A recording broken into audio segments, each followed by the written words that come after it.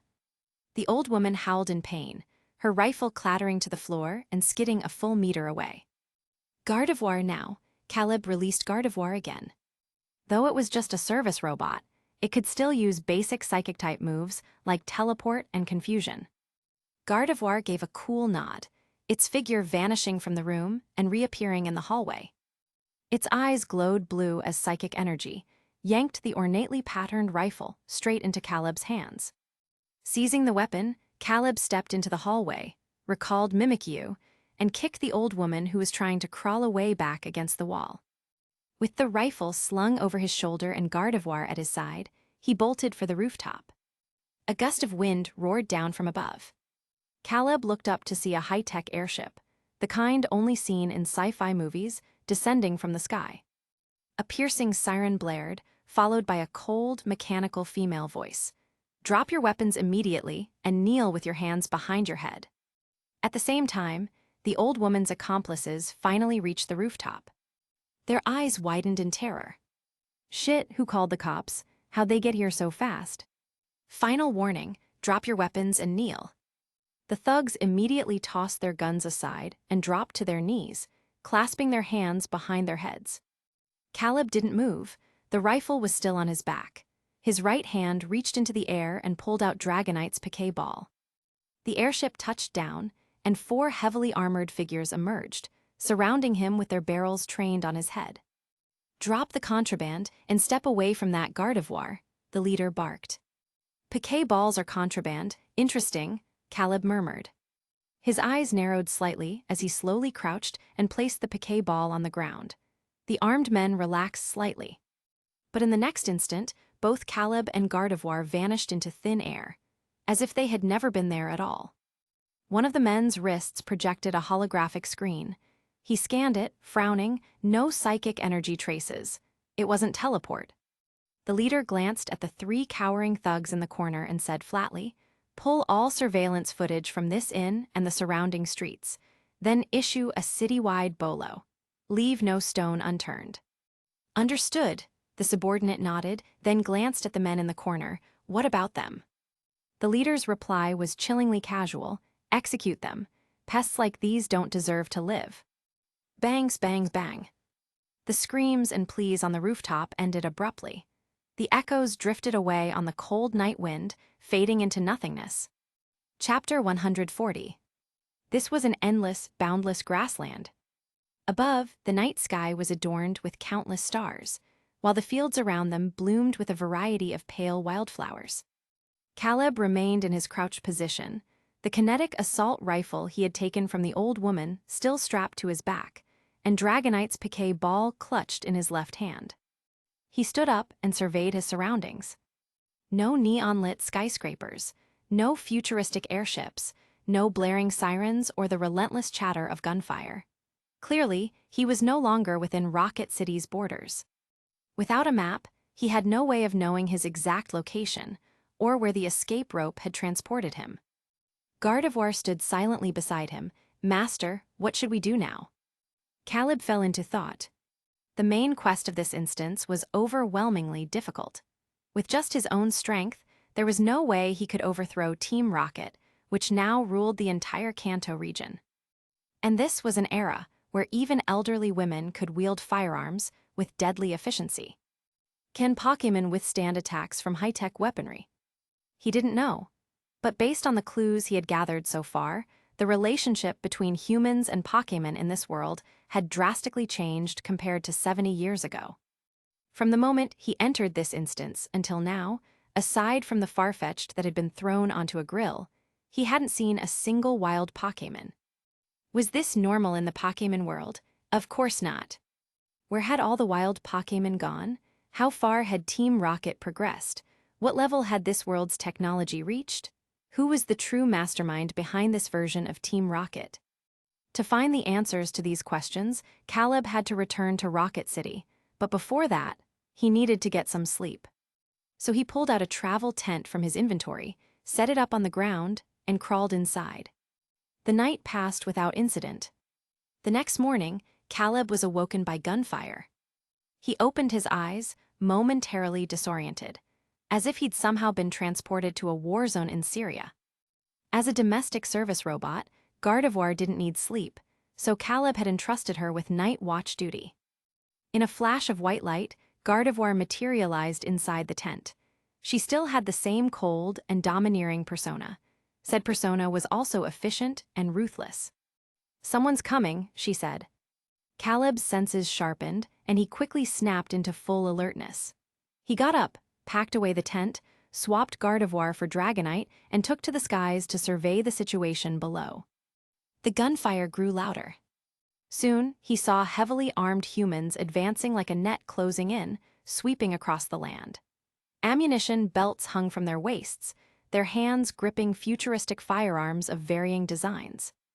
And ahead of them was a panicked herd of wild Pokémon, Tauros, Sunflora, Breloom, Deerling. Gun barrels spat fire. The hunters followed at a leisurely pace, as if this were nothing more than a casual sport. Every gunshot meant another Pokémon fell.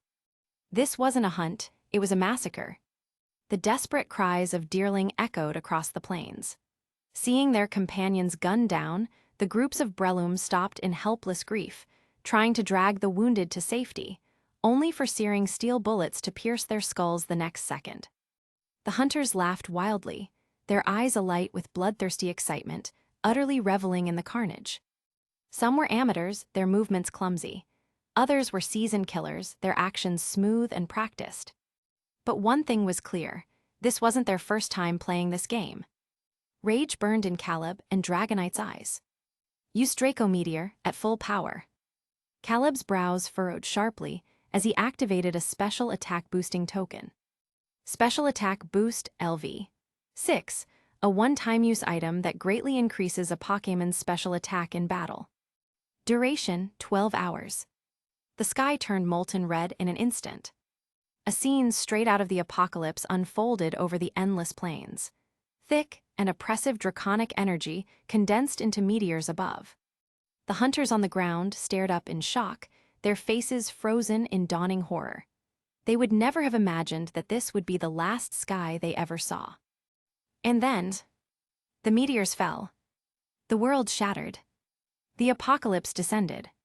Caleb watched coldly as the devastation unfolded below.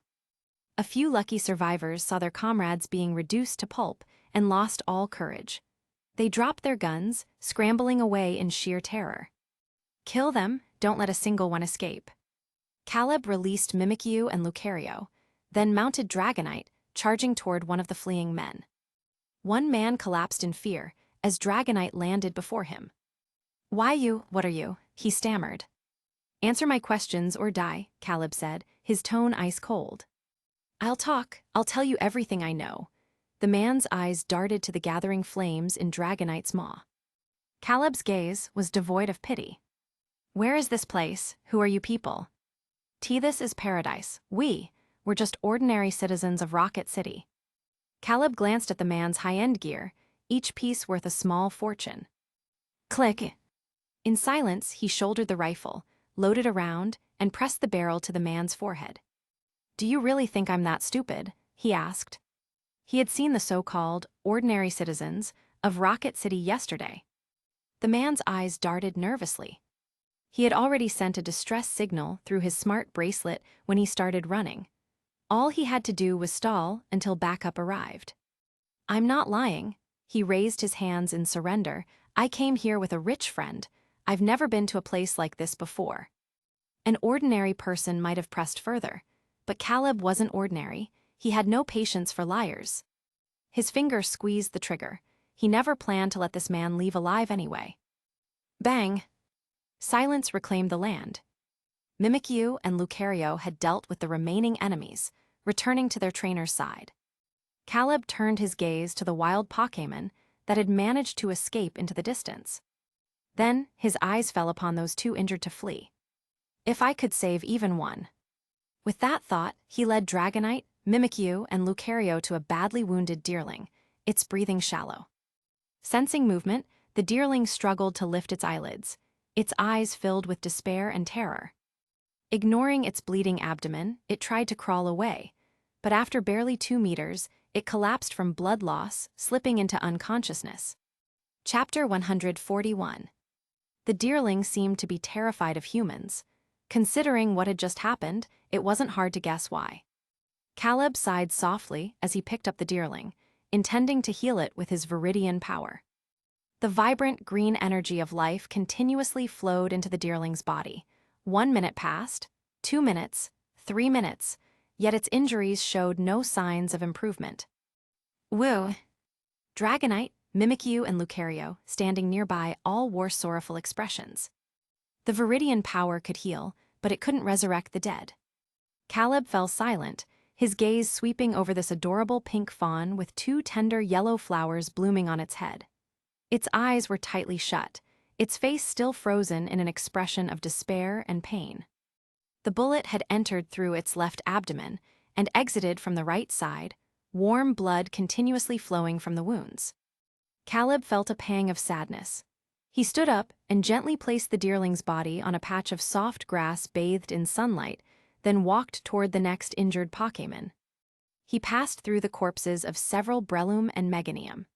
The already dead Pokémon lay motionless on the ground, while those still clinging to life would instinctively try to flee in the opposite direction when they saw humans approaching. Those futuristic firearms were far too destructive. They easily pierced straight through their bodies. Thus, before they could crawl more than a few steps, they would collapse weakly to the ground, closing their eyes forever. Faced with this situation, even the Viridian Power was helpless. Unless Ho-Oh descended, no one could save these Pokémon. Caleb wasn't a god. He was just an ordinary trainer who loved Pokémon and wanted to live peacefully alongside them. One human and 3 Pokémon stood silently amidst the corpses of wild Pokémon. Just then, an airship emblazoned with the R insignia came flying over from the sky. Caleb's expression changed as he immediately ordered Dragonite, Hyper Beam. Woo! Dragonite nodded resolutely, then flapped its wings as it soared into the air. A thick white energy beam shot from its mouth, instantly reaching the airship.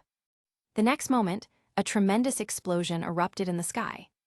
Dazzling flames shot into the air as the airship was instantly transformed into a massive fireball, plummeting straight down onto the grassland. There were no survivors. Caleb watched this scene with an impassive expression. Only when the flames had died out, leaving only the wreckage of the airship behind, did he finally look away. For the rest of that day, he went nowhere else. Together with Dragonite, Mimikyu, and Lucario, he remained in this hunting zone, digging pit after pit to bury the Pokémon who had lost their lives. Team Rocket only learned of this incident the next day. The first to know was Giovanni, who had extended his lifespan using immortality technology and survived to the present day. He had originally been preparing to convene a high-level meeting, but when the time came, not a single one of the 20-some executives showed up. Giovanni's face darkened as he immediately ordered his secretary, Matori, to track them down. But instead of finding them, she reported that all 20-plus members had simultaneously lost contact. Giovanni asked, "Where are they?" Matori calmly replied, "According to their schedules, they went to Paradise together yesterday. After that, we never received any further updates from them." Paradise? Giovanni was familiar with it. It was a place he had personally created where humans could relax by hunting Pokémon. Since the admission tickets were extremely expensive, everyone who went there was either wealthy or influential. Just then, Matori received a new message. As she checked her smart bracelet, she added, "Oh, correction. Around 10:52 a.m. yesterday, the police received a report from Executive Gao of the Council." "They're dead?" Giovanni asked. Matori shook her head, unknown. The officers dispatched to Paradise also went missing. This is the last image captured by the flight recorder. As she spoke, she pulled up a photo. The photo showed a green Dragonite in the midst of using Hyper Beam. Giovanni frowned. Who released this Dragonite into Paradise? Matori shook her head. No records found. But according to Paradise staff, they don't recognize this Dragonite. It seemed to have appeared out of nowhere in Paradise. Giovanni fell into thought before saying, "First, send Archer to investigate. Also, appease their families." "Understood," Matori nodded before turning to carry out her tasks. By the time Archer arrived at Paradise, Caleb had already returned to Rocket City. The moment Caleb entered the city, he saw swarms of small surveillance drones resembling remote-controlled airplanes flying through the sky. 2 fellow travelers entering the city beside him were chatting. "Oh ho, a citywide manhunt. Haven't seen one of those in ages. I think the last one was 2 years ago, right?" His companion nodded. "Exactly. And it was for some big-chested, big-hipped woman too. I don't know how those Rocket Task Force guys could bring themselves to do it." "What happened?" "You didn't see? The woman got shot in the head, her body cut in half at the waist. Her brains and intestines spilled everywhere. Tusk, what a waste of such a fine figure. Caleb listened silently, pressing his lips together. Just as he was about to leave, he saw a drone flying straight toward him. It was a silver metal sphere with a helicopter rotor on top like Doraemon's bamboo copter. Its single eye was flashing an ominous red light as it rapidly approached him. The two passers-by beside him stared wide-eyed at the scene, exclaiming in shock. "Crap! Beep, beep, beep." The metal sphere emitted a sharp alarm. The other drones not far away in the sky immediately received the alert and swiftly flew over. Caleb's gaze sharpened as he swiftly took out Dragonite's piquet ball, mounted it, and ordered, "Thunderbolt." Woo! Dragonite opened its mouth wide, as crackling yellow electricity condensed into a large net that rapidly expanded outward from its center. The red eyes of the metal spheres were struck by the intense electric current, immediately turning into large X's before smoking and crashing uncontrollably to the ground. Caleb was furious. He opened his inventory and applied the Special Attack Boost LV-6 buff to Dragonite, then immediately had it fly toward the most prominent rocket tower at the city center. He had done this because yesterday he had found Team Rocket employee badges on the hunters' bodies. He closed his eyes, the image of the deerling's dying expression surfacing in his mind. They arrived. Caleb fixed his gaze on Rocket Tower while gripping the escape rope in his pocket with his right hand, ready to leave this place at any moment. Dragonite used Draco Meteor at maximum power. Woo, Dragonite responded. Purple draconic energy swirled around its body. The entire sky instantly turned a fiery apocalyptic red. This scene quickly drew the attention of people on the ground. Murmurs spread through the crowd. "SHT, who is that? What's he doing? I recognize that move. That's Draco Meteor. He's using Draco Meteor on Rocket Tower. Is he insane?" At this critical moment, the surrounding space suddenly froze. The purple meteors falling from the sky seemed to pause midair as if time had stopped. A humanoid figure, clad in steel armor, materialized out of thin air. A faint blue glow radiated from its body. In the next instant, the suspended meteors directly dissipated into nothingness. The sky instantly returned to normal. Caleb locked eyes with the armored figure in the distance. Even though its entire body was encased in steel armor, he recognized its identity at a glance. Mewtwo. Armored Mewtwo. Team Rocket's ultimate weapon. Kanto's strongest Pokémon. Chapter 142. Click, click, click. Countless citizens gathered on the ground, frantically snapping photos of the scene in the sky with their phones. They posted to their personal feeds, shared on social platforms, spreading the news to every corner the internet could reach. In just over 10 minutes, the headline "Unknown Man Attempts to Attack Rocket Tower" had spread to every part of the world. In this era where gunfights, turf wars, and deaths were daily occurrences, people were long accustomed to such incidents. But compared to today's events, those were nothing. After all, the target of the attack was Team Rocket. Top floor of Rocket Tower. Giovanni, dressed in a black suit, stood before the floor-to-ceiling windows, gazing disdainfully at the figure riding the green Dragonite in the sky. He dialed his secretary, Matori. "Recall Archer," he ordered. Matori had also seen the green Dragonite. She nodded calmly, understood. A faint smirk curled Giovanni's lips as he switched his comms to Mewtwo's channel, his tone as indifferent as if he were crushing an ant. "Kill them." With that, he turned, poured himself a glass of red wine, and returned to the window, ready to enjoy the show. But 2 minutes passed. Mewtwo didn't move. It hovered silently in midair. Its gaze was filled with turbulent emotions as it locked onto the figure across from it through the steel visor of its armor. "Mewtwo," Giovanni's hand paused. Only then did Mewtwo react, slowly raising its hand. A tsunami of psychic energy erupted from its body, instantly swallowing the figure opposite it. Giovanni's expression darkened. "What are you doing?" Mewtwo's figure vanished from the sky. Its emotionless voice transmitted through the armor's comms. "I did nothing." Giovanni was furious. "Do you take me for a fool? That was clearly teleport. where did you send him? Mutwo didn't answer. It simply cut off communications. Crash. Giovanni smashed his wineglass against the floor, the ruby-red liquid splattering across the polished tiles. Jesse, James, come quick. There's an unconscious guy and a green dragonite here, Naya. A familiar voice rang out from above. Caleb opened his eyes to see a very familiar face looming over him. WHHH. Meowth, who had been peering at him, leaped back in shock when Caleb suddenly awoke. He scrambled behind a beautiful woman in a traditional kimono, her long magenta hair cascading down her back. Jesse, Meowth.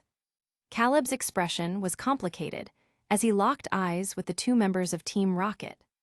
At that moment, Dragonite also stirred, blinking groggily as it took in its surroundings. Then a male voice called from the yard behind them, Jesse, Meowth, come look. Big news, some guy on a green Dragonite just attacked Rocket Tower. Green Dragonite? Hearing this, Jesse and Meowth whirled their heads toward the Dragonite beside Caleb. What's going on? Why aren't you saying anything? A baffled James stepped out from the yard. He glanced at his silent companions, then followed their gaze to the green Dragonite and the young man on the grass. James. His eyes bulged. Disbelieving, he looked down at the news on his virtual wristband. Why, you're... Caleb. What's going on, Naya? James, do you know him? Meowth asked, confused. Look, James immediately projected the news onto a virtual screen in front of Meowth. I thought it was something big, Naya, wait. Meowth's expression morphed into shock as he looked back and forth between Caleb and the image. Hi. Caleb hesitantly raised a hand in greeting. So far, these three were the only familiar faces he'd encountered in this world. Mutwo didn't kill you, James asked, stunned. Mutwo. Caleb glanced at the red heart in his inventory. He was certain that without it, he would have died instantly instead of being teleported here. The Mutwo of this world was far more terrifying than the one he had met in the survival instance. Why did you attack Rocket Tower, Meow? Meowth blurted out. Caleb studied them for a moment before countering. Who are you people? Us, Meowth pointed at himself, we're just ordinary folks, Naya. Let's talk inside first. Jessie, who had been silent until now, suddenly spoke up. She turned and led the way. Unsure of this world's version of the Team Rocket trio, Caleb exchanged a glance with Dragonite before following. As they walked, he observed the surroundings. This seemed to be a peaceful, idyllic town, no different from the ones he'd seen in previous instances. Unlike the cyberpunk dystopia of Rocket City, here there were green fields, towering trees, and even a small river behind the house. The trio lived in a modest two-story home with a small yard. The moment Caleb stepped inside, he spotted several familiar Pokémon. Wobbuffet, Arbok, Weezing. They all appeared in the anime and were old companions of Team Rocket. After a moment, Caleb turned back, only to find Jesse, James, and Meowth staring at him. He blinked, what? The trio's expressions darkened slightly. James spoke softly, nothing. You just reminded us of an old friend. Old friend? Caleb was a little puzzled. As far as he remembered, Team Rocket didn't have many friends. Too bad he's gone now, Naya. Meowth hung his head, looking utterly dejected. Caleb made a non-committal sound and followed Meowth into the living room. Jesse poured a glass of juice from the smart fridge and handed it to Caleb before sitting across from him with James and Meowth. Caleb, why does this feel like an interrogation? You still haven't answered our question, Naya, Meowth pressed. Caleb was silent for a while, then he asked, aren't you afraid Team Rocket will find out you're harboring me? Probably not, James mused. Jesse studied Caleb before suddenly asking, your name is Caleb, isn't it? Caleb immediately turned to her. Beside her, James and Meowth gasped. What, you mean he's the guy the twerp kept talking about? Chapter 143. Jessie didn't speak, simply sitting there quietly as she waited for Caleb's answer. Seeing this, Meowth and James also turned their gazes toward him. The only person in the entire world whom Team Rocket would refer to as the twerp was that one kid. Facing the trio's expectant yet slightly uneasy expressions, Caleb nodded and asked, did Ash tell you about me? But I've never even met Ash before." At these words, Jessie visibly relaxed. She exchanged a glance with Meowth and James before nodding. "Yeah." "So, what exactly happened back then?" Caleb asked. "A lot of things happened, Naya," Meowth said sorrowfully. "I'll explain," Jessie sighed softly and began. "In the year 2015 of the League calendar, Team Rocket joined forces with Sinnoh's Team Galactic, Hone's Team Magma and Team Aqua, Unova's Team Plasma, and Kalos's Team Flare. They launched a surprise attack on the Kanto, Johto, Hone, Unova, and Kalos leagues, seizing control of major cities before anyone could react. They took control of every legendary Pokémon they could, Mutwo, Kyogre, Groudon, Dialga, Palkia, and used powerful satellite cannons to blast Rayquaza out of the atmosphere. The gym leaders, Elite Four, and champions of each region quickly formed the Resistance Army. But against so many powerful legendary Pokémon and satellite-level weaponry, they stood no chance. In 2016, the Resistance Army's first division, led by Lance, was cornered by Team Rocket and forced into a final battle at MT Silver. That battle ended in devastating defeat. Lance fell in combat, while Lorelei, Bruno, and Agatha's fates remain unknown. The following year, the twerp, Ash, along with Misty and Brock, led the remaining Resistance forces to retreat to the Orange Islands. Jessie paused for a moment, then added, "But Team Rocket didn't let them go." Meowth lowered his head and spoke in a heavy tone. "The twerp fought to the very end with his Charizard, Pikachu, and that Greninja that could bond evolution Naya." James's eyes flashed with regret. They were heroes. Caleb could hardly believe it. "What about the Sinnoh region?" "Meowth, it also fell Naya. The Resistance Army's 4th Division commander, Cynthia, died in battle against Cyrus and Giovanni." The air grew heavy with silence. "Want some candy?" "Terrence, what flavor of ice cream do you want today?" "Terrence-Jan, do you want me to help you bathe?" "Little liar." The familiar voice echoed uncontrollably in Caleb's mind. He bit his tongue, forcing his emotions under control, and asked, "Then, what about you all now?" "Us?" Jessie smiled bitterly. "After the war, Giovanni changed completely. He enacted harsh laws. All Pokémon resources belong to Team Rocket, and civilians are forbidden from capturing wild Pokémon. At the same time, Pokéballs were classified as contraband, and their production was banned. At first, people protested, but then Giovanni said one thing." James continued. "He said that anyone who reported someone catching Pokémon would receive 50 Poké-dollars and a job at the Rocket Corporation. Later, they developed immortality technology and used dissenting members like us as test subjects. Meowth, everyone who underwent the immortality procedure, humans and Pokémon alike, was imprisoned here, Naya. We haven't left this place in over 60 years, Naya." "So, where's this place?" Caleb asked. James hesitated before answering. 60 years ago, it was called Pallet Town. Pallet Town, Ash's hometown, the place where everything began. "We're sorry. We never thought things would turn out like this," Jessie said quietly. "Sorry, can I have some time alone?" Caleb asked. He needed space to process everything. The trio exchanged glances, before nodding and leaving the room. "Woo." Dragonite had heard everything. It looked at its trainer with concern. Caleb rubbed its head and took out its Pokéball from his inventory. It was the most ordinary-looking red and white Pokéball, and also the first gift Cynthia had ever given him. Even though he knew this world Cynthia wasn't the same as the one from before, he couldn't accept the news of her tragic death. After 3 years of living together, he had come to see her as both a dear friend and an older sister. Though Jessie hadn't gone into detail, Caleb could imagine Cynthia's final moments. Facing both Giovanni, who controlled Mutwo, and Cyrus, who commanded Dialga and Palkia. That girl who was cold on the surface but warm and kind at heart, who loved ice cream and struggled with indecisiveness. How desperate must she have felt in her last moments? Caleb stayed in the room all afternoon.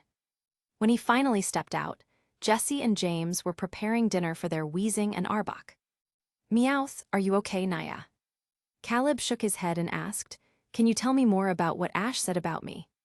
Since entering the Infinite World, he had never once met Ash. So if it wasn't the past, then it could only be the future. Perhaps through the temporal Pokémon, Dialga, or the mythical Pokémon, Celebi, Caleb had traveled to the past, or Ash had come to the future. Jessie thought for a moment, then replied, it was after Lance died. Cyrus came to Kanto to meet Giovanni and ran into the twerp. Then the twerp disappeared. When he came back, he was really excited and told us a lot of things. By that point, Jessie, James, and Meowth could no longer accept Giovanni's methods. They had battled wits with Ash for years, chasing him from Kanto all the way to Kalos. In a way, they had watched him grow up. So, they often secretly passed information to Ash's resistance army, urging them to flee and stop fighting Team Rocket. The twerp told us he met you, and that in the end you succeeded, Jessie said. All right, so Ash had somehow traveled to the future, but I succeeded in saving the world, Caleb frowned. Truthfully, he had no idea where to even begin now. According to Jessie and the others, it wasn't just the Kanto region that had fallen. The other regions were likely in similarly dire straits. Caleb took a deep breath before saying, all right, I understand. But there's something else I need your help with. James, we're partly responsible for how things turned out. Just name it, we'll help. Same here, Naya. Meowth clenched his paws. If I could do it over, I'd never join Team Rocket, Naya. Caleb smiled faintly. It's nothing major. I just want to know the current status of the legendary Pokémon. Such as Arceus, Ho-Oh, Mew, and others. He needed to know which ones could become allies. Chapter 144. Legendary Pokémon? Jessie thought for a moment before answering. Team Rocket controls Mutwo, Suicune, Entei, Raikou, and Deoxys. Team Magma has Groudon, and Team Aqua has Kyogre. Team Galactic possesses Dialga and Palkia. As for Team Plasma and Team Flare, we don't know what they have. It seemed that all the villainous organizations in this world had achieved their original goals. Caleb pondered silently before asking, any news about Mew? Jessie shook her head. Giovanni considered searching for Mew after the war ended, but we don't know if he succeeded. Meowth added, because by then we were already imprisoned here, Naya. What about Ho-Oh? Jessie, there have been people assigned to search for it in the Johto region, but it seems they haven't found it either. Hearing this, Caleb had a rough idea of the situation. He then asked the most critical question, what about Arceus? We don't know, Jessie shook her head. The Sinnoh region is too far from here. We don't have much information about what's happening there. Caleb frowned. The world had deteriorated to this extent. Even if Arceus were in the deepest slumber, it should have sensed some changes by now. Unless something had already happened to it. Just then, an intense surge of psychic energy erupted nearby. A humanoid Pokémon clad in steel armor materialized out of thin air. Team Rocket's trio immediately tensed up at the sight of the newcomer. Mutwo ignored them. Its gaze pierced through the steel visor, locking onto Caleb, who stood beside Dragonite. Who are you? Its voice was cold, yet filled with confusion. Caleb wasn't sure how to answer. He himself didn't even understand why he had received the 100+ Mutwo's affinity reward back then. Moreover, this Mutwo was clearly not the same one he had encountered before. When Caleb remained silent, Mutwo grew visibly anxious. It raised its hand and clenched it slightly. The armor covering its body began to creak and split apart, revealing its true form. Caleb. He didn't know what had happened to this world's Mutwo, or why it obeyed Giovanni's commands. After a moment of thought, he asked, would you kill me? Mutwo paused before shaking its head firmly. It was absolutely certain that it had never met this human before in its entire existence. And yet, for some reason, it felt an inexplicable sense of familiarity and comfort from him, just like a weary bird returning to its nest. What if Giovanni ordered you to kill me?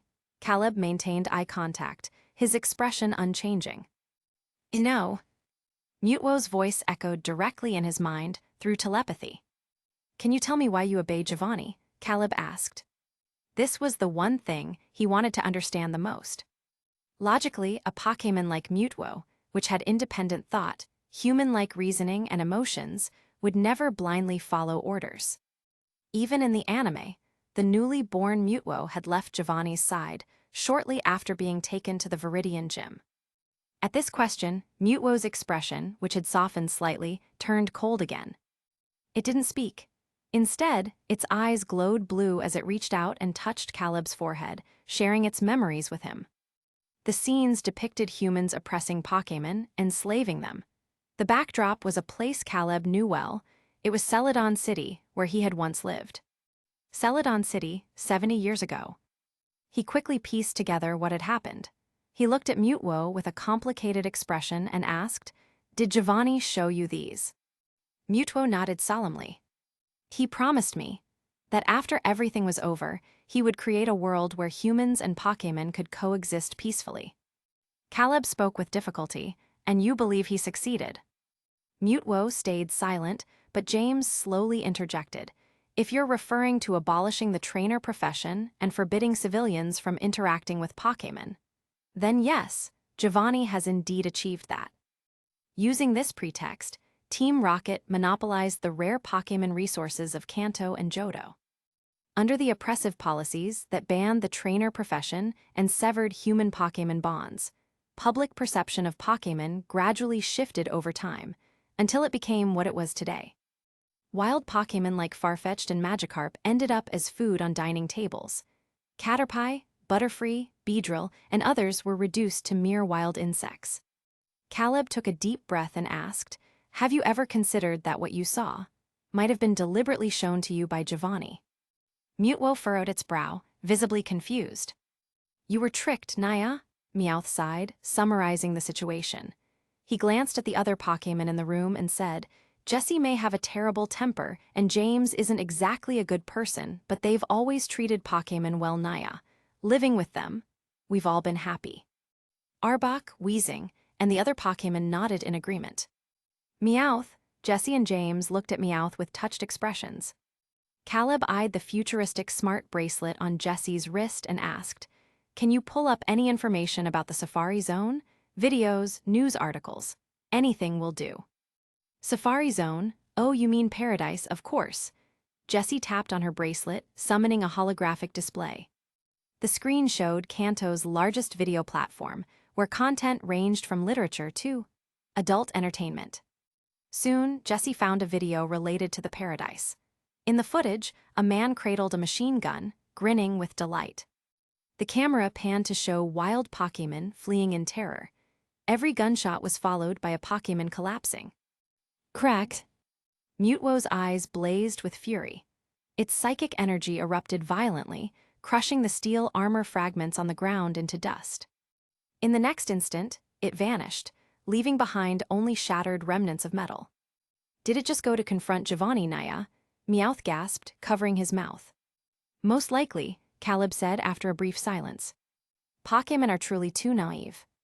Giovanni, the leader of a criminal empire, had taken advantage of Mutwo's inability to access the internet. James voiced his concern, "Can Mutwo defeat Deoxys?" "It probably can." Jessie imagined the scenario. Suicune, Entei, and Raikou are currently in Johto. The only opponents Mutwo faces now are Deoxys. Chapter 145. "I need to get out of here." Caleb glanced around and spoke to Team Rocket's trio. "Do you know the general location of Rocket City?" Mutwo couldn't afford any mishaps. Though it was powerful, no one knew just how far this colossal organization, Team Rocket, had progressed. What worried Caleb wasn't Deoxys, but rather those immensely powerful high-tech weapons. "We do know, but leaving might be a bit troublesome," James said. "That's right, Naya." Meowth nodded, looking up at the sky and murmuring, "It's 1:30 p.m. right now, Naya." 1:30 p.m. Caleb froze, then raised his gaze to the sunset glow on the horizon. How could there be a sunset at 1:30 p.m.? Jessie pursed her red lips and sighed softly. "The sky is fake. The entire Pallet Town is currently blocked by an energy barrier. There's no way for us to leave." Caleb frowned and ordered his Dragonite, "Use Hyper Beam." "Woo!" Dragonite let out a cry, spread its wings, and soared into the air. A dazzling white beam gathered in its mouth. Where the Hyper Beam struck, ripples of energy shimmered. But soon, everything returned to calm, as if nothing had happened. "It's no use, we've tried many times already, Naya," Meowth said helplessly. What about underground? Caleb pressed his lips together and turned his gaze to the ground. James shook his head. It's the same situation underground. The only way out is through teleport. Unfortunately, none of their Pokémon knew that move. Teleport, huh? Caleb opened his inventory and summoned Gardevoir. Master, Gardevoir said gently, how may I assist you? A talking Gardevoir, Naya, Meowth gasped in shock. Caleb gave a small hum and asked directly, can you use teleport to get me out of here? Here, Gardevoir sounded uncertain. Yes, Caleb nodded. Gardevoir smiled gracefully and said, please wait a moment, Master. As she spoke, she lifted her head slightly, her beautiful eyes glowing with a faint blue light. It seemed she was scanning the surroundings with her psychic powers. This Gardevoir wasn't a real Pokémon, so Caleb couldn't see the exact moves she knew. But based on its performance in the infinite world. Thinking back, he recalled the moves his robot had used before. She usually used Psychic for helping with household chores and teleport to instantly reach him when needed. Honestly, the design was quite thoughtful. While waiting, Caleb wanted to say something to Team Rocket's trio, but when he turned, he saw Jessie staring at him with a strange expression. Caleb. Jessie's face clearly said, I didn't know you had these kinds of preferences. Caleb, no, that's not it. Gardevoir called him Master because that was the system's default setting. He hadn't changed it himself. Luckily, Jessie soon looked away, and Gardevoir finished scanning. Gardevoir's personality had reverted to the gentle older sister that Caleb was most familiar with, a far cry from the cold and domineering queen she had once been. Master, it's possible. Would you like to leave now? Caleb turned to Team Rocket's trio and asked, do you want to come with me? Jessie, Meowth, and James had been stuck here for decades. They must have been itching to leave. But surprisingly, Jessie refused. She glanced back at Pallet Town, bathed in the sunset glow, and said, no thanks. Understood. Caleb didn't press further. Before leaving, he suddenly remembered something. Oh, do you have any messages for Ash? I can pass them along. If what Jessie said earlier was true, then someday he might actually meet this world's Ash. The grown-up version, no longer the 10-year-old kid. Hearing this, Jessie and James both froze. Then, tell him we're sorry, Jessie said quietly. She felt guilty for having once been part of Team Rocket. Meowth lowered his head, saddened, looking back now. Those days traveling all over the world with the twerp were the happiest, Naya. From Kanto to Johto, then Hone, Unova, Sinnoh, and Kalos. They had watched Ash grow from a bratty, 10-year-old into a dependable leader of the resistance. I really want to see that Pikachu again, Naya, Meowth said mournfully. Oh, take this. It has a map of the Kanto region as it is now. Jessie removed her smart wristband and handed it over. Thanks, I'll tell Ash you miss him. Caleb gave a sincere nod. He bent down to ruffle Meowth's fluffy head, then straightened up and said to Gardevoir, let's go. Gardevoir gave a soft nod, her eyes shimmering with psychic energy as she teleported them away. I hope he succeeds, Jessie murmured, staring at the spot where Caleb had vanished. Meowth, he will, Naya. After leaving Pallet Town, Caleb rode Dragonite at top speed toward Rocket City. The current Rocket City was originally Celadon City. After the League incident, Giovanni renamed it to commemorate the dawn of a new era. Dragonite was fast. The little yellow dot representing him zipped across the map, passing through Viridian Forest, Viridian City, Pewter City, Cerulean City. Soon, Caleb arrived once more at Rocket City, the which was under Team Rocket's rule. Shocking, Team Rocket's ultimate weapon betrays them. A bold, eye-catching headline skyrocketed to the top of trending searches within minutes. Attached was a livestream link. Viewers who clicked in saw 3 Pokémon facing off in front of Rocket HQ. One was Mutwo, a sight people saw daily atop the building.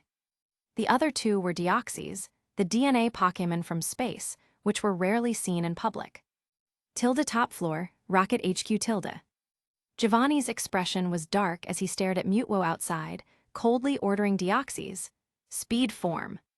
The Deoxys blocking Mutwo's path swiftly transformed. As the only human who had worked with Mutwo for decades, no one understood its power better than Giovanni. As a man-made Pokémon, it had almost no weaknesses. Giovanni didn't dare underestimate it. He chose not to use Rocket's latest anti-psychic type weapons. Though he didn't know why Mutwo was attacking, he had no intention of harming it. Mutwo was such a powerful Pokémon. Letting it die would be a waste. Mutwo coldly watched the two Deoxys shift into speed form. Then its psychic energy surged like a tidal wave. A radiant glow enveloped its body, and within that light, Mutwo's form began changing, just like the Deoxys. Its silhouette grew sharper, its arms bulging with explosive muscle. Moments later, a taller, stronger, and fiercer Mutwo appeared before the world. That was Mega Mutwo X. Chapter 146. As everyone knew, Mutwo had two different Mega Evolution forms. One was the X form, which focused on physical attacks, the one it was currently in. The other was the Y form, which specialized in special attacks.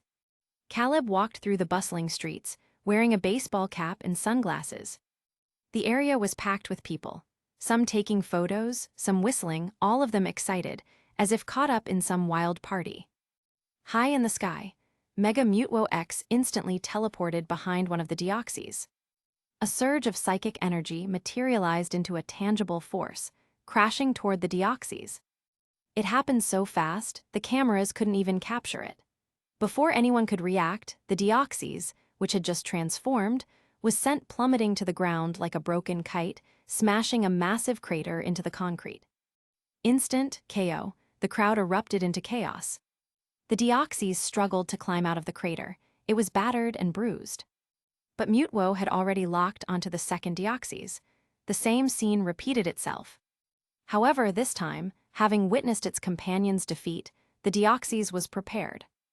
The moment Mutwo appeared behind it, it teleported away, putting distance between them before retaliating with a Psycho Boost. Mutwo snorted coldly, vanishing from its position and chasing after Deoxys. The two Psychic-type Pokémon became streaks of white light, darting across the sky in a high-speed pursuit. Their movements were too fast for the human eye to follow. Caleb stood among the crowd, silently watching the battle above. His right hand was tucked in his pocket, gripping an escape rope and Dragonite's piquet ball. He was ready to rush in and rescue Mutwo at any moment. Then, a large hand landed on his shoulder. Caleb instinctively threw an elbow strike, immediately putting distance between himself and the stranger. When he turned, he saw a young man who was clutching his stomach in pain, his face twisted in agony as he gasped for breath. Caleb. The young man forced a pained grin and mouthed one silent word, "Player." Caleb paused. The guy stepped closer and whispered, "Relax, I'm a good guy." Caleb lowered his clenched fist and kept his voice low, "You're a player too." The young man shook his head. "Nah, by your standards, I'd be a native NPC of this instance." A few bystanders were starting to glance their way. Before Caleb could respond, the guy gestured, "Let's talk somewhere else." Caleb gave him a look, then followed. The battle in the sky raged on. Deoxys' speed form was even faster than Mutwo. And with the second Deoxys rejoining the fight and giving the other room to also use speed form, the battle grew even more intense. Caleb and the stranger slipped into a quiet alley. He glanced up at the three streaks of light in the sky, confirming the fight wouldn't end immediately, then focused on the young man before him.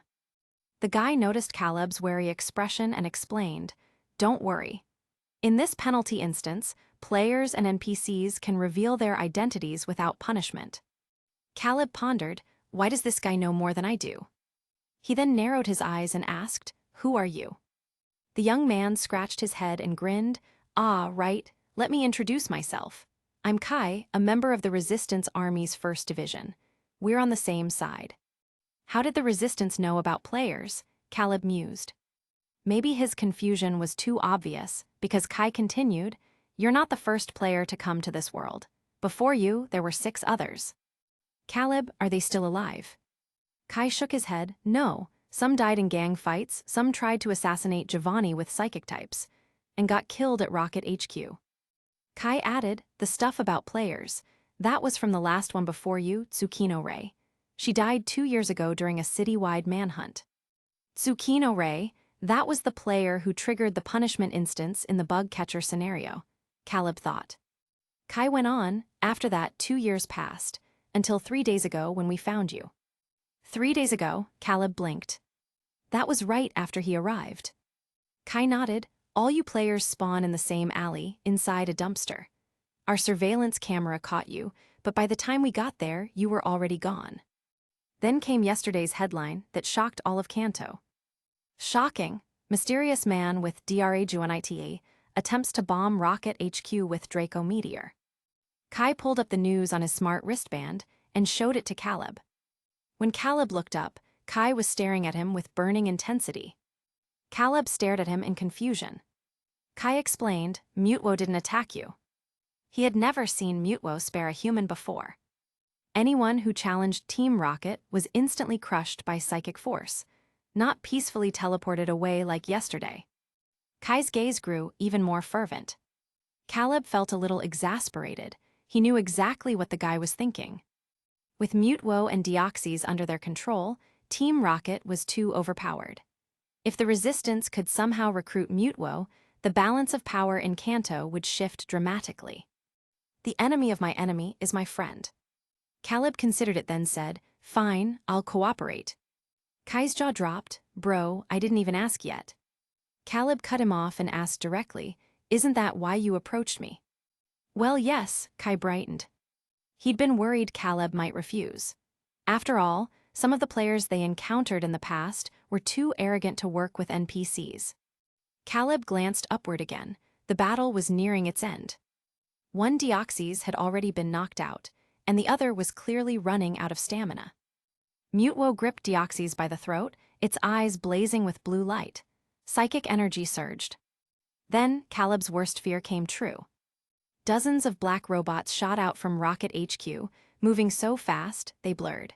In seconds, they surrounded Mutwo in a net-like formation.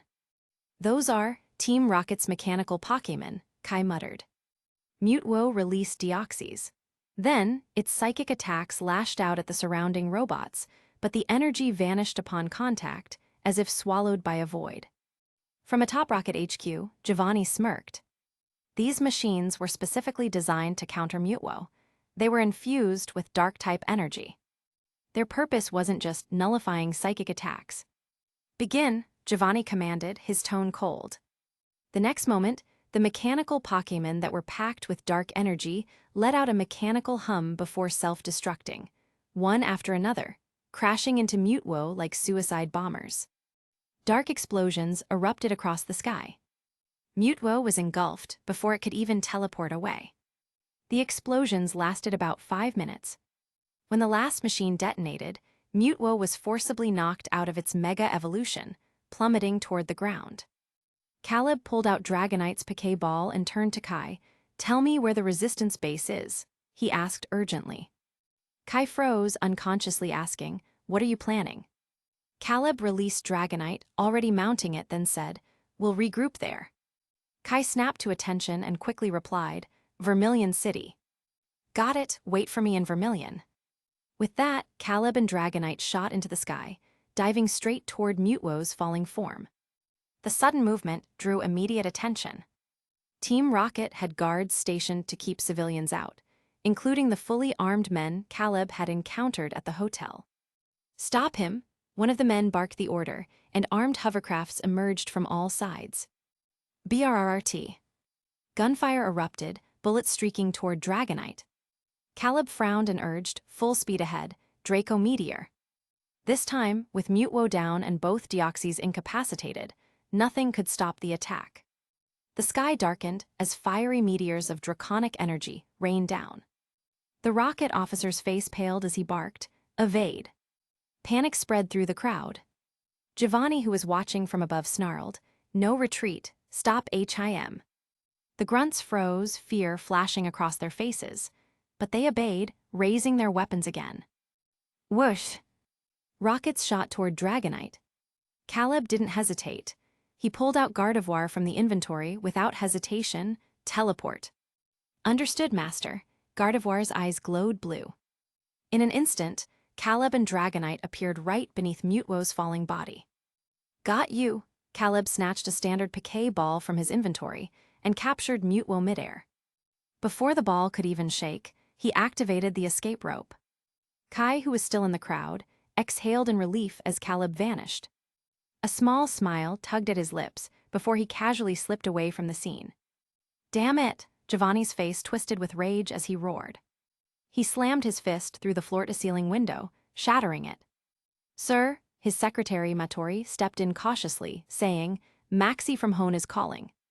"Put him through." Giovanni took a deep breath.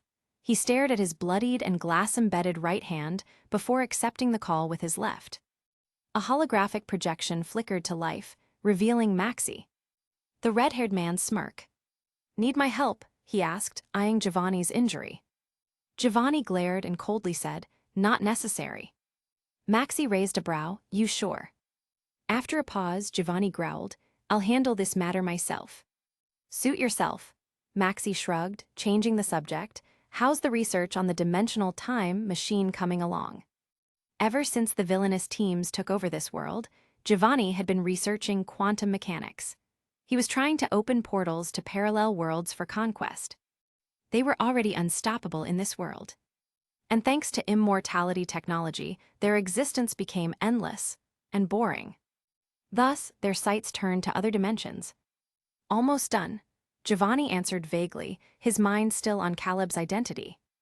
All rare Pokémon in Kanto were under Team Rocket's control. No one should have been able to catch a wild Dragonite.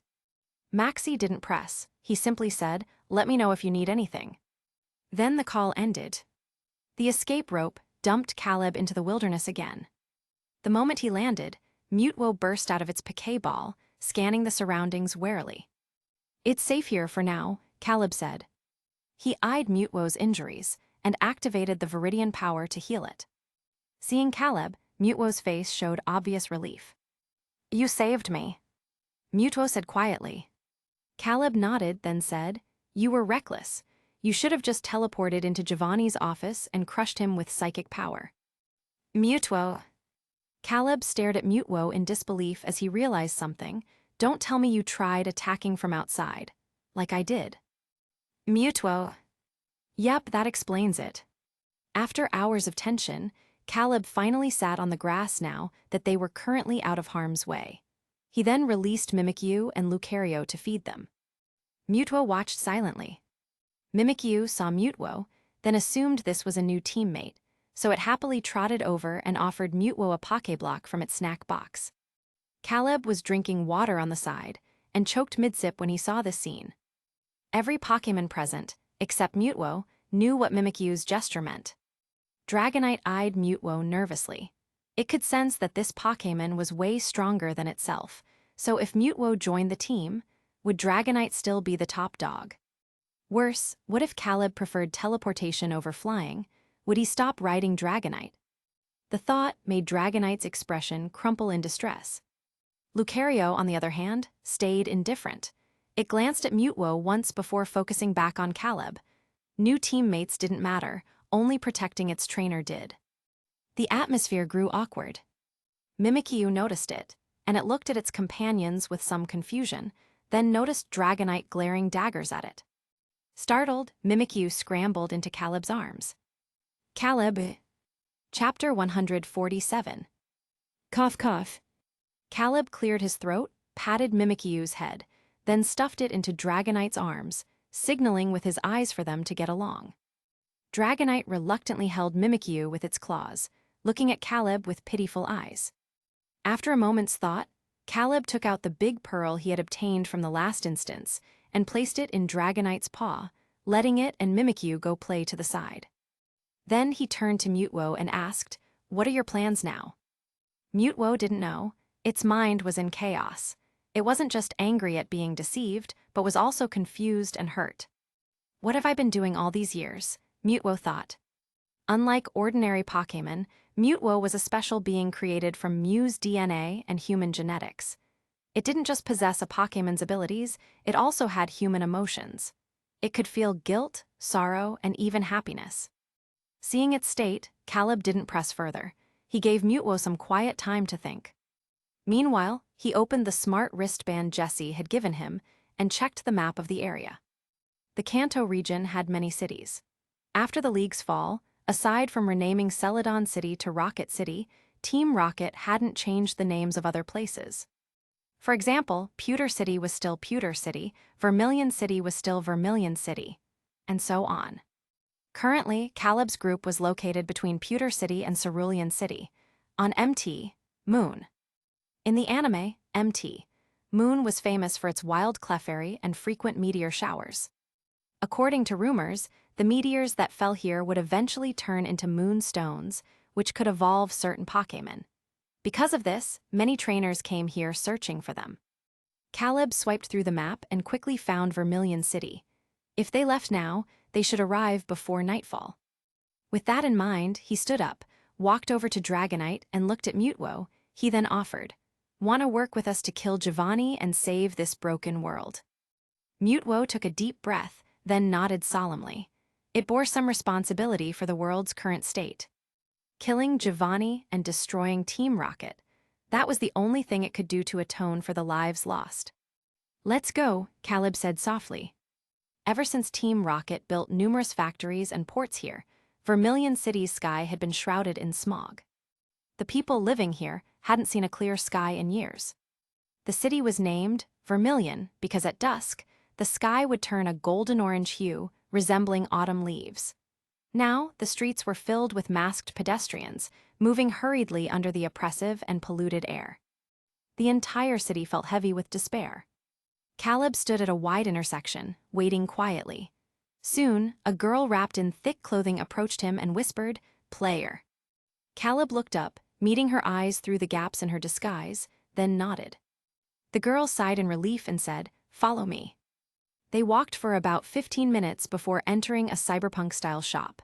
Inside, neon lights flickered, making the place look like some kind of adult entertainment venue. Noticing Caleb's gaze, the girl quickly explained, "This is a legit business, just a regular arcade, nothing shady." Oh, Caleb had already guessed. After all, most of the customers were wearing VR headsets. The sight was like something out of a sci-fi novel. The girl led him to a lounge-like room, pressed a button, and the floor behind the sofa split open, revealing a hidden passage. "Come on down, everyone's waiting for you," she beckoned. Caleb nodded and descended the silver-white staircase. Soon, they arrived at what looked like a control room. The girl took off her mask and hat, revealing a youthful, anime-esque face, and sighed in relief. She called out to the woman sitting in the central swivel chair, "Rieka Neeson, I brought him." The woman, Rieka, turned around and said, "Good. Nozomi-chan was looking for you earlier. She's probably in the eco zone now." "Got it, I'll go check." The girl dashed off excitedly. Rieka turned her attention to Caleb, offering a gentle smile as she stood and extended her hand. "Hello, trainer from another world. Let me introduce myself properly. I'm Rieka, current leader of the Resistance Army's 1st Division." Caleb kept it simple, "Caleb." Rieka smiled, "Welcome to the Resistance Base, Caleb." Just then, 2 melodic cries echoed from outside. The control room's mechanical door slid open automatically. 2 figures, one blue, one red, flew in playfully, chasing each other near the ceiling. Rieka sighed at the sight of the Latios and Latias. Shaking her head, she said helplessly, "Behave you two, we have a guest today." The Ian duo finally noticed Caleb and immediately stopped their antics, landing obediently on either side of Rieka. Latias, the younger sister, stared at Caleb with bright, curious eyes. Caleb met the Pokémon's gaze openly, then asked Rieka, "Are you their trainer?" "No," Rieka shook her head. "These two are just staying here temporarily. You know how Team Rocket has been hunting legendary Pokémon." Caleb nodded in understanding. He heard about that from Team Rocket's trio. If Latios and Latias were here, what about the other legendaries? As he pondered, Latias suddenly floated right up to his face, her cheeks almost touching his. Caleb flinched, instinctively stepping back. Latias tilted her head in confusion, then circled him, sniffing the air curiously. Strange, she could smell something familiar on him, the scent of the soul dew. Unable to figure it out, she returned to her brother's side and quietly relayed her discovery. Rieka chuckled at the scene and said, It seems these two rascals really like you. Caleb. He glanced at his inventory panel, already guessing the reason, but he didn't mention it.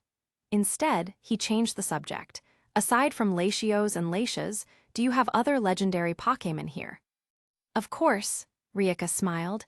It's only thanks to them that we've evaded Team Rocket for so long. Would you like to meet them? Chapter 148.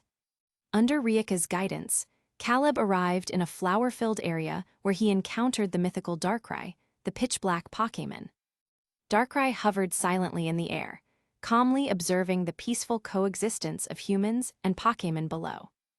Rieka, that's the one. Darkrai, a dark-type Pokémon said to appear on moonless nights, lulling people into sleep and tormenting them with nightmares. The moment Caleb saw that shadowy figure, online descriptions of it flashed through his mind. Darkrai seemed to sense something. It turned its ice blue eyes toward Caleb before slowly fading into the darkness.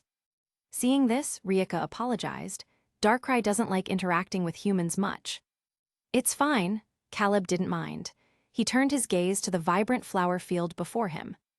The air was filled with a sweet floral fragrance, and wild Pokémon like Rattata, Pidgey, and Oddish frolicked happily among the blossoms.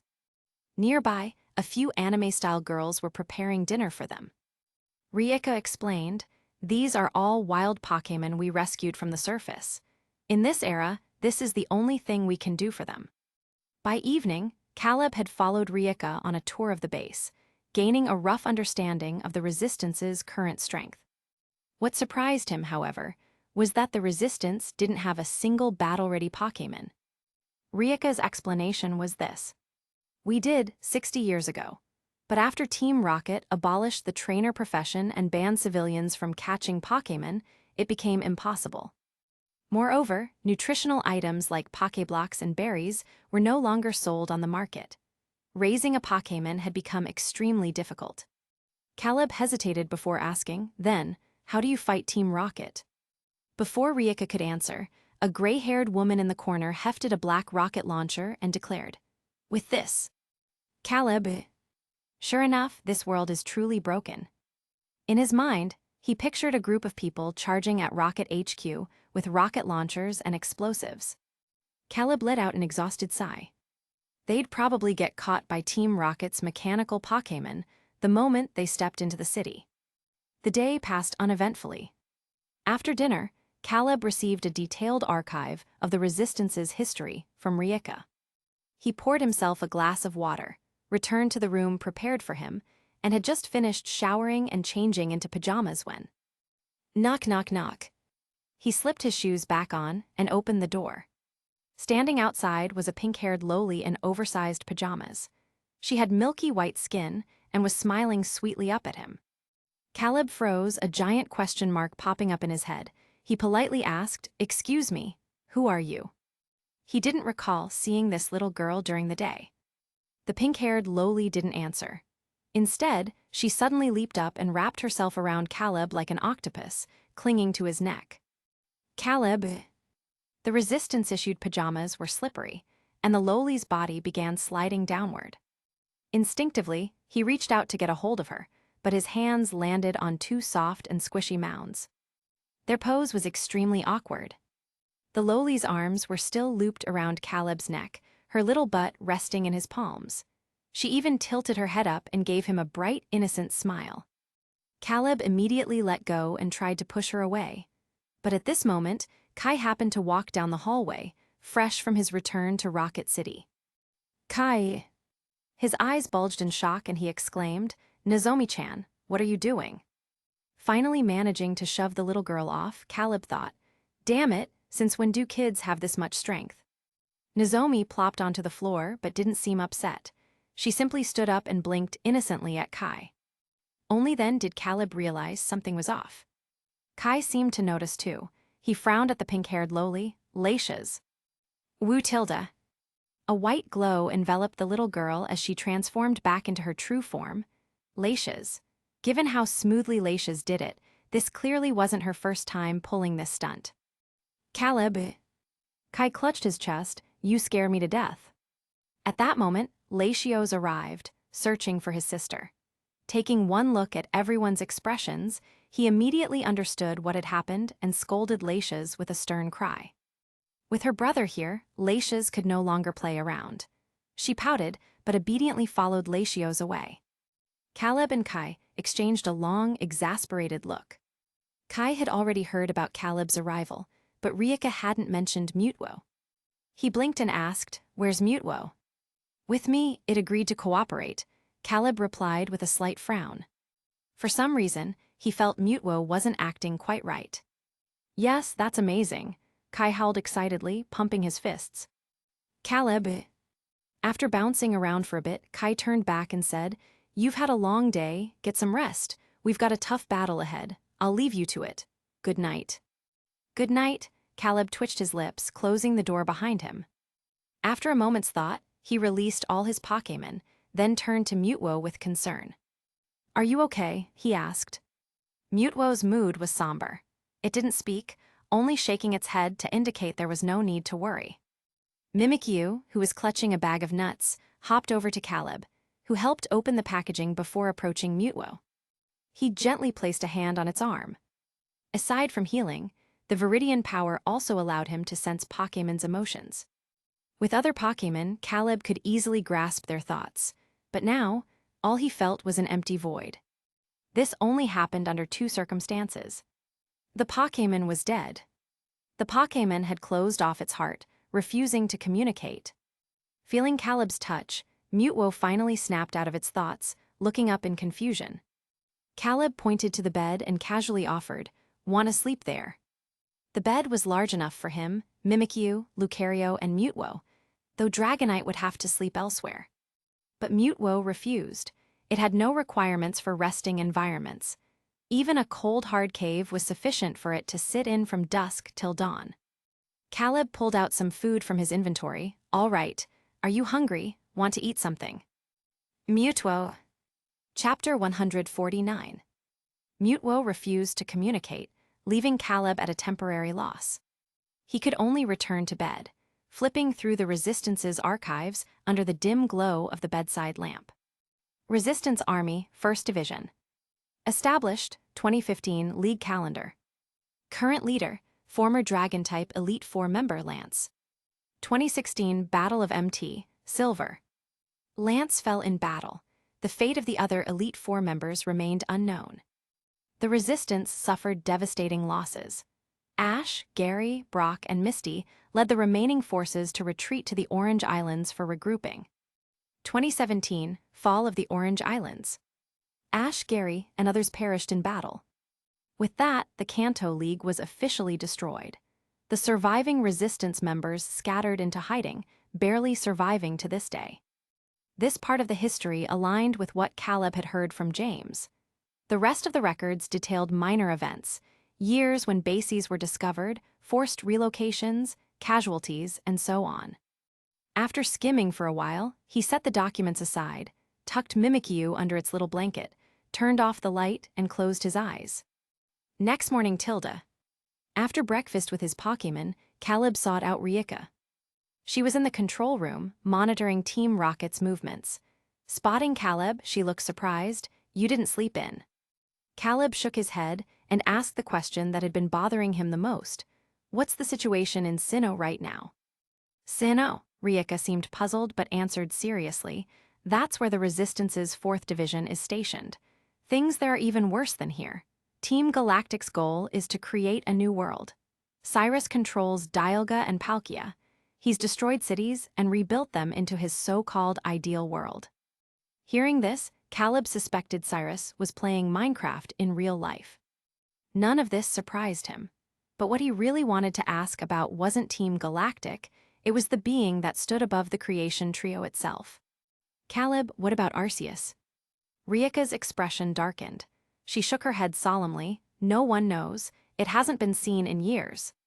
Then Arceus is probably in trouble too. Otherwise, with the world in such chaos, it would have stepped in to correct humanity's mistakes long ago.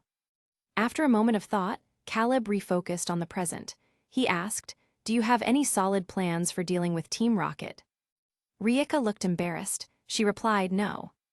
The Resistance had been suppressed for decades.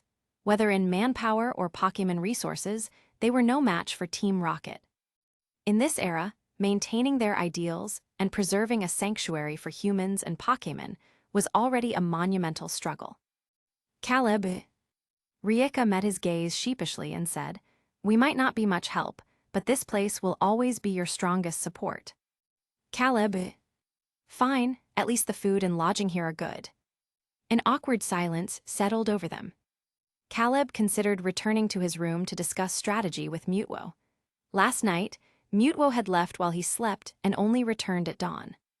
Caleb didn't know where it had gone, and since Mutwo didn't offer an explanation, he didn't ask. Just as he turned to leave, the control room door slid open. A familiar pink-haired lowly shuffled in, yawning, holding a glass of white liquid. "Mornin', Riekani." The girl rubbed her sleepy eyes and plopped onto a corner sofa without glancing at anyone else. Rieka sighed helplessly. "Nozomi-chan, did you stay up all night again?" "Nope," the girl Nozomi denied, curling into the couch. She took a sip of milk, then perked up excitedly, saying, "But my nanotech research made a breakthrough. Give me a little more time, and I'll have functional biomechanical combat armor for humans." "Rest first," Rieka scolded. "What if you collapse? Someone just died from gaming all night last week." Yeah, Nozomi glanced away guiltily. Then she finally noticed Caleb standing nearby. Her eyes widened. Handsome men were already rare in Vermilion City's resistance base, let alone this level of handsome. Most men in this era followed extreme trends, dreadlocks, full-body tattoos, flashy outfits, all of which grew tiresome after a while. But this stranger, tall, well-built, and effortlessly attractive, he wore a simple white t-shirt and gray sweatpants. He looked clean, refreshing, and utterly striking. It was completely different from the flamboyant regulars at the arcade. At that moment, 3 words flashed through Nozomi's mind. "I want HIM." Caleb had no idea what she was thinking. After the Leisha's incident, he simply studied the girl a bit longer. Rieka introduced, "This is the trainer from another world." "Another player?" Nozomi blinked, reluctantly tearing her gaze from Caleb's face. She faced Rieka and asked, "Did anything fun happen while I was in the lab?" Rieka nodded toward her wristband, hinting for the girl to check the news herself. Then she told Caleb, "She's our lead engineer. The artificial sun you saw in the eco-zone, that's her work." Caleb glanced at the girl on the sofa, who looked no older than 16. Rieka coughed lightly and whispered, "Don't be fooled by her looks. She's actually 27. A rare condition stunted her growth." Caleb nodded. He'd heard of such illnesses before. Meanwhile, Nozomi finished speed-reading the recent headlines. Yesterday's battle still dominated the news. Its popularity was millions of points ahead of the second-ranked topic. Shocking, Mutwo betrays Team Rocket, vanquishes Deoxys, then gets stolen by mysterious man. Nozomi read the article aloud, then jerked her head up, staring at Caleb in disbelief before asking, "That was really you?" Caleb, "Yes." Hope blazed in Nozomi's eyes as she whirled toward Rieka, her voice trembling with excitement. "Riekani, our chance has finally come." Rieka thought so too. Compared to the previous players, Caleb was clearly far more reliable. Most importantly, he'd recruited Mutwo to their side. Chapter 150. Mutwo was an indispensable cornerstone of Team Rocket's current development. Pulling it away would be akin to breaking one of Team Rocket's wings. Psychic-type Pokémon already possessed extraordinarily formidable abilities, and Mutwo was the pinnacle of them all. In the anime, beyond standard Psychic-type moves, it had demonstrated unique capabilities such as mass teleportation, weather manipulation, and even erasing human memories. Even in this era of advanced technology, Giovanni remained deeply wary of Mutwo. He understood Mutwo's terrifying potential. And so did the Resistance. A gleam of excitement flashed in Nozomi's eyes as she asked, "When are we going to storm Giovanni's hideout and take him down?" At this, Rieka grew equally animated. Though they were no match for Team Rocket in a direct confrontation, with Mutwo on their side, they could wage a guerrilla war against the organization. Caleb, while the plan was somewhat underhanded, he had to admit it was the most effective strategy available. Vermilion City was a considerable distance from Rocket City. Unsure whether Mutwo could teleport such a long range with passengers, Caleb decided to return to his room and consult Mutwo directly. But Mutwo wasn't there. Nozomi, who had followed him, asked curiously, "Is Mutwo your Pokémon?" Caleb glanced at her and shook his head. "No, we're just temporarily cooperating." Before Nozomi could say more, her smart bracelet lit up. Ryuka's voice came through. "Mutwo is in the Eco Zone." "Got it." Nozomi acknowledged the message, hung up, and turned with Caleb toward the ecological zone. Along the way, she couldn't contain her curiosity. "Are you a trainer? Aside from the Dragonite that appeared in the news, do you have other Pokémon?" Caleb, "Yes, a Mimikyu and a Lucario." "Mimikyu, that little Pokémon draped in tattered cloth, the one that looks like Pikachu." Emma. The ecological zone wasn't far from the residential area. Soon, the two arrived in a sprawling grassland bathed in warm sunlight and fresh air. Though the sky and sun were artificial, they were indistinguishable from the real thing. In the morning, the sun rose in the east, and by evening, it set in the west. Drifting clouds moved lazily across the sky, creating an atmosphere of serene comfort. In the shadows of the distance, Darkrai and Mutwo hovered side by side, silently observing the wild Pokémon playing joyfully below. "Mutwo looks so lonely," Nozomi whispered. It was true. Caleb chose not to disturb Mutwo. With the sun shining so beautifully, he tossed 3 Pokéballs into the air. Amid flashes of white light, Dragonite, Lucario, and Mimikyu materialized before him. "Go play with them for a while." He pointed toward the frolicking wild Pokémon. Yet none of the 3 moved. Dragonite lazily lifted an eyelid to glance at the scene. "Dragonite, pathetic. I would never roll around on the grass like those immature little creatures." Lucario, by nature, was reserved and taciturn. Such lively gatherings were never its style. Besides, it had never tried something as undignified as flopping onto its back and rolling in the grass. Mimikyu initially took a few steps forward, but suddenly hesitated. Afraid its appearance might frighten the other Pokémon, it retreated to Caleb's side. Seeing this, Caleb sat down on the grass, gently placing Mimikyu on his lap and tugging at its cloth ears. Then he turned to Lucario and called out, "Lucario." Lucario shifted its gaze from Mimikyu to its trainer. Caleb beckoned. Without hesitation, Lucario obeyed, always so dutiful. "Sit here and rest for a bit." Lucario's ears twitched slightly as it settled obediently beside Caleb. "Woo." Not to be left out, Dragonite lumbered over and plopped down on Caleb's other side, forming a perfect isosceles triangle with him and Lucario. Watching this, Nozomi couldn't hide her envy. She longed to have a Pokémon of her own and to travel the world with it like the trainers of 70 years ago, adventuring together. On rainy days, she would shelter in caves, huddling close with a team of Pokémon while listening to the rhythmic patter outside. On sunny days, they'd sprawl on the grass for picnics and bask in the warmth, then stargaze together at night.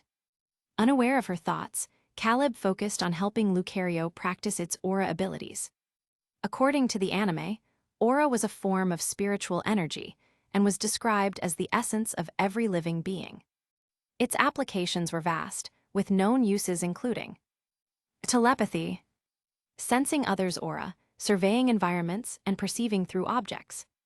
Projecting aura, that is, creating barriers or attacks, aura sphere being a prime example. Transferring aura to other beings, though this was often fatal to the user. An example of this is found in the movie Lucario and the Mystery of Mew, where Sir Aaron and Lucario sacrificed themselves by channeling their aura into the Tree of Beginning. Activating time flowers. However, since these flowers only grew around the Tree of Beginning, this ability had limited utility. During the 3 years in the previous instance, Caleb had guided Lucario through hands-on training, using his own Viridian ability to communicate with Pokémon as a reference. Now, Lucario could engage in telepathic conversations without physical contact. The only downside was that Lucario rarely spoke. When it did, its responses were brief and simple words like "here" or "okay." Nozomi watched, green with envy. She crouched beside the timid Mimikyu and asked, "Can I pet it?" Mimikyu shrank back slightly, eyeing her nervously. Using his abilities to gauge its feelings, Caleb spoke for it. "Of course." "Thank you," Nozomi beamed as she carefully took Mimikyu from Caleb's hands, giving one of its ears a gentle squeeze. It felt hollow, as if there was nothing inside.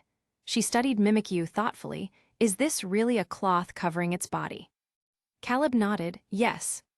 Wouldn't fighting with this cloth on be inconvenient? Nozomi murmured, biting her lip as if struck by an idea. The material is special. It can block one attack for Mimikyu, Caleb explained. In older Pokémon Academia, it was classified as an ability called Disguise. Disguise? Nozomi's eyes lit up. She looked at Caleb eagerly and said, "Would you mind if I tried something with this little guy?" "Caleb, what are you planning?" "Nozomi, have you seen Iron Man? Tony Stark used nanotech to create the Mark 50 armor." Caleb blinked, asking, "Your world has Iron Man?" Nozomi looked puzzled. "Yeah, why?" Caleb shook his head and allowed, "Nothing, go on." If an infinite multiversal dimension exists, Iron Man movies existing in some of the worlds isn't that surprising, he mused. Nozomi regrouped and continued. The Mark 50 has self-repairing biomimetic properties, shape-shifting, high energy absorption, lightweight construction, extreme environment tolerance, and high-density energy storage. I could even integrate an energy propulsion engine to amplify the power of Pokémon moves. Chapter 151. Nozomi's muttering gradually turned into self-directed brainstorming. Her eyes sparkled with inspiration as she hugged Mimikyu and stood up, saying, "I'm borrowing this little guy for a bit." Caleb glanced at the dark circles under her eyes and suggested, "Maybe you should get some sleep first? We can talk after you wake up." "No need, I'm wide awake right now." Nozomi shook her head firmly. Her mind was buzzing with excitement. If she slept now, the inspiration might vanish by the time she woke up. "All right," Caleb sighed helplessly. He patted Mimikyu's head and said, "I'll come find you once I finish handling things here." Mimikyu nodded obediently. Watching Nozomi and Mimikyu disappear through the entrance, Caleb finally turned his attention to Mutwo. As if sensing his gaze, Mutwo glanced back. In an instant, it teleported from Darkrai's side to stand before him. "Mutwo, what is it?" Caleb asked. "You know the exact location of Rocket City, right?" Mutwo nodded. Caleb continued, "Can you teleport me directly into Giovanni's room?" "Yes." Mutwo's response was succinct. A faint blue glow flickered in its eyes as it asked, "Shall we go now?" Caleb hadn't expected Mutwo to be so decisive. After a brief pause, he said, "No rush, we'll go tonight." Mutwo gave a slight nod. Just then, a red streak shot into the area. Caleb and Mutwo looked up simultaneously to see Laisha's soaring toward them, her expression cheerful. Laishio's trailed behind his sister but didn't descend. Instead, he hovered in the air, casting a wary glance at Mutwo before landing on a sunlit patch of grass some distance away, his gaze fixed intently on Laisha's. "Good morning," Caleb greeted Laisha's. "Woo-woo." Laisha's circled Caleb twice, her melodic cries ringing through the air. But when she caught sight of Mutwo, her expression twisted into fear. Mutwo pressed its lips together and vanished with teleport. Caleb stared at the empty space where Mutwo had been and asked, "You're afraid of Mutwo?" Laisha's gave a timid nod, "Woo." She turned slightly, extending her right wing to show Caleb. There, an unmistakable dark scar marred her feathers. "Woo," Laishio's let out a stern cry from nearby. Laisha's immediately retracted her wing, offering Caleb an apologetic smile before obediently flitting back to her brother's side. Lurking in the shadows, Darkrai watched the exchange silently, its thoughts unreadable. Caleb didn't linger in the ecological zone for long. By 10 a.m., he regrouped with Dragonite and Lucario to meet Riika. He informed, "I'll make my move at 1 a.m. Mutwo, and I will teleport directly into Giovanni's room." Riika nodded gravely, "We'll support you fully. Nozomi-chan can hack the Rocket Tower's network, so you'll have 30 minutes to deal with Giovanni." That's enough. Caleb wasn't overly concerned. Even if they were discovered, he still had an escape rope as a fallback. Good, Rieka took a deep breath. With the plan settled, Caleb turned to leave, intending to check on Mimikyu at Nozomi's lab. But as he reached the door, the earlier incident in the ecological zone resurfaced in his mind. He doubled back and inquired, how did Laisha's get that injury on her wing? Rieka blinked in surprise. You saw it. Caleb nodded. They both seemed terrified of Mutwo. Rieka hesitated. She hadn't planned to bring this up, but since Caleb asked, she saw no reason to hide it. This goes back a long way. 3 years ago, before we relocated to Vermilion City, we had a base in Saffron City, she replied. But later, someone tipped off Team Rocket. Giovanni sent Mutwo to raid us. During the evacuation, Mutwo used its psychic powers to snap Laisha's wing. If Darkrai hadn't been there that day, we might not have made it out alive. A shiver ran down Rieka's spine at the memory. No wonder Latios looked at Mutwo with such wariness, Caleb mused. Rieka continued. Back then, there were no Pokémon healing items on the market. Combined with delayed treatment, Laisha's wound never fully healed. After getting his answers, Caleb left the control room. Following the base layout Rieka provided, he made his way to Nozomi's lab. When he pushed the door open, he found her sipping coffee with one hand while manipulating a holographic projection with the other. The projection displayed a sleek, blue-tinted mech modeled after Mimikyu's form. Under Nozomi's fingers, it morphed through countless iterations, its design growing increasingly refined. Mimikyu was bored out of its mind and sat on a tiny couch Nozomi had prepared for it. Spotting Caleb, it immediately used Splash, launching itself into his arms. Caleb caught it effortlessly, settling it onto his shoulder as he approached Nozomi. Only then did Nozomi notice his presence. Dark circles hung heavily under her eyes, yet her gaze burned with exhilaration. "You're here, quick, take a look. Are there any features you want added to this mech?" she asked energetically. For once, Caleb felt a pang of guilt. Studying the bloodshot veins in her eyes, he said, "Seriously, you should sleep first. This isn't urgent." Nozomi waved him off. Later. "Gotta finalize the mech's design first. Let me tell you, this'll be the greatest invention of the century. Even those fossilized geeks at Team Rocket haven't cracked nanotech yet." Caleb understood now. He glanced at the holographic mech, asking, "So this is the world's first nanotech-powered armor?" "Yep," Nozomi nodded, then sighed regretfully. "Too bad self-repairing nanites are a nightmare to produce. Otherwise, we could mass manufacture these." Caleb didn't fully grasp the technicalities, but he recognized the sheer effort she had poured into this project. "Thank you," he muttered. Nozomi, who was still riding her creative high, blinked in confusion. "Huh." "Caleb, never mind, go sleep. We'll need you for tonight's operation." "Oh, right." The pink-haired girl ruffled her messy hair, finally snapping out of her frenzied state as exhaustion caught up with her. After saving the mech's blueprint, she held up 5 fingers and declared, "Give me 2 weeks. 2 weeks and I'll transform your Mimikyu into Iron Kaio." Chapter 152. After sending Nozomi off to sleep, Caleb returned to the ecological zone to find Laisha's, who was still with her brother. He wanted to test whether the Viridian Power could heal the scar on Laisha's wing. The moment he pushed open the ecological zone's glass door, Latios noticed the human who had brought Mutwo here. He lifted his eyelids slightly, watching as Caleb approached. "Woo," noticing her brother's reaction, Laisha's turned her head as well. Caleb radiated goodwill as he sat beside Laisha's, pointing at her wing and asking, "Can you show me that spot again?" Though puzzled, Laisha's obediently raised her wing, exposing the dark scar to Caleb. Then, green energy flowed from his hand as he used the Viridian Power, gently covering the injury. Vibrant life force poured into Laisha's body, yet the scar remained completely unchanged. It seemed that after all these years, the mark had become a permanent part of Laisha's body.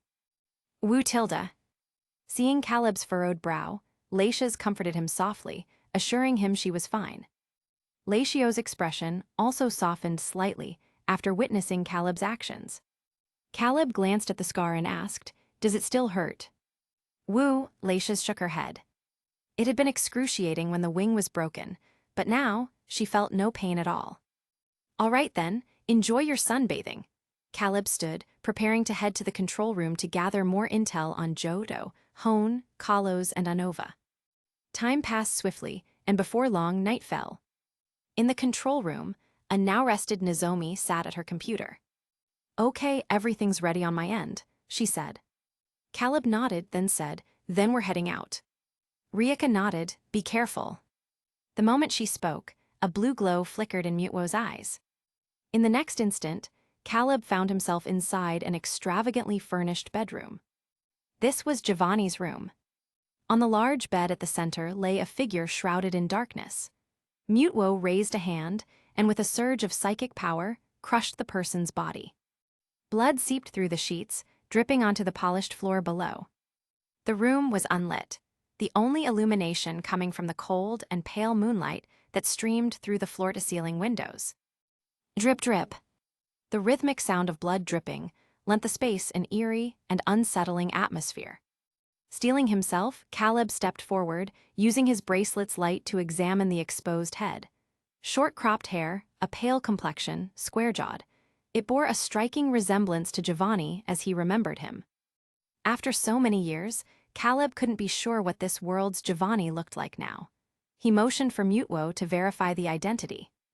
Given Giovanni's intellect, it was all too easy for him to anticipate a resistance night raid and plan a body double as a decoy. This was straight out of a cliché spy movie. To avoid future complications, Caleb wanted absolute certainty. Mutwo stepped forward silently. The moment it saw the face, its brow furrowed. "This is not Giovanni," Mutwo stated coldly. Just as expected, Caleb had predicted this outcome. "What's wrong? Did it work?" Rieka's voice crackled through the earpiece. Caleb eyed the unlucky imposter on the bed and replied concisely, "Giovanni isn't here." Rieka frowned, suggesting, "You should fall back for now." "No."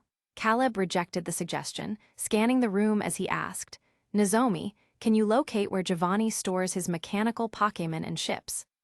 He still vividly recalled the swarm of mechanical Pokémon pouring out of Rocket Tower that day. "Nozomi, give me a minute." While waiting, Caleb walked to the window, gazing out at the darkened skyline of the decaying metropolis. This world's Team Rocket was rotten to the core. Rieka's words from earlier echoed in his mind. They attach artificial genitalia to humanoid Pokémon, design restraint suits to block their moves, and sell them into brothels. They breed Pokémon for elite hunting parties, where the rich slaughter them for sport. They serve wild Pokémon as gourmet dishes. "Found it." Nozomi's voice snapped Caleb back to the present. "Coordinates sent to your bracelet." "Okay." Caleb licked his lips as he checked the data on his wrist display. "Mutwo, let's hit the 25th floor first." Mutwo had no objections. "Teleport." "No." Caleb shook his head, retrieving the Pokéballs for Dragonite, Lucario, and Mimikyu.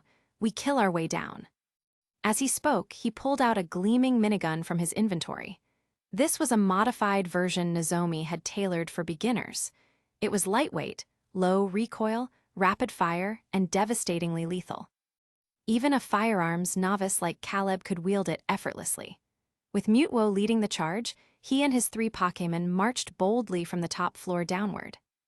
Back at base, Rieka and the others were stunned into silence by Caleb's, "We kill our way down." Kai swallowed hard, saying, "Did I hear that right?" Rieka was equally shocked. This was the equivalent of pissing on Team Rocket's head. No one in this world would dare such a thing. Nozomi, however, was electrified. She whooped through the comms, "I've cut their network and locked down all exits. Go get him, Caleb-chan." Caleb, currently riding Mutwo's coattails. His boldness stemmed entirely from having Mutwo as his safety net. Mutwo's psychic barriers effortlessly deflected incoming bullets, leaving Dragonite, Lucario, and Mimikyu free to unleash havoc. Though Caleb had declared they'd kill way down, he didn't lift a finger himself. The minigun remained slung over his shoulder as he watched his team's performance. Soon, they reached the chamber housing the mechanical Pokémon. "Your turn," Caleb said to Mutwo. Mutwo nodded. Its eyes blazed blue as psychic energy surged outward like a tidal wave. In the blink of an eye, the sea of mechanical Pokémon was reduced to scrap metal. After annihilating all the drones and ships, the 30-minute window finally elapsed. Before leaving, Caleb had Dragonite unleash 2 full-power Draco meteors on Rocket Tower. Within moments, the grandest and most imposing skyscraper in Rocket City was transformed into a pockmarked ruin. Chapter 153. Resistance Base Tilda. 2 days had passed since the attack incident. When Caleb arrived at the control room, Riika, Kai, Nozomi, and the others were already there. A pale blue panel hovered before them, displaying footage from yesterday's press interview with Giovanni. Reporter, Mr. Giovanni, can you reveal what exactly happened that night? Was it the resistance? Does their rebellion have anything to do with the Mutwo incident? Giovanni's sharp gaze pierced through the camera as he replied coldly, I have always given these people a chance, hoping they would repent and cease their antisocial actions. Actions no different from terrorism. But regrettably, they have failed my expectations. I've realized that my mercy only emboldens them further. From today onward, I will issue a regional warrant for the resistance. At this point, the corner of Giovanni's lips curled into a smirk. Additionally, anyone who provides information on the resistance will receive a reward of 20 million and an opportunity to work at Rocket Corporation. The moment these words left his mouth, the interview site erupted in gasps and cheers. Everyone knew the benefits of working at Rocket Corporation were immense. Even a lowly security guard would be treated with respect on the streets. Not to mention the prestige of being a full-time employee.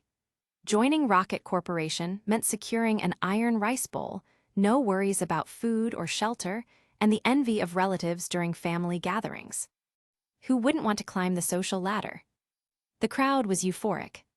In stark contrast, the atmosphere inside the resistance base grew heavy after Giovanni's speech. No one spoke. The air was so still that each person's breathing could be heard clearly. Lost in thought, Caleb walked forward and took a seat beside Kai.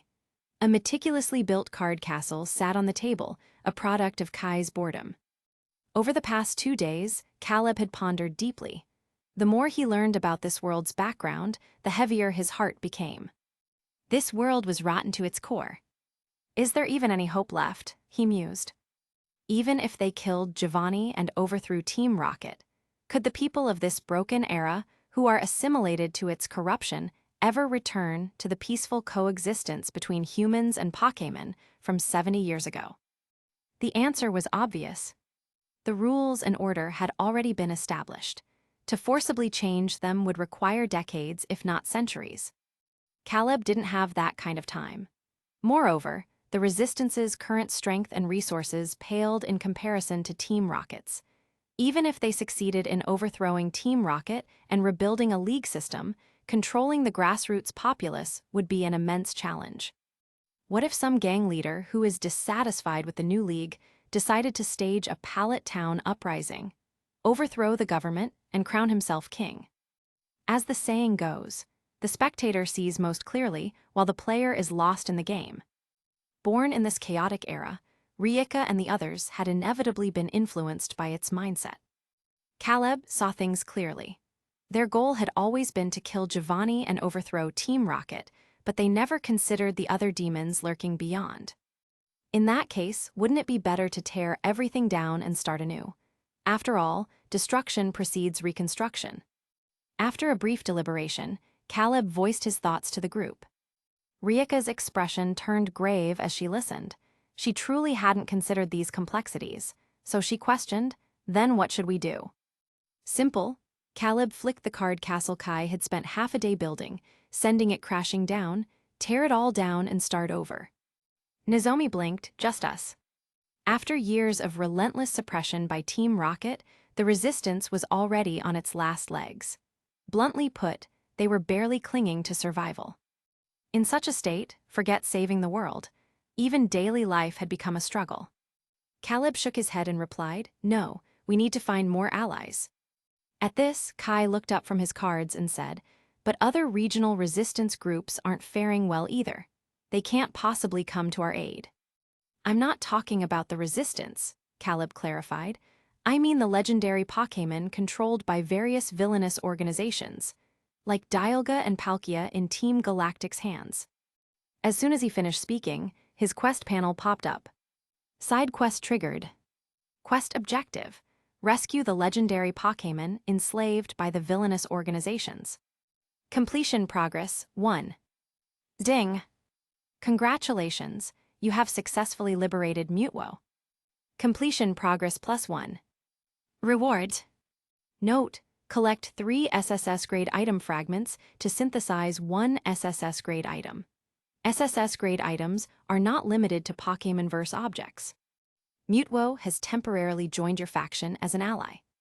Caleb froze, then opened his inventory. At the very bottom lay a shimmering golden fragment. Meanwhile, Rieka, who was deep in thought, suddenly looked up and asked, "Are you suggesting we find Dialga and use it to travel back in time to stop Team Rocket before everything happened?" Kai gulped, his mind racing. Then he pointed out, "But if the past changes, wouldn't we disappear?" "No, that's not how it works." Nozomi slowly shook her head. "According to quantum mechanics and the multiverse theory, any alteration of the past from the future creates a new timeline. This is what we call a parallel world, but nothing here would change. The victorious timeline and the defeated timeline. Time would fork at that juncture, leading to 2 different futures." As an infinite player, Caleb understood this far better than the others. But for now, time travel wasn't his goal. The reason he wanted to rescue Dialga and Palkia was to locate Arceus, the original one. Before that, however, he needed to visit the Tree of Beginning to check on Mew's current status. With just Mutwo, Dragonite, Lucario, and Mimikyu, facing both Dialga and Palkia simultaneously would be nearly impossible. Before heading to the Sinnoh region, Caleb needed to bolster his faction's strength as much as possible. If he remembered correctly, the Tree of Beginning only appeared in Lucario and the Mystery of Mew. It was located deep in the mountains near Pewter City and Mt. Moon, close to the Rhoda Kingdom. Caleb didn't set off immediately to find the Tree of Beginning.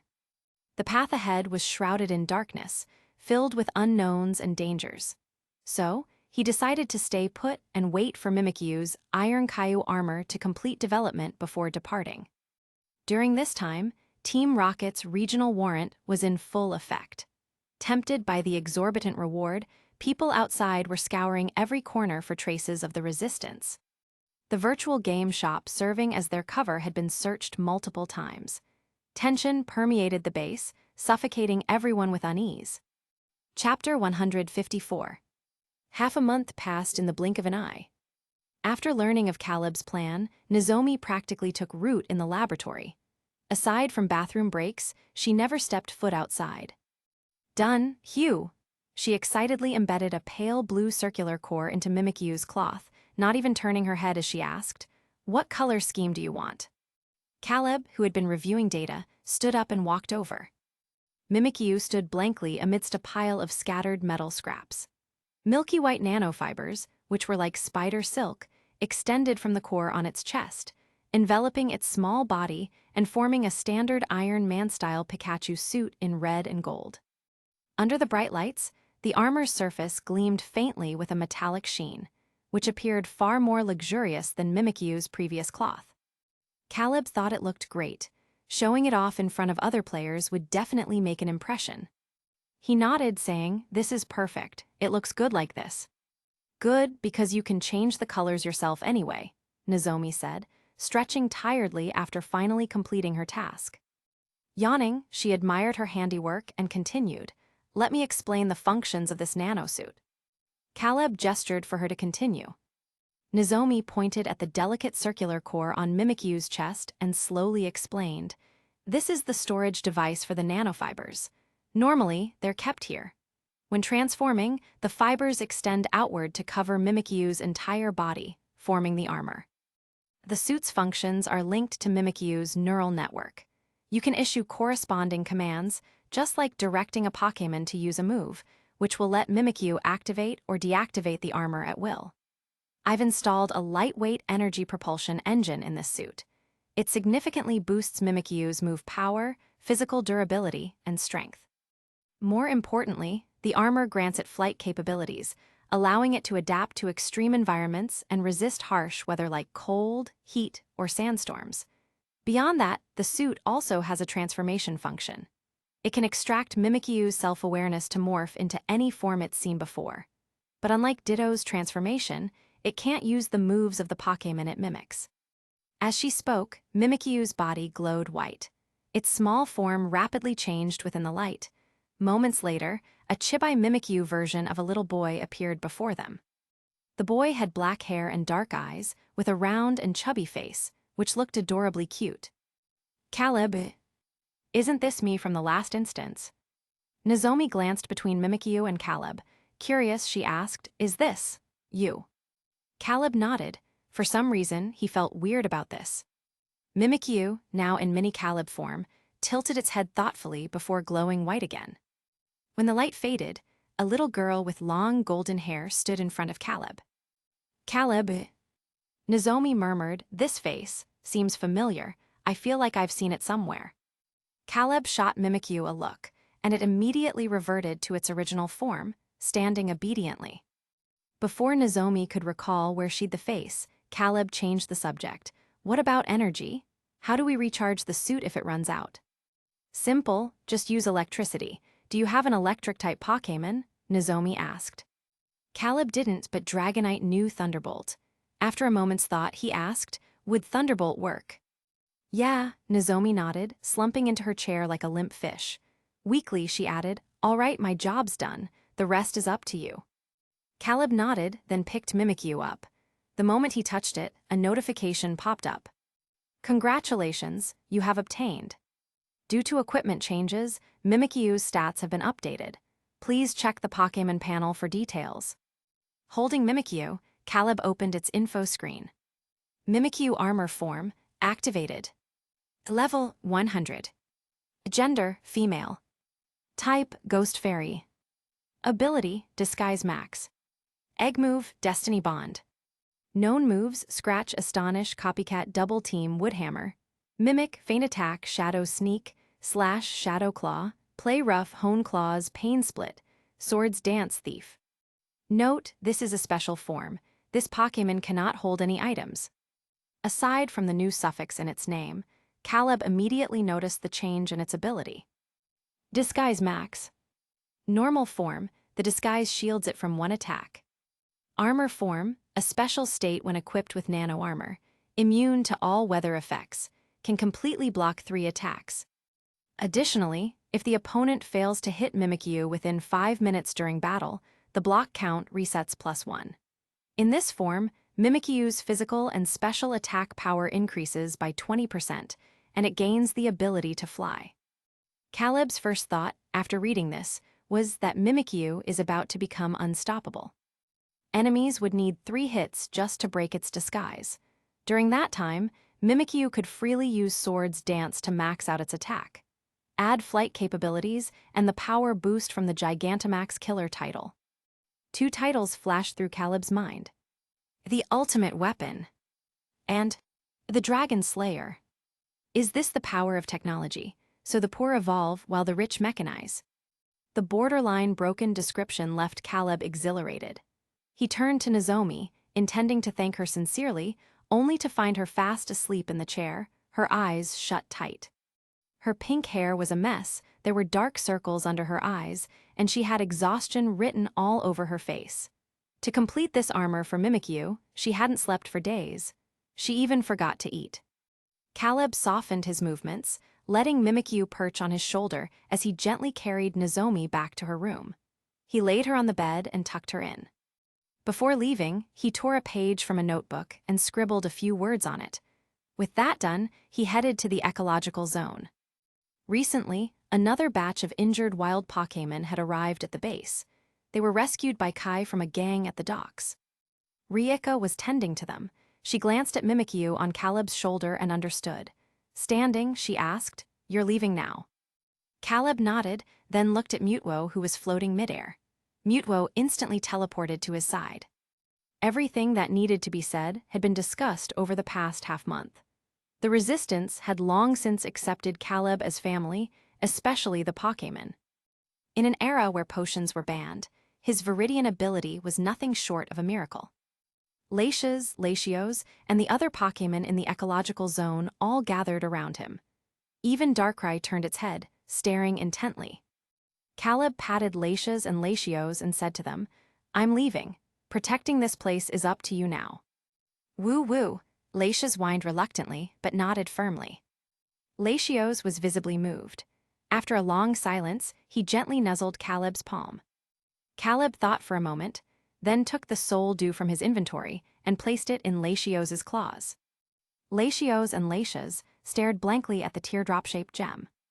Looking at the reaction of the Ian duo, Caleb felt he didn't need to explain. They likely recognized it.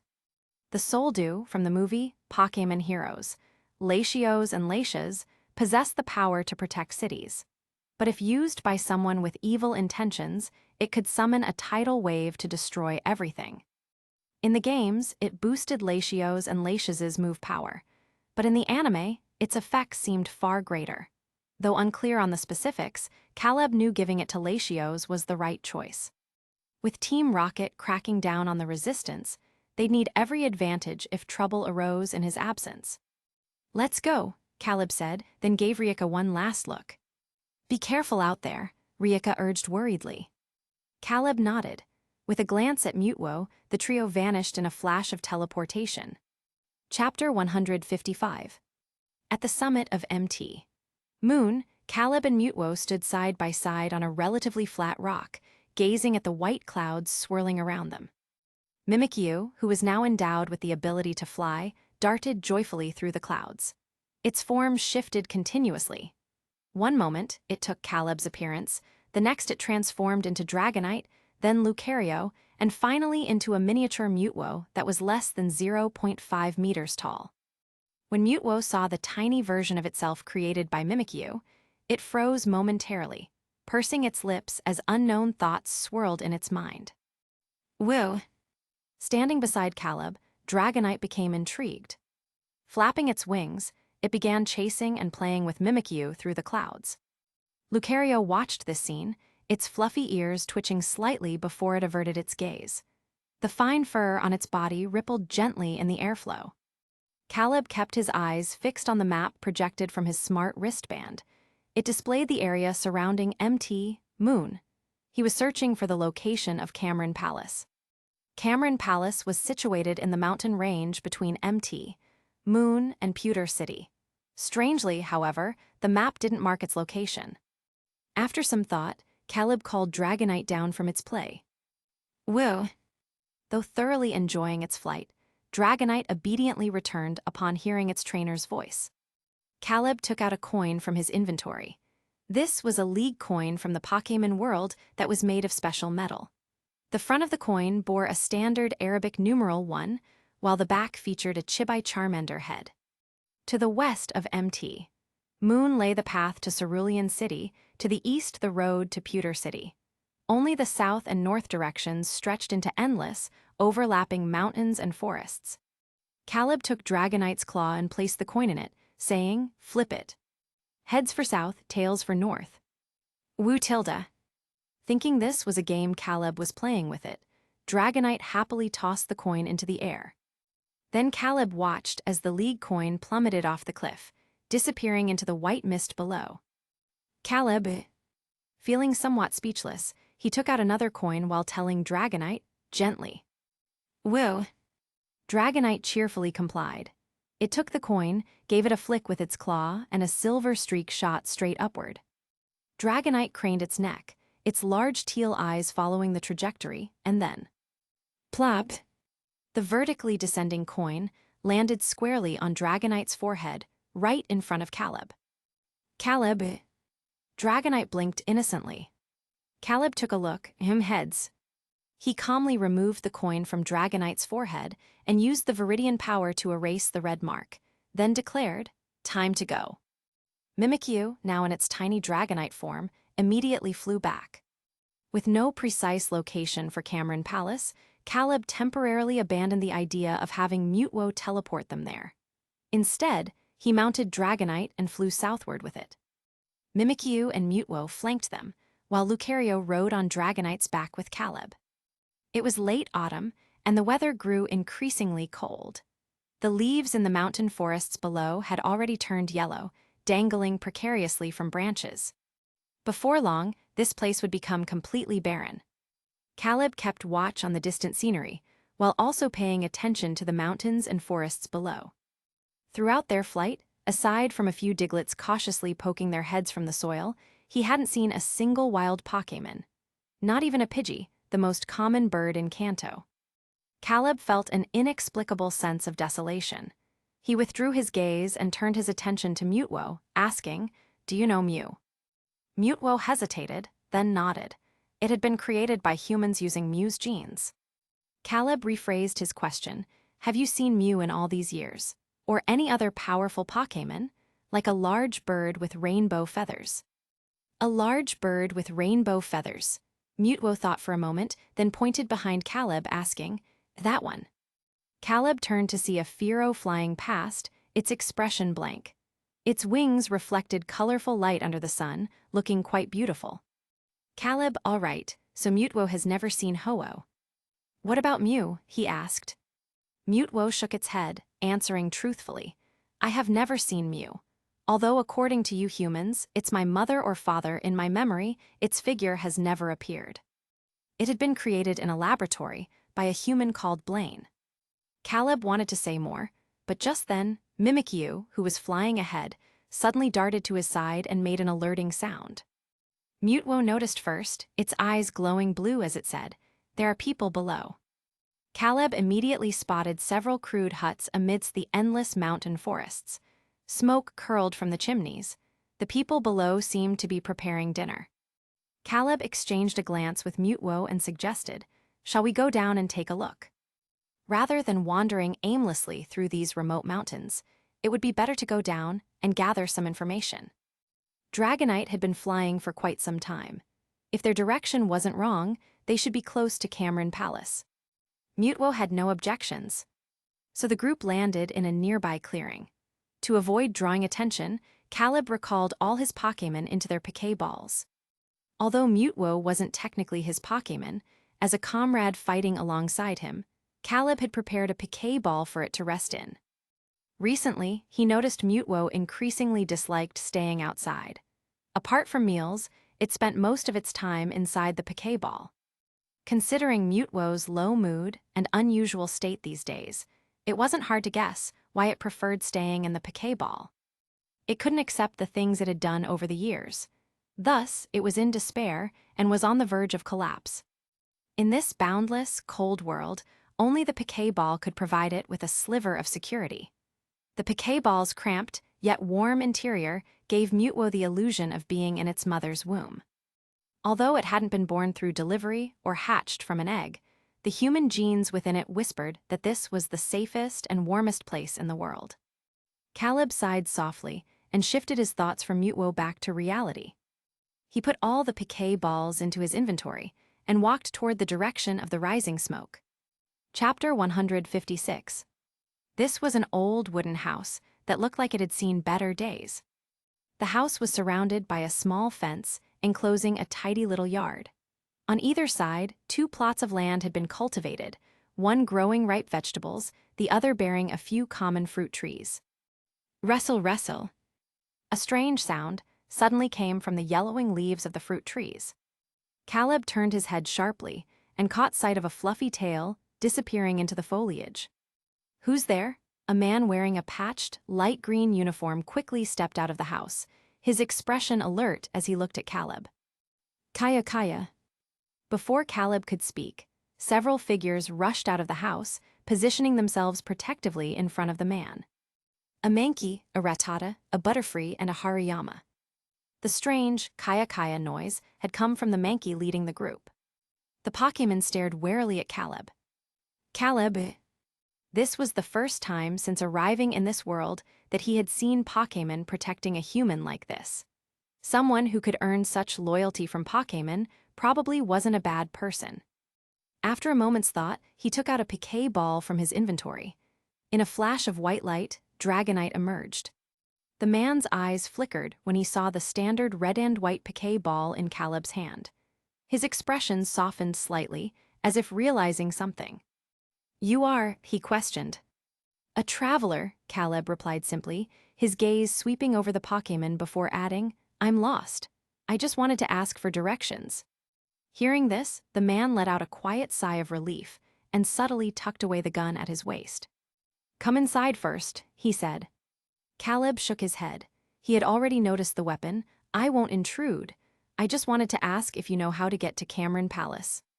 Cameron Palace? The man's expression shifted strangely as he studied Caleb. He asked, why would you go there? I'm looking for a friend, Caleb answered. A friend, the man couldn't help but say, but that place has been in ruins for decades. That can't be right, Caleb frowned. You're a strange one, the man muttered, but he answered honestly. 70 years ago, after Team Rocket destroyed the Pokémon League, they set their sights on the Tree of Beginning. The people of Cameron Palace fought to protect it, and in that battle, the entire city was reduced to rubble. Caleb's brow furrowed. He asked, what about the Tree of Beginning? The man shook his head. I don't know, I'm just a forest ranger. This is all just something my grandfather told me. In the Pokémon world, rangers spent their lives in the wilderness, protecting wild Pokémon from poachers. The upheaval 70 years ago had barely touched this remote forest. Even as the outside world changed drastically, the rangers here continued their work, safeguarding the Pokémon. But after the revolution, poachers had become more frequent. One ranger had died on patrol, passing the duty to his son, who then passed it to his grandson. And so it continued, down to the present. Hearing this, Caleb lost interest in further conversation. If Cameron Palace was destroyed, what had happened to the Tree of Beginning? And what about Mew, who was tied to it? After getting directions from the man, he mounted Dragonite and left without another word. Dragonite's flight was swift. In no time, they broke free of the forest and emerged over a vast, open plain. There, amidst the flatland, stood the ruins of a shattered city. Mewtwo, Caleb called. Mewtwo materialized from its Pokéball, giving him a questioning look. Teleport us there, Caleb said. Without a word, Mewtwo's eyes glowed blue. In the next instant, Dragonite vanished, only to reappear directly above the ruined city. The moment Caleb entered the city's boundaries, his quest panel flickered to life. Hidden Quest: The Tragedy of Cameron Palace activated. Quest details. Once a thriving city, Cameron Palace was reduced to ruins in a sudden war. The desperate, the grieving, and those who sought to protect their home became lingering spirits, unwilling to move on all this time. Objective: wait until midnight 00:00 and speak with Queen Eileen. Rewards. Note: completing this quest will unlock the next stage, the Aura Guardian. Queen Eileen, Caleb recognized the name. She was the queen from the movie Lucario and the Mystery of Mew, the one who had given Ash the staff of the hero, Sir Aaron. But, according to the ranger, she should have died long ago. Caleb scanned the horizon, searching for any sign of the Tree of Beginning. But the sky was overcast, and a thin mist clung to the distant mountains, obscuring everything. For now, he had no choice but to stay and see what clues this hidden quest might provide. With that in mind, he directed Dragonite to land on a relatively intact street. Just then, voices echoed from nearby. Is this really that haunted abandoned city from the internet? A girl's voice asked. Yep, people say you can hear a woman crying at night and see ghosts wandering around. A raspy voice answered, Hey Wang, is the live stream gear ready? All set, just waiting for nightfall, another voice chimed in. Caleb listened quietly. His photo had long been plastered across wanted posters throughout Kanto. If he was spotted, Team Rocket would know his location in an instant. After a brief glance at the group, he turned and led Mewtwo and Dragonite deeper into the ruins, finding a vantage point to set up camp as they waited for nightfall. Mewtwo stood atop a broken spire, looking down at the young explorers weaving through the ruins below. Shouldn't we drive them away? Mewtwo asked. Caleb shrugged and shook his head. It wouldn't work. Why not? Mewtwo sounded puzzled. Caleb stepped forward, joining Mewtwo in observing the group, then answered, I once watched a movie called The Haunted Pond. Mewtwo knew of movies, something humans entertained themselves with. But what does that have to do with this? Mutwo gave Caleb a questioning look. After a moment's thought, he summarized the plot. Mutwo processed this with the part of its DNA that was human. So, scaring them would only excite them more. Exactly, Caleb nodded. To avoid unnecessary trouble, neither he, Mutwo, nor Dragonite could be seen. The last thing he wanted was to wake up surrounded by fighter jets. Mutwo seemed skeptical. Caleb gestured as if to say, "Go ahead and try." Mutwo's lips thinned and its eyes glowed blue. With a rumble, the walls near the group collapsed, trapping them. Then Mutwo watched as their faces lit up with excitement. "Ghosts, see, I told you there were ghosts. This live stream is gonna make us rich." Mutwo. Caleb sighed, then suggested, "Maybe just teleport them out of here." Mutwo did. But by evening, the same group had returned. Chapter 157. As the clock struck midnight, the temperature in Cameron Palace plummeted to freezing. A chilling wind swept through the ruins, carrying with it eerie, sourceless whispers. From atop the tallest broken spire, Caleb stood with Dragonite, Mimikyu, Lucario, and Mutwo, gazing down at the desolate city below. The quest had instructed him to wait until midnight to speak with Queen Eileen. But aside from the ghost-hunting streamers, he hadn't spotted a single soul in the vast ruins. Queen Eileen had perished along with Cameron Palace. The conversation mentioned in the quest was undoubtedly meant to be with her spirit. Ghosts existed in the Pokémon world. The lingering regrets of the dead could bind their souls to the mortal realm, refusing to move on. In the anime's Advanced Generation series, Ash had even been possessed by a vengeful spirit. After some thought, Caleb and his Pokémon began searching the city. From the remnants of side streets to the ruins of the palace itself, there wasn't a single ghost, not even a rat. So the question remained. If spirits couldn't be seen with the naked eye, how was he supposed to communicate with Queen Eileen? Just then, Lucario, who was standing beside Caleb, suddenly turned its head vigilantly toward the palace's front hall. Caleb paused while voicing, "What is it?" Lucario's voice reached him through aura. "There's something over there." "Whoa." Dragonite and Mimikyu tilted their heads in confusion. They hadn't sensed anything. Caleb glanced at Mutwo, who also shook its head. Its psychic senses detected nothing unusual. Lucario pressed its lips together. "I'm not lying." Caleb chuckled and patted its head, saying, "No one said you were. Let's go check it out." Then Lucario nodded. The group changed course, heading toward the front hall. The castle's reception hall was likely where guests had once been welcomed. A broken throne, thick with dust, stood at the far end. Faded paintings hung on the crumbling walls, and a grand but grimy chandelier lay half-buried in the debris. The entire scene could be taken in at a glance. "Is this the place?" Caleb asked Lucario, while eyeing the central throne, the same one where Queen Eileen had once presented Ash with the staff of the hero in the anime. Lucario hesitated, scanning the area before lowering its head apologetically. "Maybe I was mistaken. Sorry." There was nothing here. Caleb's gaze lingered on the path they'd just taken, then asked, "What were you doing right before you sensed something?" "Like, using aura." Days earlier, he had devised a training regimen for Lucario to hone its aura abilities. The goal was to practice navigating, eating, and sensing others' emotions without relying on sight. Aura had countless applications.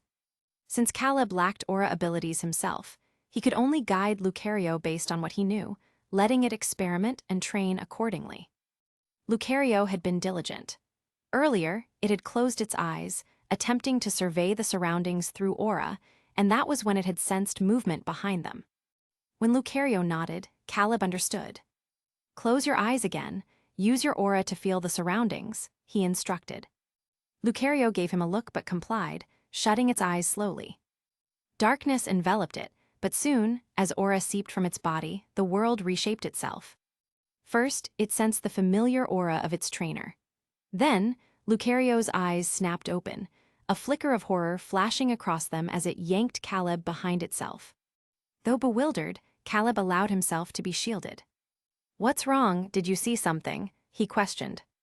Lucario opened its mouth but faltered, not knowing how to explain.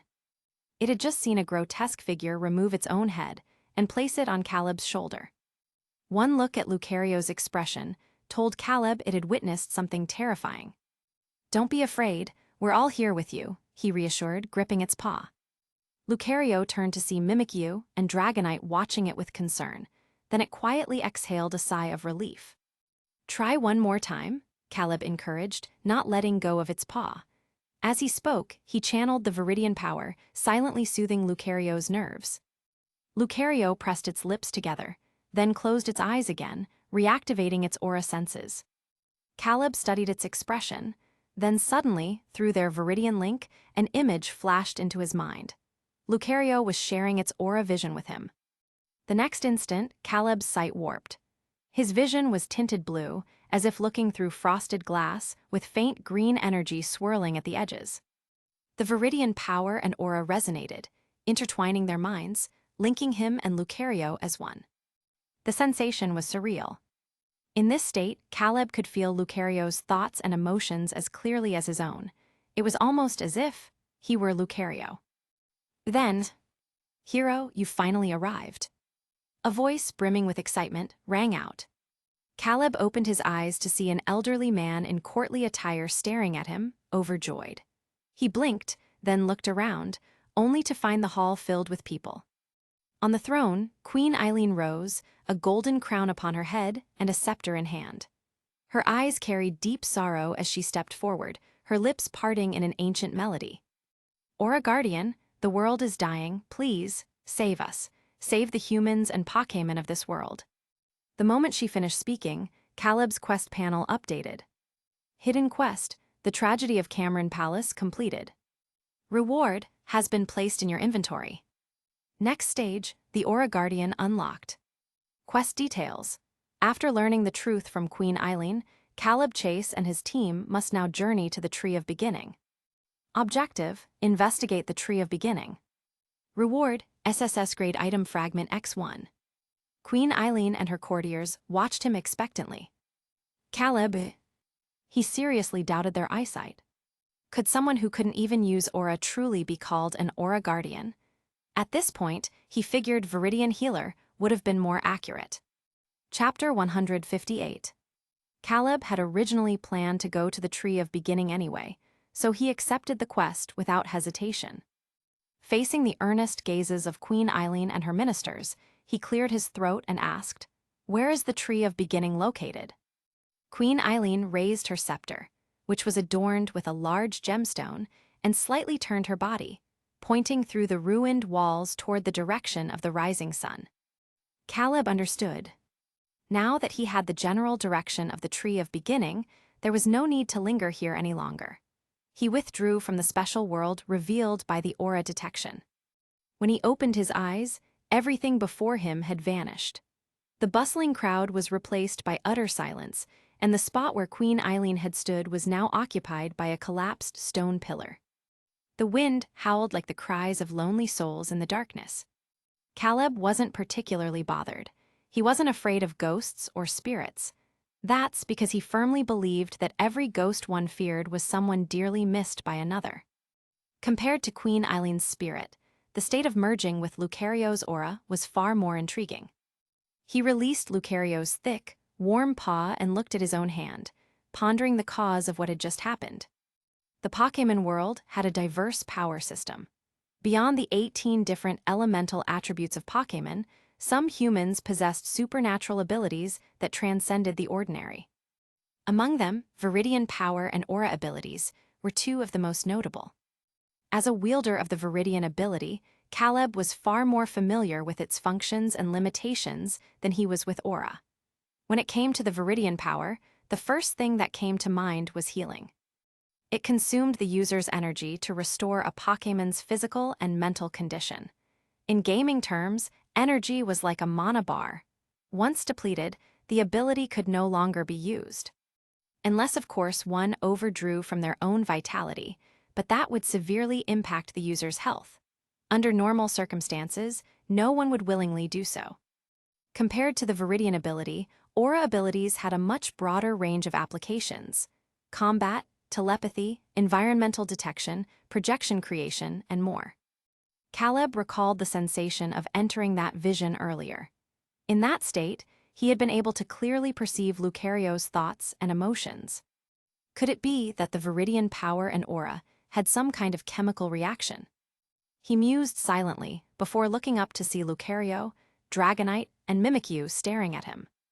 He checked the time on his wristband and realized he had been standing there, lost in thought, for nearly 10 minutes. Caleb. He apologized to Dragonite and Mimikyu before turning to Lucario. Can you pull me into that state again? Lucario nodded, closed its eyes, and first used its aura to scan the surroundings. Once it detected the drifting spirits, it shared them through aura.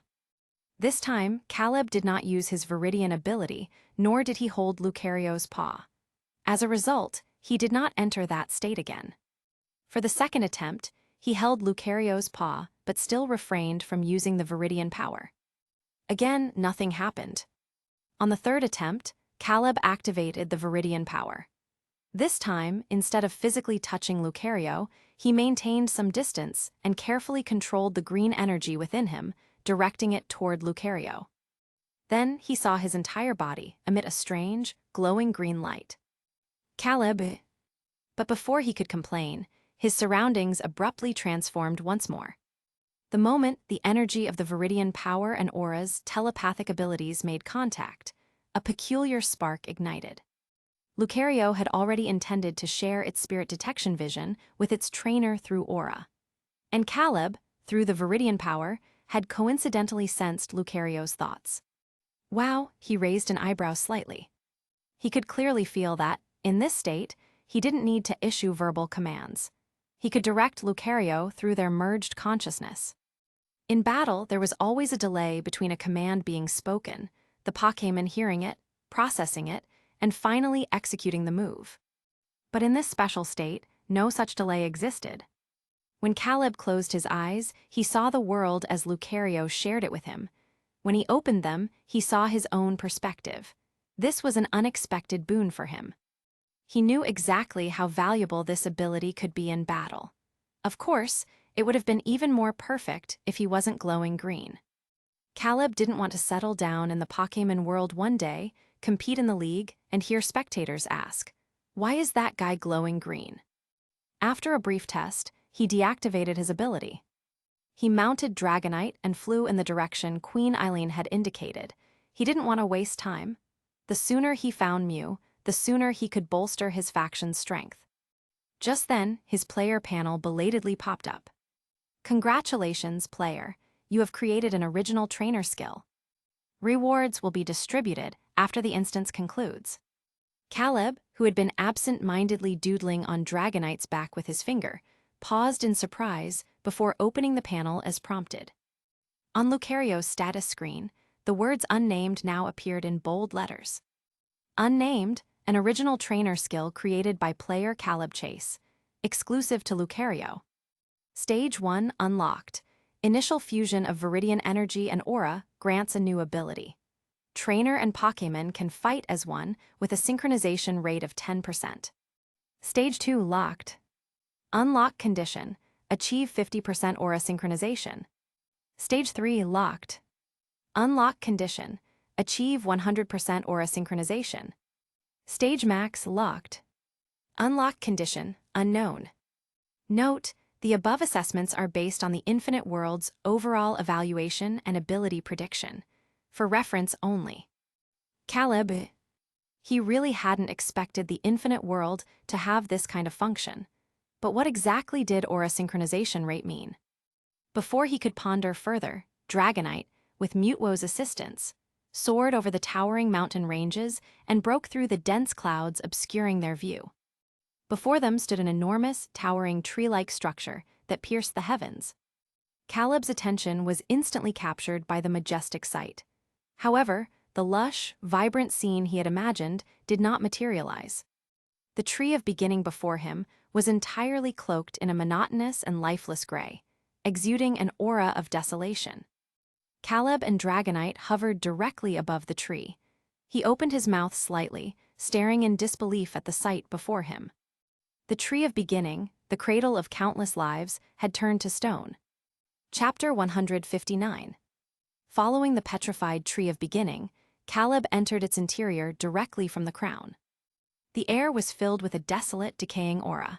The surroundings were eerily silent, devoid of any sound. The interior of the Tree of Beginning had once housed a complete ecosystem.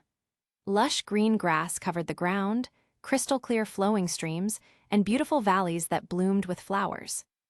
These scenes, once depicted in the anime, had now vanished without a trace, reduced to barren wasteland. The grass was gone, the rivers had dried up, and the flowers had withered.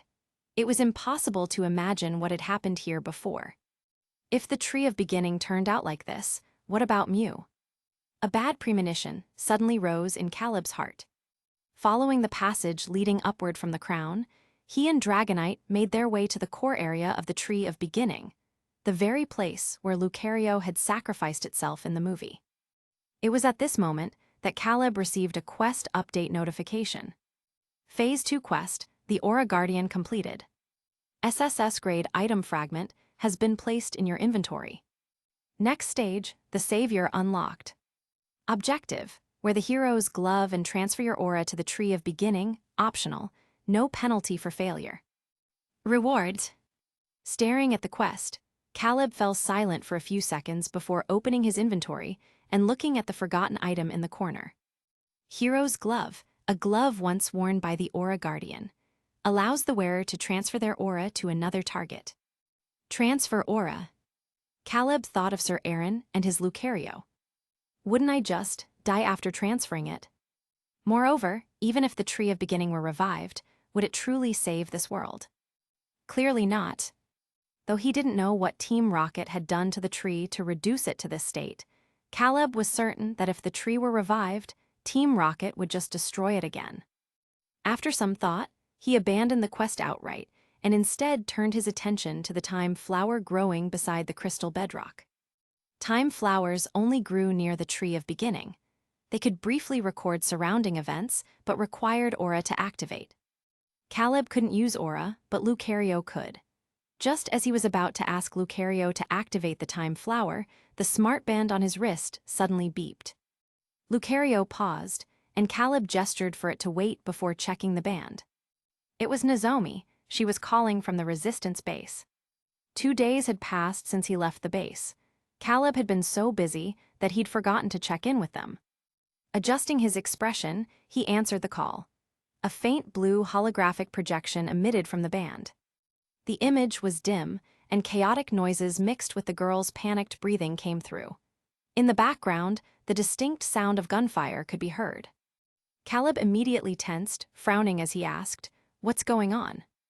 Nozomi's voice sounded urgent. "There's a traitor in the base. Our location has been exposed.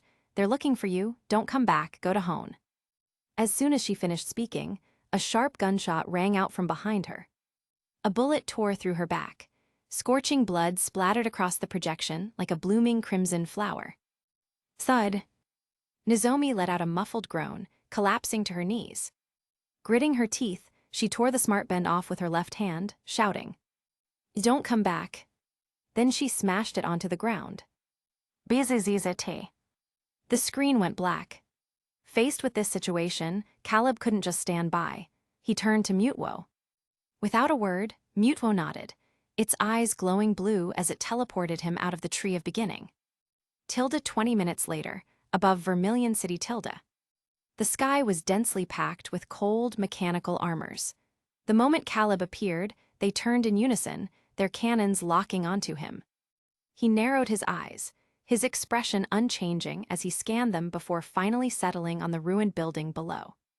A figure in a crisp black suit, hair neatly combed, with hawk-like sharp eyes, slowly turned to face him. Giovanni smirked as if he had expected this. "You came." Caleb didn't respond. Unbothered, Giovanni shrugged and gestured to the ruins around him. "Too bad you're late." "You killed them." Caleb's voice turned cold. Giovanni grinned. "Yes, I did. So what? Weren't you all trying to kill me too? If I hadn't prepared in advance, I'd be a corpse by now, wouldn't I?" He clapped his hands, and several mechanical Pokémon flew out from above. Their claws gripped Nozomi, Rieka, Kai, Lacia's, Latios. Giovanni took a few leisurely steps forward, pulling out several piquet balls and taunted, "Wanna save them?" Caleb glanced at the unconscious figures in the sky but remained silent. "TN, so Giovanni killed everyone except these 5. Giovanni waved his hand, and the mechanical Pokémon aiming their cannons at Caleb immediately withdrew, returning to standby. "It's been a while since I've had a proper Pokémon battle," Giovanni mused. "If you want to take them away, it's simple. Win against me. 1 win, 1 person freed. Of course, if you lose even once, someone dies, so will you play?" Before Caleb could answer, a visible ripple distorted the air. Then, 2 massive Pokémon, each nearly 5 meters tall, emerged from the spatial tier. It was Dialga and Palkia. Cyrus swept his gaze across the scene, a faint smile playing on his lips as he landed beside Giovanni. "Oh, quite the commotion here," he mocked. Giovanni gave him a cold look and asked, "What do you want?" Cyrus chuckled, then turned his attention to Caleb, asking, "So you're the one asking about Cynthia?" Having already seized control of the Sinnoh region, Cyrus's attitude toward the resistance differed slightly from Giovanni's. He quite enjoyed watching the insects struggle in their death throes. Thus, he had planted many of his own spies among them, observing their performances. Not long ago, he received intel that the person who had stolen Mutwo from Kanto was inquiring about Cynthia's whereabouts from Sinnoh's resistance. Cynthia. Cyrus would never forget that name. Even now, he could vividly recall the woman on the battlefield of MT, Coronet. Even though she was covered in blood, she refused to fall. No, to be precise, what he remembered was that monstrously powerful Garchomp that was capable of fighting 100 foes alone. Chapter 160. Giovanni's army of mechanical Pokémon, 2 Deoxys with strength rivaling Mutwo, and Cyrus, who had brought Dialga and Palkia to join the fray. For any player, this situation would be nothing short of a dead end. Giovanni and Cyrus stood leisurely in place, both wearing faint, confident smiles as they gazed at the lone young man standing amidst the ruins of the city. Caleb remained calm, his expression unchanged despite being cornered. On the surface, he appeared to be deep in thought, but in reality, he was checking his inventory. Ever since Cyrus appeared, Caleb noticed that a certain item in the corner of his inventory, which had always been dim, was now emitting a faint glow. Red chain, damaged, a mythical artifact said to be connected to the legendary Pokémon that shaped the Sinnoh region. Effects unknown, can be taken out of the instance. This item, which he had obtained in a previous instance, had now undergone a strange transformation. Red chain, damaged, a mythical artifact said to be connected to the legendary Pokémon that shaped the Sinnoh region. Can temporarily control either Dialga or Palkia for 30 minutes. Will break after 1 use. Caleb narrowed his eyes slightly and lifted his head imperceptibly, glancing at Cyrus, who stood between Dialga and Palkia, completely unguarded. Seeing the young man across from him finally raise his head, Giovanni raised an eyebrow and asked, "Have you made your decision?" Caleb deliberately furrowed his brows, putting on a grave expression. "Fine, I accept." Hearing this, Giovanni's lips curled into a smirk. With a light wave of his hand, the mechanical Pokémon surrounding them retreated like a tide, clearing a space to serve as a battlefield. The battlefield is all of Vermilion City. The rules are simple. The match only ends when all of one side's Pokémon are defeated. Giovanni adjusted his suit as he spoke in a relaxed tone. Caleb nodded to show his understanding, his gaze sweeping over Palkia behind Cyrus before taking 2 steps back. "Then, let's begin." Giovanni grinned and tossed a black piquet ball emblazoned with Team Rocket's emblem into the air. With a flash of white light, a sharp-eyed Beedrill with gleaming, deadly stingers appeared before Giovanni. In an ordinary world scenario, Caleb might have had the patience to battle Giovanni seriously. But the resistance members suspended above were all badly injured, especially Nozomi. Her face was pale, and blood dripped steadily from her gunshot wound. If this dragged on any longer, she would likely die from blood loss. Steeling himself, he slowly reached into his pocket for a piquet ball while simultaneously activating the red chain that had been glowing in his inventory, attempting to establish a connection with Palkia. Seeing the word success flash on his interface, Caleb didn't hesitate to issue the command, Spatial Rend. Nanny, Cyrus, who had been ready to enjoy the show, froze at the sudden command. Giovanni's pupils contracted sharply, and a terrible premonition surged in his heart. Instinctively, he reacted. The two Deoxys nearby teleported to his side at lightning speed and whisked him away. Cyrus, however, realized too late that something was wrong. He whirled around just in time to see Palkia's violet form glaring at him with murderous intent. A terrifying surge of purple energy gathered in its maw, carrying a force that seemed capable of tearing space itself apart. And it was hurtling straight toward him. Palkia retained memories of being controlled. It knew exactly what it had been forced to do. Thus, this attack was fueled by its full, unrestrained fury. There was no way Cyrus could dodge. He didn't even have time to command Dialga, who was still under his control, to react before Spatial Rend ripped through him, reducing him to nothing. Mutwo, Caleb shouted. Mutwo didn't need words. It acted on instinct. Its eyes flashed blue, and its body vanished from the ground, reappearing high in the sky. A terrifying wave of psychic energy erupted from it, spreading outward in all directions. The mechanical Pokémon hovering over Vermilion City instantly lost control. One after another, row after row, from the inside out, they exploded into a sea of flames. Having completed its task, Mutwo vanished without a trace, reappearing beside the captured resistance members and teleporting them to safety. Watching Mutwo leave, Caleb finally let out a sigh of relief. The moment he saw the red chain, this plan had formed in his mind. Catch Cyrus and Giovanni off guard, use Palkia to ambush them, then have Mutwo rescue Rieka and the others. As for himself, he still had one last escape rope. With Cyrus dead, Dialga was freed from control. The two enraged temporal and spatial deities rose into the air, their eyes burning crimson as they glared coldly at Giovanni in the distance. At this point, it was impossible for Giovanni not to realize what had happened. Damn it! Furious, he shot a venomous look at the composed young man below before activating this era's most powerful orbital weapon.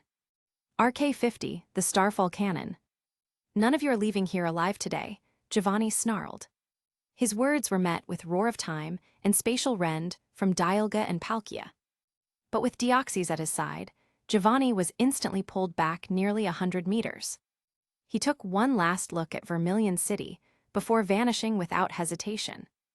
Then a blinding white light erupted from the sky. The air temperature skyrocketed. In the next second, the entire city was engulfed by an enormous, milky white sphere of energy. Mutwo, having teleported to safety, suddenly sensed something amiss. It looked up just in time to see the brilliant flash of light on the horizon. Frowning, it disappeared once more, returning to the skies above Vermilion City. But all that awaited it was a massive, endless crater. The entire city had been reduced to nothingness within that sphere, leaving only scorched earth billowing with white smoke. Hey, wake up, are you okay? Pick-uppy Pikachu. Caleb faintly felt someone place a hand in front of his nose, as if checking for breath. He opened his eyes to see a boy around 17 or 18 years old wearing a red and white baseball cap, looking at him with concern. A Pikachu perched on the boy's shoulder, while a Greninja and a tall, muscular Dragonite stood on either side of him.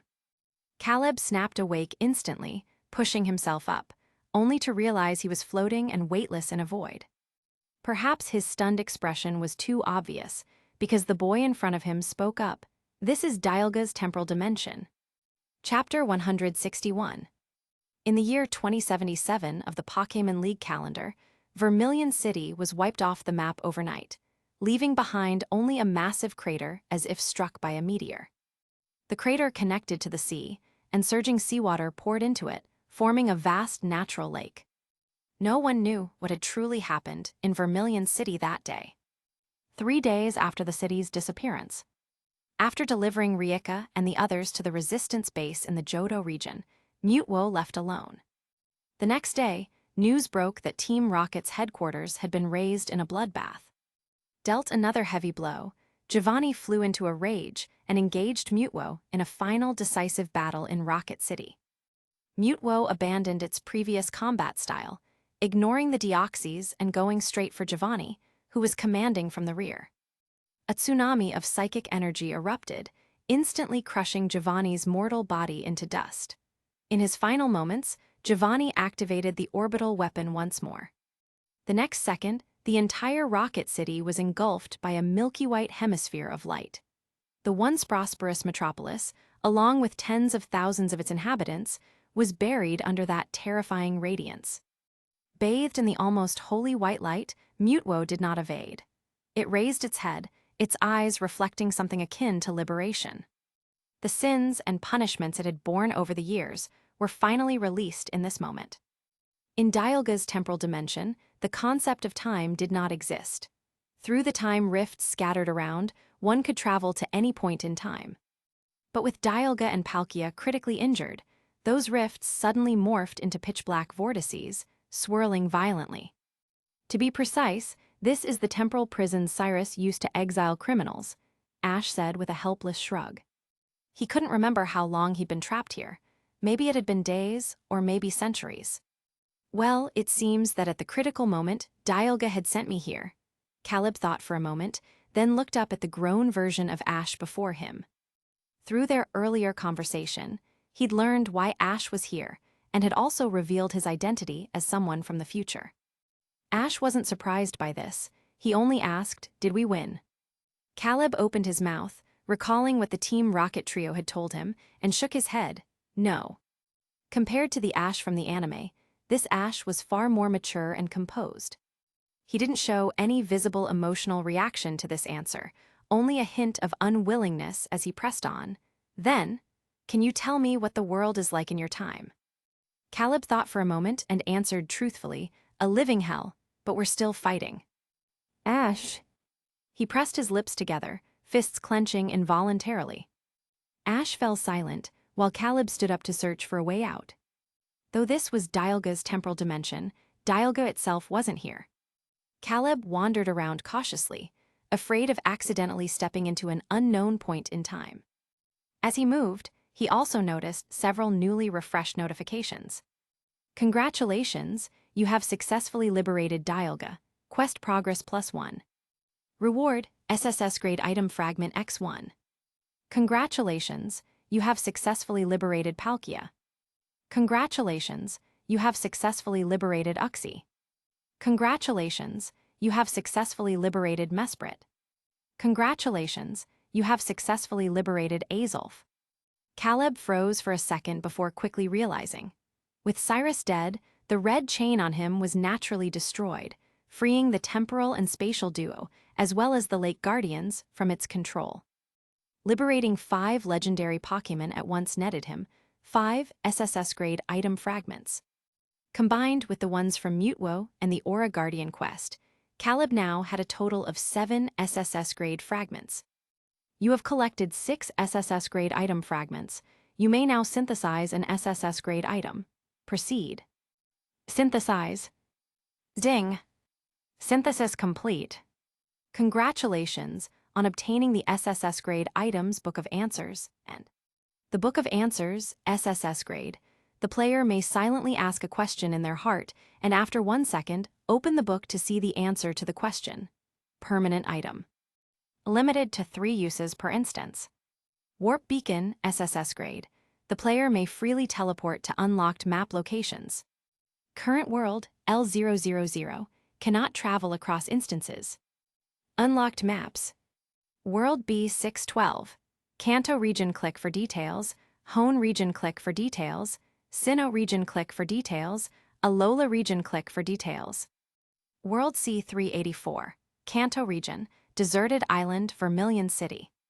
World L000, Collapsed World, Vermilion City, Pallet Town, Rocket City, MT. Moon. After reading this, a bold guess formed in Caleb's mind. To test it, he took out the Book of Answers and silently asked in his heart, "Are all the instances I've experienced part of the same world?" 1 second later, he opened the book. The page read, "No, when a player enters an instance, the infinite world automatically records the affinity of major NPCs toward the player. When affinity reaches a certain threshold, the player's next instance will automatically take place in that world. If 3 major NPCs' affinity for the player exceeds 50, that world scenario will become the player's dedicated world. Subsequent instances will then refresh within that world. Caleb understood. B612 is my dedicated world. In his first instance, Infernal Affairs, Lance remembered him, so his second instance, Bugcatcher, still took place in that world. Judging by the regions listed under B612, it wasn't hard to guess that the transformation and substitution instance also happened there. Which meant he could still meet Lance, Steven, and Cynthia again. Caleb's fighting spirit instantly reignited, though right now, the most important thing was to escape this place. Normally, without Dialga here, there would be no way to leave voluntarily. But Caleb wasn't an ordinary person. He was a player from the infinite world, armed with special abilities. Whether it was the escape rope or the newly acquired warp beacon, both could get him out. Ash, who had been silent until now, finally snapped out of his thoughts and noticed Caleb's excited expression, his head tilting in confusion. "What's wrong?" he asked. Caleb remembered Ash at that moment. After a moment's thought, he took out his last escape rope and handed it over, saying simply, "Use this to leave." "Ash, just pull it and you'll be out," Caleb explained, assuming Ash didn't know how to use it. Though the idea of escaping a temporal prison with a rope sounded absurd, Ash's instincts told him this wasn't a joke. He didn't try it immediately. Instead, he looked up and asked, "What about you?" "Don't worry, I can leave too," Caleb said, already thinking about the situation outside. Ash's mind was still a mess. He opened his mouth, wanting to ask more about the future, but for some reason, the words that came out were, "We will succeed, right?" Caleb was taken aback. But Ash grinned slightly. "That's good. Everyone is still fighting. Thank you, Caleb." With that, he pulled the escape rope. The next second, he vanished from the temporal prison. Chapter 162. Caleb wasn't worried about Ash getting lost in the river of time. The escape rope would automatically return him to his original timeline. After watching Ash leave, Caleb took out the wooden signpost-like board from his inventory. Destination set, Vermilion City. Warp beacon activate. Splash. A black shadow fell, sending a tall spray of water into the air. Caleb. Without time to think, he quickly clamped his mouth shut, held his breath, and took out a Poké ball. With Dragonite's help, he escaped the water. Whoa! Dragonite frowned as it looked down at the vast lake below. Only then did Caleb notice his surroundings. Vermilion City was gone. Then what about Mutuo, who had taken Rieka and the others away? Caleb pursed his lips and immediately tried contacting Rieka and the others via his wristband. But before he could unlock it, he saw black smoke rise from the device, accompanied by crackling sparks. It short-circuited on the spot, falling apart and sinking into the lake. Caleb, left with no choice, he could only use the warp beacon to head to Rocket City first and gather information. After recalling Dragonite into its Poké ball, he activated the warp beacon again. The next second, everything before him changed dramatically. The sleek, futuristic silver skyscraper he had imagined did not appear. Instead, Caleb stood in the middle of an endless, massive crater, a trace of bewilderment crossing his face. Just how long had I been in the time dimension, and what the hell had happened here while I was gone? He could understand Giovanni wiping out Vermilion City, but why had Rocket City, the very foundation of Team Rocket, also disappeared? The air carried a faint burnt smell, and the surroundings were deathly silent, like those wastelands described in post-apocalyptic novels. After hesitating for a moment, Caleb used the warp beacon for the third time, arriving at Pallet Town, where the Team Rocket trio was. The trio, who had been spacing out in the yard, stared at him in utter shock when they saw him. Meowth was the first to react, his mouth gaping wide enough to fit a volleyball. "You're not dead." Caleb's "No, what's the date today?" James answered, "July 28th. July 28th. The day he had entered the time dimension was July 21st. So, while he and Ash had spent a few hours in the time dimension, a whole week had passed outside. But that wasn't the important part. The real question was what had happened out here. Where was Mutwo? And what about the severely injured Dialga and Palkia? Thinking this, Caleb asked directly. James gave him a hesitant look, while Jessie bit her red lips and answered, "We don't know about Dialga and Palkia. But as for Mutwo..." Jessie's expression tuned complicated. It killed Giovanni. Before dying, Giovanni activated an orbital weapon and destroyed all of Rocket City. Mutwo didn't make it out. Caleb froze in place.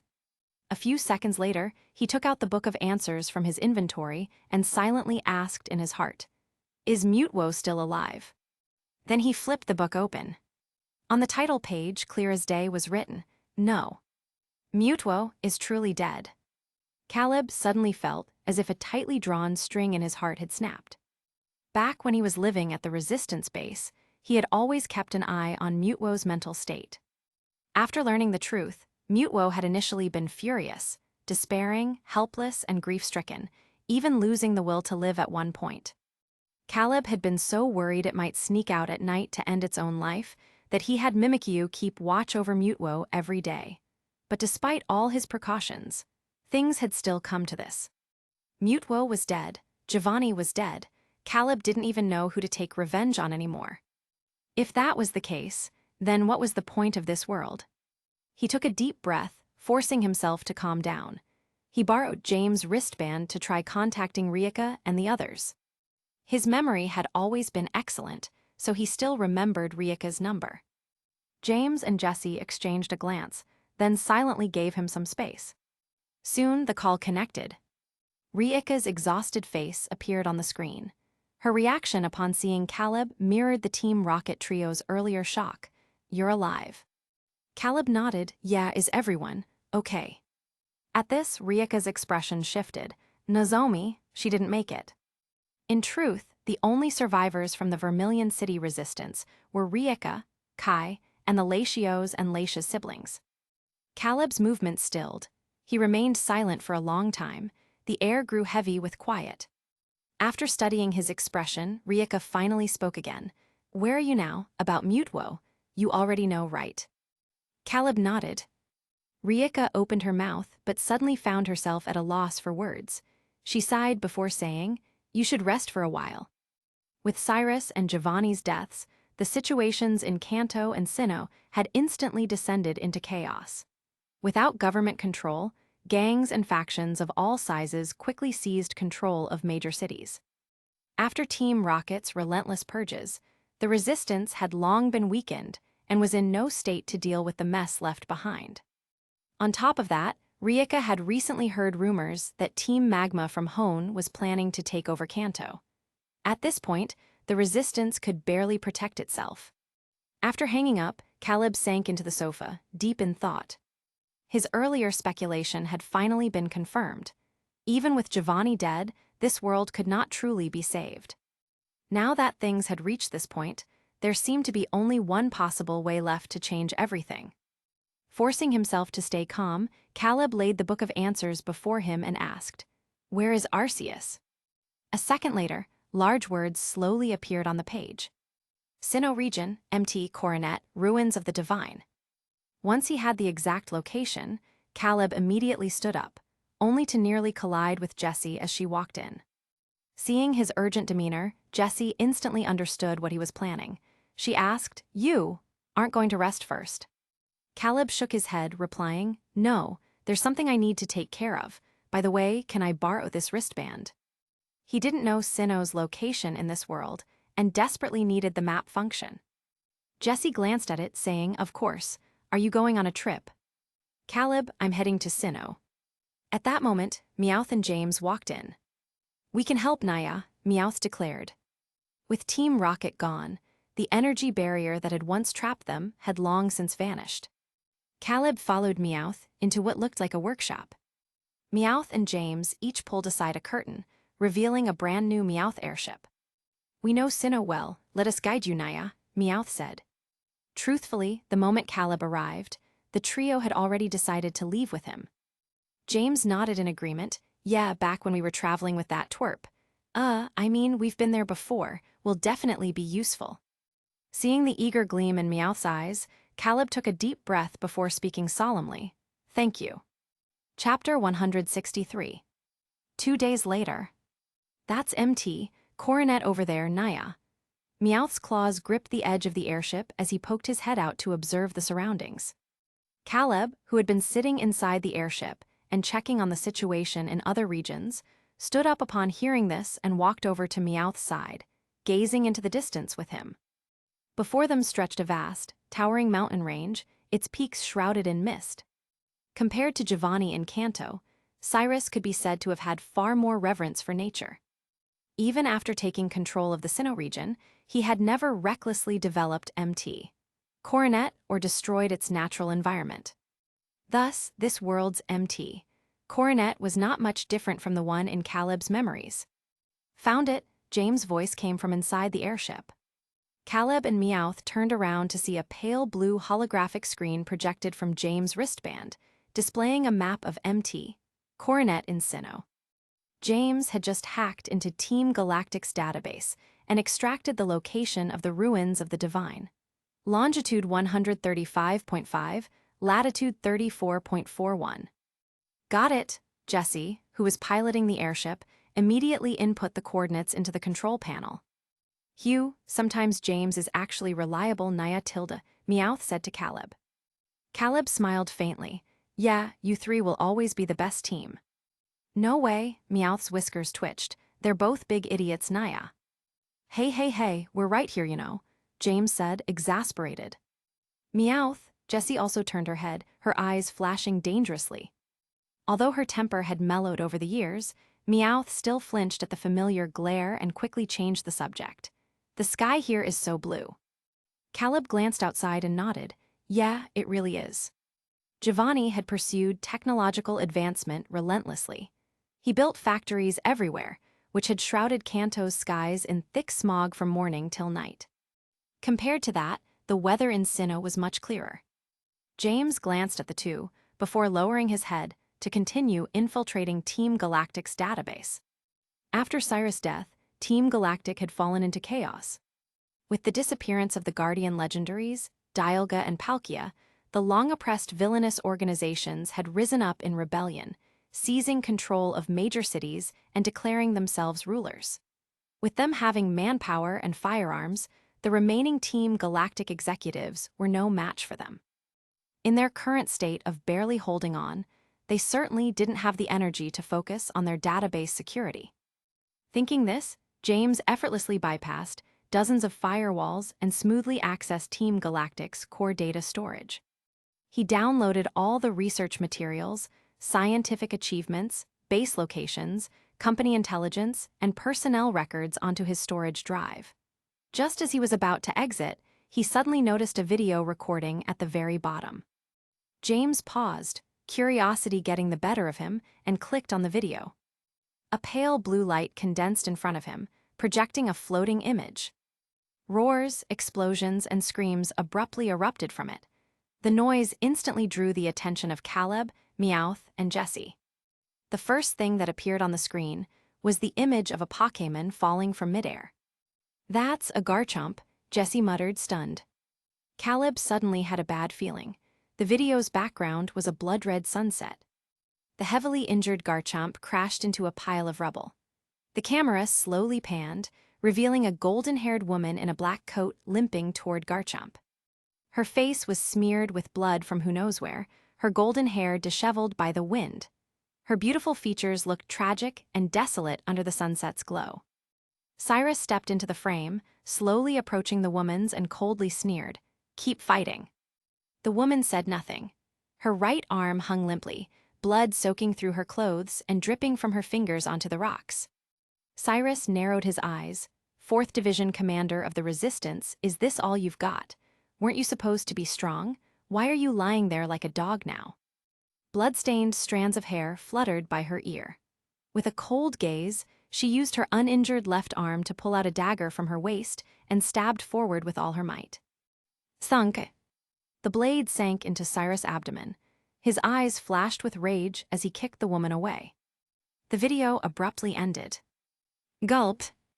Meowth swallowed hard, his voice trembling. That was Cynthia. Probably, James said, unable to hide his discomfort.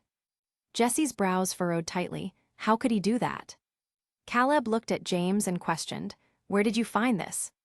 James, Team Galactic's database. For some reason, he felt that Caleb's current state was off. Though he appeared calm on the surface, James got the distinct impression that he was about to kill someone. After a moment of scrutiny, James noticed Caleb's clenched fists and the prominent veins on his arms. James hesitated, his mind quickly piecing things together. He asked, "You know Cynthia?" Caleb, "Yes." He had lived with Cynthia in Celestic Town for 3 years. Long ago, he had come to see her as an older sister and her grandmother as his own family.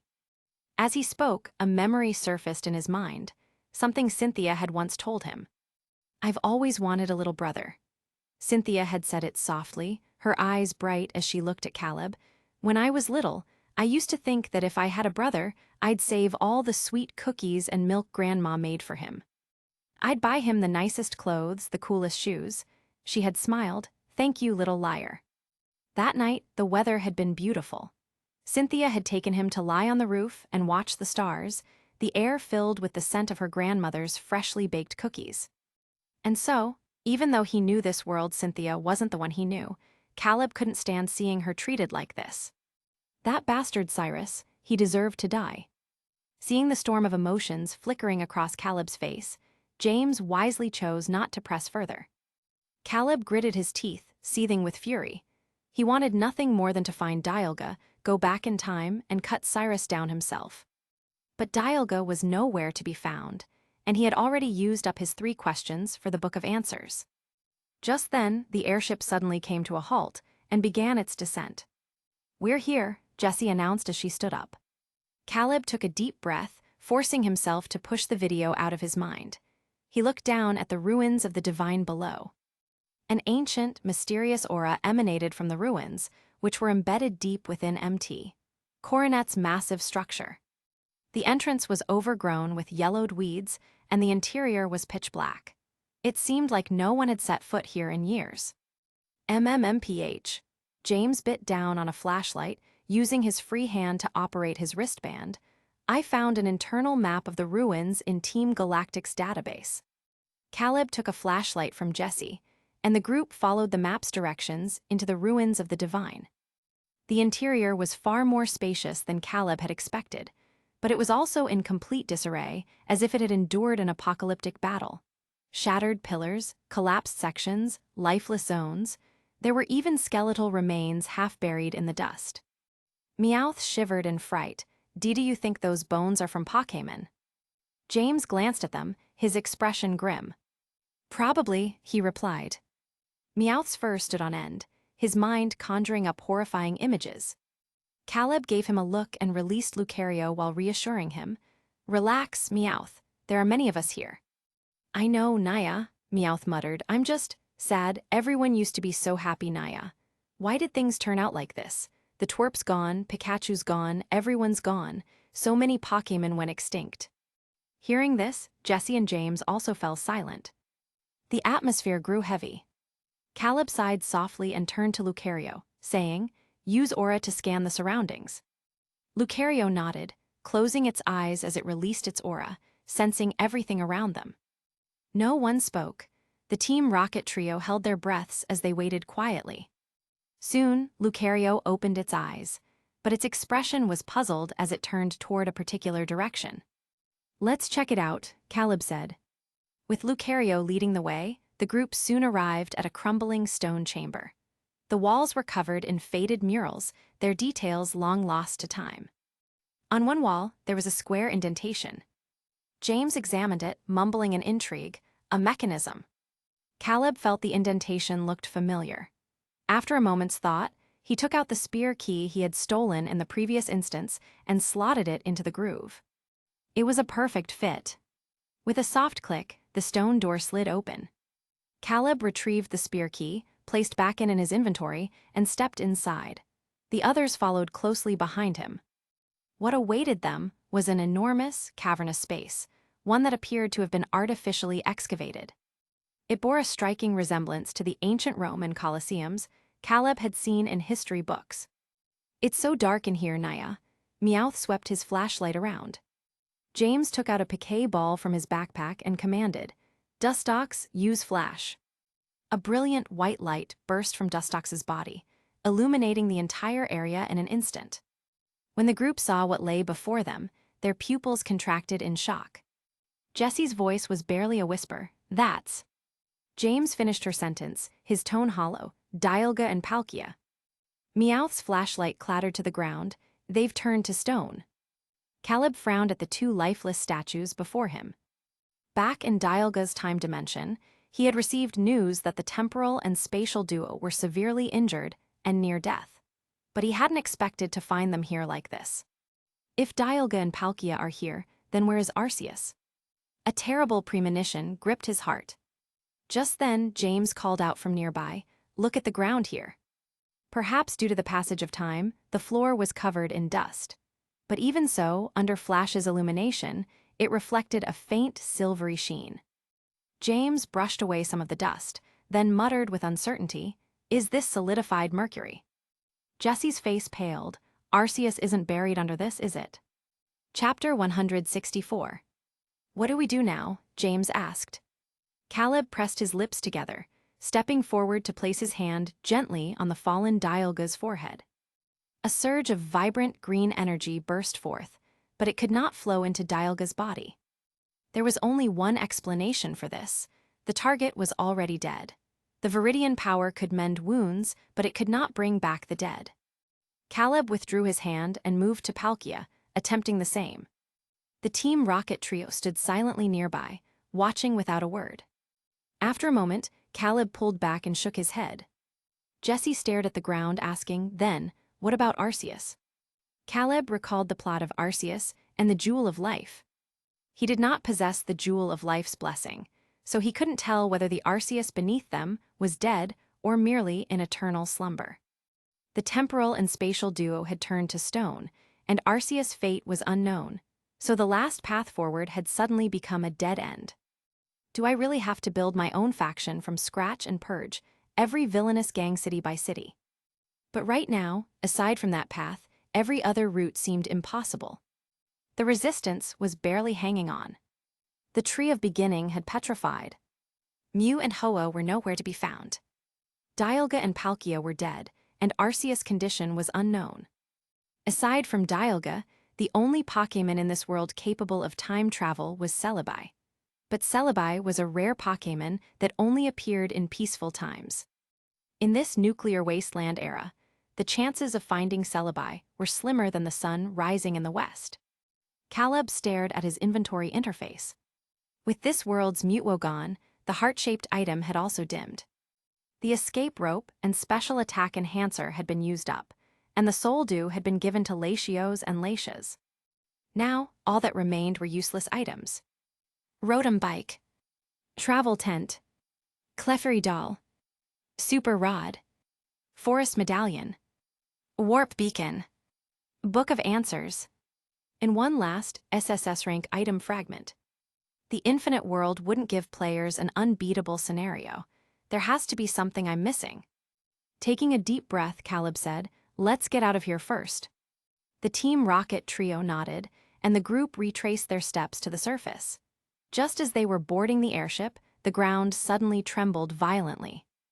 Meowth broke out in a cold sweat, steadying himself with his claws. "What's going on, Naya? An earthquake?" Jessie shook her head, indicating she didn't know either. The earthquake lasted only 10 seconds before stopping. James exhaled in relief and quickly returned to the airship, lifting off. At that moment, Jessie's wristband received a breaking news alert.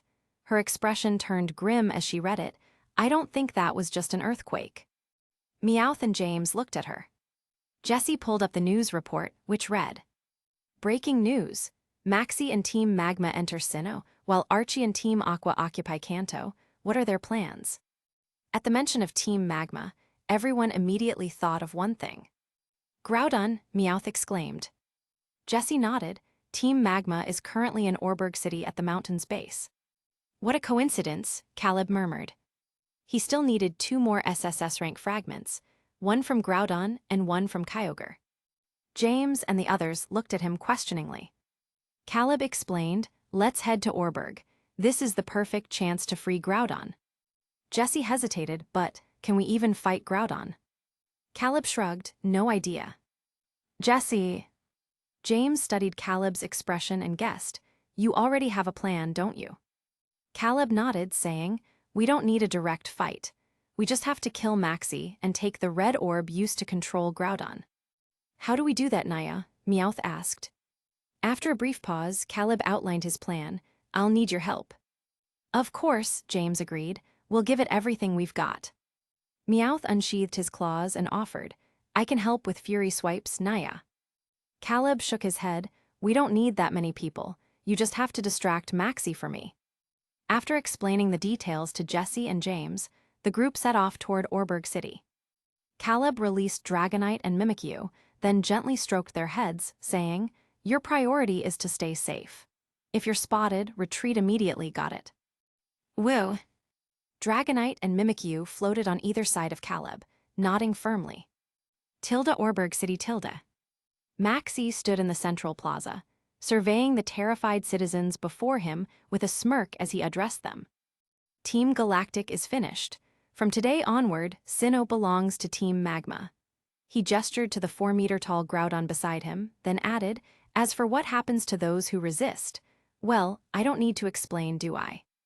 The crowd shuddered, recalling how rebellious gang leaders had been incinerated by Groudon's flames. Countless buildings had collapsed into rubble under Groudon's earthquake. This was the power of the ancient Pokémon, the continent Pokémon, Groudon. Satisfied, Maxie turned to leave, delegating the rest to his subordinates.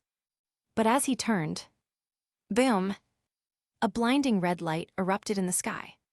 The temperature skyrocketed as countless flaming meteors materialized overhead. It looked like the apocalypse. Crash! The Draco meteor barrage slammed into the ground with terrifying force. Panic erupted as people scrambled for their lives. Maxie frowned as he scouted the scene. Just as he was about to speak up, a purple wheezing floated directly above him. Poof! A thick purple smog burst from Wheezing's body, engulfing Maxie and his surroundings. Cough coughs. Violent coughing fits broke out as chaos consumed the plaza. Even Maxie couldn't open his mouth to command Groudon. Mimikyu, go. Caleb, who was riding Dragonite above, gave the order. Mimikyu nodded as nanoparticles surged from its chest reactor, forming a red-and-gold armored suit around its small body. Blue jet engines flared to life on its back, propelling it forward like a fighter jet at full speed. In the blink of an eye, it dove into the smog. Thanks to the nano-armor, Mimikyu was immune to the poison. Its glowing eyes locked onto Maxie, who was clutching his nose and stumbling blindly. Shing! A shadow claw slashed through the air, followed by Maxie collapsing. The red orb tumbled from his grasp. Jesse, who was blended into the crowd, scooped it up unnoticed and slipped away. James gave a thumbs up to the sky. Caleb nodded, and Mimikyu swiftly returned to his side. Good job, he patted Mimikyu and Dragonite before regrouping with Jesse. Here, Jesse handed him the glowing red orb. The moment Caleb touched it, 2 notifications appeared. Congratulations, player Caleb Chase, you have obtained the mythical item, Red Orb. Congratulations, you have successfully liberated Groudon, Quest Progress +1. Reward, SSS Rank Item Fragment X1. At the same time, the smog finally dissipated. The Team Magma members gasped as they saw Maxie's lifeless body, with a gaping hole in his chest. But before they could react, ROOER. Groudon bellowed in fury, its golden eyes blazing with rage. With a single motion, it unleashed precipice blades. Caleb simply stashed the red orb in his inventory, refusing to use it to control Groudon. Now free, Groudon attacked indiscriminately. Boom! The earth split apart, gaping chasms spreading like spiderwebs. Scalding magma erupted from below, turning Orberg City into a literal hellscape. Chapter 165. After venting its anger, Groudon turned its gaze toward Caleb and the others standing not far away. It stared at Caleb with its golden pupils for a few seconds before letting out a gruff growl. GRRR. Meowth translated, "It's thanking you, Naya." Caleb nodded at Groudon, then asked, "Do you want to come with us?" If nothing unexpected happened, news of the events in Orberg City would soon reach Archie's ears. Snatching the blue orb from a prepared Archie would undoubtedly be much harder than dealing with Maxie. Thus, he needed Groudon's help. Groudon stared at him for a few seconds before nodding imperiously. It turned its head to the southeast. That was the direction of the Kanto region, and it was also where Kyogre was. Seeing Groudon agree, Jessie let out a sigh of relief. She glanced at her wristband and said, "Archie has already arrived in Viridian City." Groudon joined the team as an ally. After recalling it into a Piquet ball, Caleb immediately used the warp beacon to return to Pallet Town, airship and all. Viridian City. Archie, who had been sitting in the mayor's office reviewing the situation in Kanto, suddenly received a report from a subordinate. After listening, his brows furrowed deeply. "Maxie is dead." The subordinate nodded fearfully. An hour ago, news came from Orberg City that Maxie and the rest of Team Magma perished. Archie's frown deepened. He quickly ran through the names of individuals capable of killing Maxie in his mind, but none seemed to fit. Unable to come up with an answer, he asked directly, "Who did it?" The subordinate shook his head, replying, "No one knows. According to eyewitness accounts, it seems to have been a large, well-organized group." Hearing this, Archie suddenly had a bad feeling. Cyrus was dead, Giovanni was dead, now Maxie has also died, so who was next? The events of the past few days had been far too bizarre. Who could have imagined that Giovanni, who had been laughing and planning to invade another world just days ago, was now dead, with not even ashes remaining? At that moment, an inexplicable thought rose in Archie's mind. Leave Viridian City, leave Kanto. Realizing what he was thinking, his heart skipped a beat. Damn it, what's wrong with me? He looked at the dazzling blue orb in front of him and decided he was overreacting. Archie steadied his mind, pinched the bridge of his nose, and said, "Understood. Have Shelley handle matters in Hone for now. You're dismissed." "Yes," the subordinate replied respectfully. "Wait," Archie suddenly called out. The subordinate paused mid-step and turned back, his expression unreadable. "Boss." Archie's face showed confusion. He questioned, "Which department are you from? I don't remember seeing you before." The subordinate lowered his head, his face shrouded in shadow, making his expression impossible to discern. Seeing this, Archie's unease grew stronger. "Look up," he ordered sternly. The subordinate's right hand, that was hidden behind his back, retrieved a Piquet ball from thin air. A flash of white light later, a Lucario materialized in front of Archie. Who are you?" Archie exclaimed in shock, hurriedly grabbing a few Piquet balls from his pocket. But before he could release his Pokémon, the man in front of him uttered a cold command. "Knock him out." Lucario blurred into motion, appearing before Archie in an instant. Its fist carried a sharp gust of wind as it sent Archie flying. His body slammed limply against the wall before he slumped to the ground, unconscious. Caleb wiped the makeup from his face, picked up the blue orb, and tossed it into his inventory. Ding! "Congratulations, player Caleb Chase. You have obtained the mythical item. Congratulations, you have successfully liberated Kyogre. Mission progress +1. Reward, SSS grade item fragment X1. Kyogre had been floating motionlessly above Viridian City, serving as a deterrent to the local factions. Now, with the blue orb's control lifted, Kyogre abruptly opened its eyes. Instantly, the skies darkened, and thunder rumbled in fury. The ancient Pokémon's overwhelming pressure radiated outward from Kyogre, sweeping across the land. Torrential rain began to pour. Outside, Team Aqua members finally sensed something amiss and rushed upstairs, knocking frantically on their leader's door. Caleb glanced down at the unconscious Archie. He had already decided to establish his own faction to change this world step by step. In this plan, Archie and Team Aqua were indispensable. Thus, unlike in Orberg City, where he had allowed Groudon to attack Team Magma freely, he used the blue orb to restrain Kyogre from attacking for now. Displeased, Kyogre could only vent its frustration by intensifying the storm. Caleb, left with no choice, he took Archie and Kyogre back to Pallet Town via the warp beacon. Before leaving, he found a group chat titled Viridian City Work Group on Archie's wristband and left a message. "Stand by, I'm busy, I'll return soon." Whether the subordinates grew suspicious or not, Caleb didn't know. If persuasion failed, he'd resort to force and make them submit under threat. Pallet Town. Jessie stood at the door, eyeing the man Caleb was carrying. "So, how was my makeup skills?" she asked. "Pretty impressive," Caleb admitted, wiping the powder from his face uncomfortably. Then, looking at Archie, he asked, "Are you sure you can make me look like him?" Jessie crouched, tilting Archie's chin left and right for inspection. "Nothing is impossible," she said. "Oh, by the way, the Resistance sent a video while you were gone. Rieka said it might be helpful." "Got it," Caleb nodded, handing Archie over to Jessie and James before heading to the bathroom to wash his face. But after just 2 steps, he suddenly remembered something and turned around, only to see Kyogre floating behind him, its expression fierce. Caleb negotiated with the Pokémon. "I mean no harm. I've freed you from control, but you can't attack anyone here. Deal." Kyogre quickly agreed. Though furious, it wasn't an unreasonable Pokémon. "Good," Caleb pulled the blue orb from his inventory. "Also, Groudon is here too, so no fighting, got it." Freed from control, Kyogre stretched uncomfortably before turning toward the mountains. No wonder it had sensed a familiar presence earlier.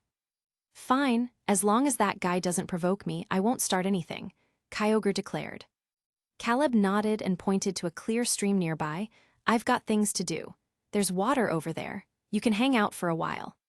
Kyogre, the deity of the seas, glanced at the shallow creek that probably wasn't even as deep as it was tall. Chapter 166. Caleb didn't know about Kyogre's little thoughts. In any case, it could fly, so it could go wherever it wanted. He then released all his Pokémon, including Dragonite, to let them rest. Meanwhile, he went to the bathroom and stood in front of the mirror, splashing water on his face. The young man in the mirror was handsome with well-defined features. Compared to when he had first entered the instance, his face now carried a trace of maturity and steadiness. He grinned, and the reflection in the mirror grinned back. After washing off the makeup from his face, Caleb stepped out of the bathroom to find Jessie and James already waiting for him. Seeing him approach, Jessie immediately played the video sent by the Resistance. Pale blue light intertwined in the air, forming a modest-sized virtual screen. The footage on the screen seemed dated, with poor image quality.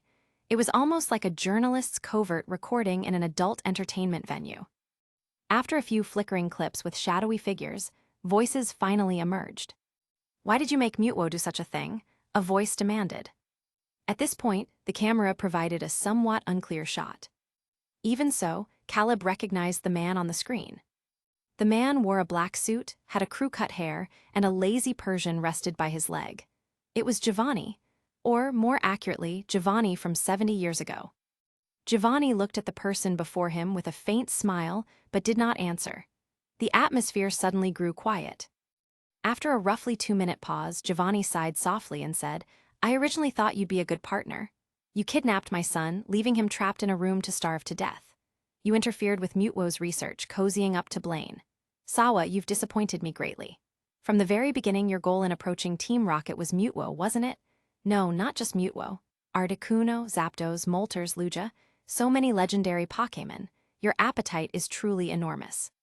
The man called Sawa choked at these words, his voice trembling uncontrollably. "Why you? Knew all along."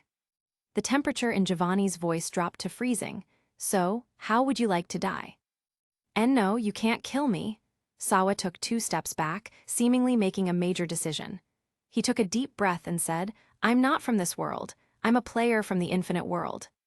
At that moment, Caleb felt as if he could hear the system notification before the player was thrown into a punishment instance. The next second, the player named Sawa vanished into thin air right in front of Giovanni, leaving only a small black camera on the ground. Giovanni abruptly stood up, fists clenched, his expression dark and unreadable as he stared at the camera. The video ended abruptly. James gulped, his face twisting strangely as he muttered, "So Sawa was the one who killed Silver." No wonder Giovanni was so furious that day, Jessie murmured, recalling the past. Caleb had a rough understanding of the situation by now. He asked, "You knew him?" "He treated us to dinner a few times, Naya," Meowth nodded. As if remembering something, Jessie said to Caleb, "Rieka said this video was found on Team Rocket's dark web. She wanted me to ask if you recognized this person." Caleb shook his head. The infinite world had countless players, and everyone was busy, either completing missions or staying home with their Pokémon, rarely venturing out for leisure. At most, they might visit the Pokémon paradise to sunbathe, enjoy the breeze, or gaze at the stars. After watching the video, Caleb had a rough guess about what had happened. That player had tried to capture Mutwo, Zapdos, and other legendary Pokémon, which drove Giovanni to the brink. When exposed, the player exploited the punishment instance's mechanics to escape, leaving behind a Giovanni consumed by darkness. The world's collapse began from that moment. Caleb couldn't help but think of his own dedicated world. If nothing went wrong, that world would become his permanent home once he saved up enough points to buy the world travel ticket. But he was a little worried. What if, before he could gather enough points, another player ruined that world? Would Cynthia encounter other players? When he returns, would she still remember him? Caleb felt a headache coming on. If he could escape this punishment instance, he would definitely need to make some serious plans for his future. But for now, the most important thing was dealing with Archie. With that in mind, he asked, "Has Archie woken up yet?" Jessie shook her head, "Not yet."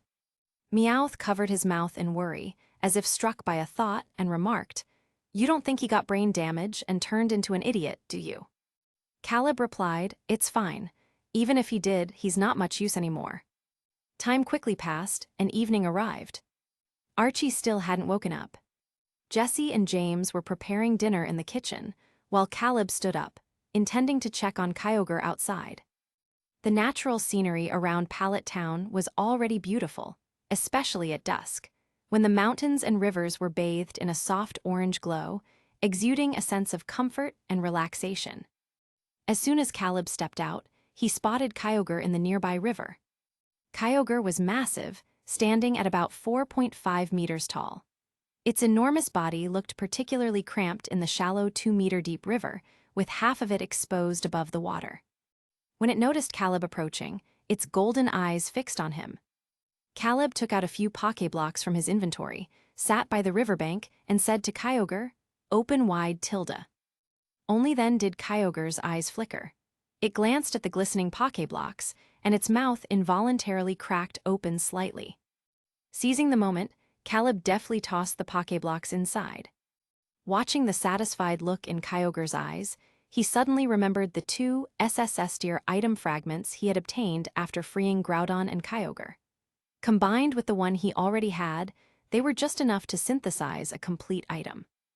Leaving Kyogre to its own devices, Caleb opened his inventory, selected the fragments, and clicked. The next second, a golden light burst from the panel. Ding! Synthesis complete. Congratulations, player, on obtaining the SSS tier item. Reverse Clock SSS. Time drowns in the dim depths of the sea, flowing silently through the veins. Let it recede with the suffering waters, back to the point before the collapse. A single-use item that disappears after activation. 1. After activation, the player may freely set the rewind time. Once set, the reverse clock begins charging. Once fully charged, it will officially activate, rewinding the instance world's time to the set point. 2. This item has no side effects and will not create any alternate timelines. 3. The user may travel back in time with the reverse clock. Memories and items will remain unaffected. 4. Congratulations, you found the true path to salvation. Chapter 167. By dinner time, Archie finally woke up. Meowth was the first to find Caleb sitting by the river, and informed him of the news. "Who are you? What do you want?" Archie glared warily at the trio and the cat before him. James didn't answer but instead asked, "Should we gag him?" Caleb quickly reviewed his earlier plans in his mind. Now that he had the SSS tier reverse clock, Archie had become expendable. He shook his head and said, "Just keep him tied up for now." "Got it," James hummed. Being ignored, Archie's face twisted with humiliation. He stared at Caleb's face, feeling a vague sense of familiarity. When the green Dragonite and Mimikyu flew in together, with their claws linked, realization struck him instantly.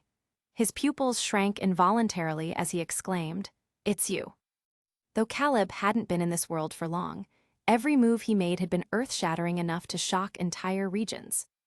Bombing Team Rocket, kidnapping Mutwo, indirectly causing Team Rocket's downfall. The title "The Man with Dragonite" had trended online for nearly half a month, fueling countless clickbait articles. Under such circumstances, it was impossible for Archie not to know. But he raised his head and scrutinized the handsome young man before him before asking in shock, "Aren't you supposed to be dead?" Caleb glanced at him, a faint smirk playing on his lips as he replied, "Yeah, but how could I rest in peace when you're still alive? So, I crawled out from the grave to take revenge." Archie, a towering and burly man, couldn't help but shiver at those words. It suddenly occurred to him that Giovanni, Cyrus, Maxie, all these one-son-rivaled regional overlords had met their end shortly after crossing paths with the young man before him. So, who was next? Archie, who had never believed in ghosts or gods, now felt a deep primal fear, the fear of death itself. After thoroughly terrifying Archie, Caleb and James turned to leave the room. Before they exited, Meowth somehow produced an old-fashioned iron lock and secured the door tightly. "Isn't that a bit much?" James said, exasperated. "Better safe than sorry," Meowth replied while winding the chain. For dinner, Jessie had prepared curry chicken cutlet rice. Perhaps because the day's operation had gone smoothly, she even made strawberry sauce-drizzled milk ice cream for everyone, humans and Pokémon alike. Cynthia likes this flavor of ice cream too. The thought popped into Caleb's mind unbidden. "A toast to the official formation of our squad today. Cheers!" Jessie grinned, her red lips glistening under the white light. "Cheers!" Thinking of the item he had just obtained, Caleb felt his mood lift as he clinked glasses with the others. After a few rounds of drinks, Meowth was visibly tipsy. He lounged lazily in his chair, his cheeks flushed, and using his fluffy paws to rub his round belly. Mimikyu, having devoured its ice cream at lightning speed, seemed to be in a milk-induced daze. It wobbled over to Caleb's lap, wrapped its tiny claws around him, and nestled its head against his stomach. Caleb glanced back at Lucario and Dragonite, then stealthily slid his untouched ice cream toward Mimikyu, whispering, "Here, don't let them see." Mimikyu's eyes sparkled as it looked at its trainer, its face lighting up with joy. It gingerly took the ice cream and settled on Caleb's lap to eat. Meowth noticed and couldn't resist poking Caleb's shoulder, whispering, "You've been caught, Naya Tilda." Mimikyu, Sigma Japanese letter degrees de degrees. Caleb turned to see Dragonite staring at him innocently, its mouth smeared with white traces of ice cream. Keeping a straight face, Caleb beckoned the chonky dragon over, pulled out a tissue, and wiped its mouth. "Woo!" Dragonite narrowed its eyes and glanced down at the ice cream in Mimikyu's claws. Caleb, Mimikyu, ever considerate, voluntarily handed over its half-eaten treat. Dragonite wasn't actually angry. It saw itself as the big brother of the team and believed looking after its younger siblings was its duty. So, Dragonite promptly placed the half-finished ice cream into Lucario's hands and patted its shoulder approvingly.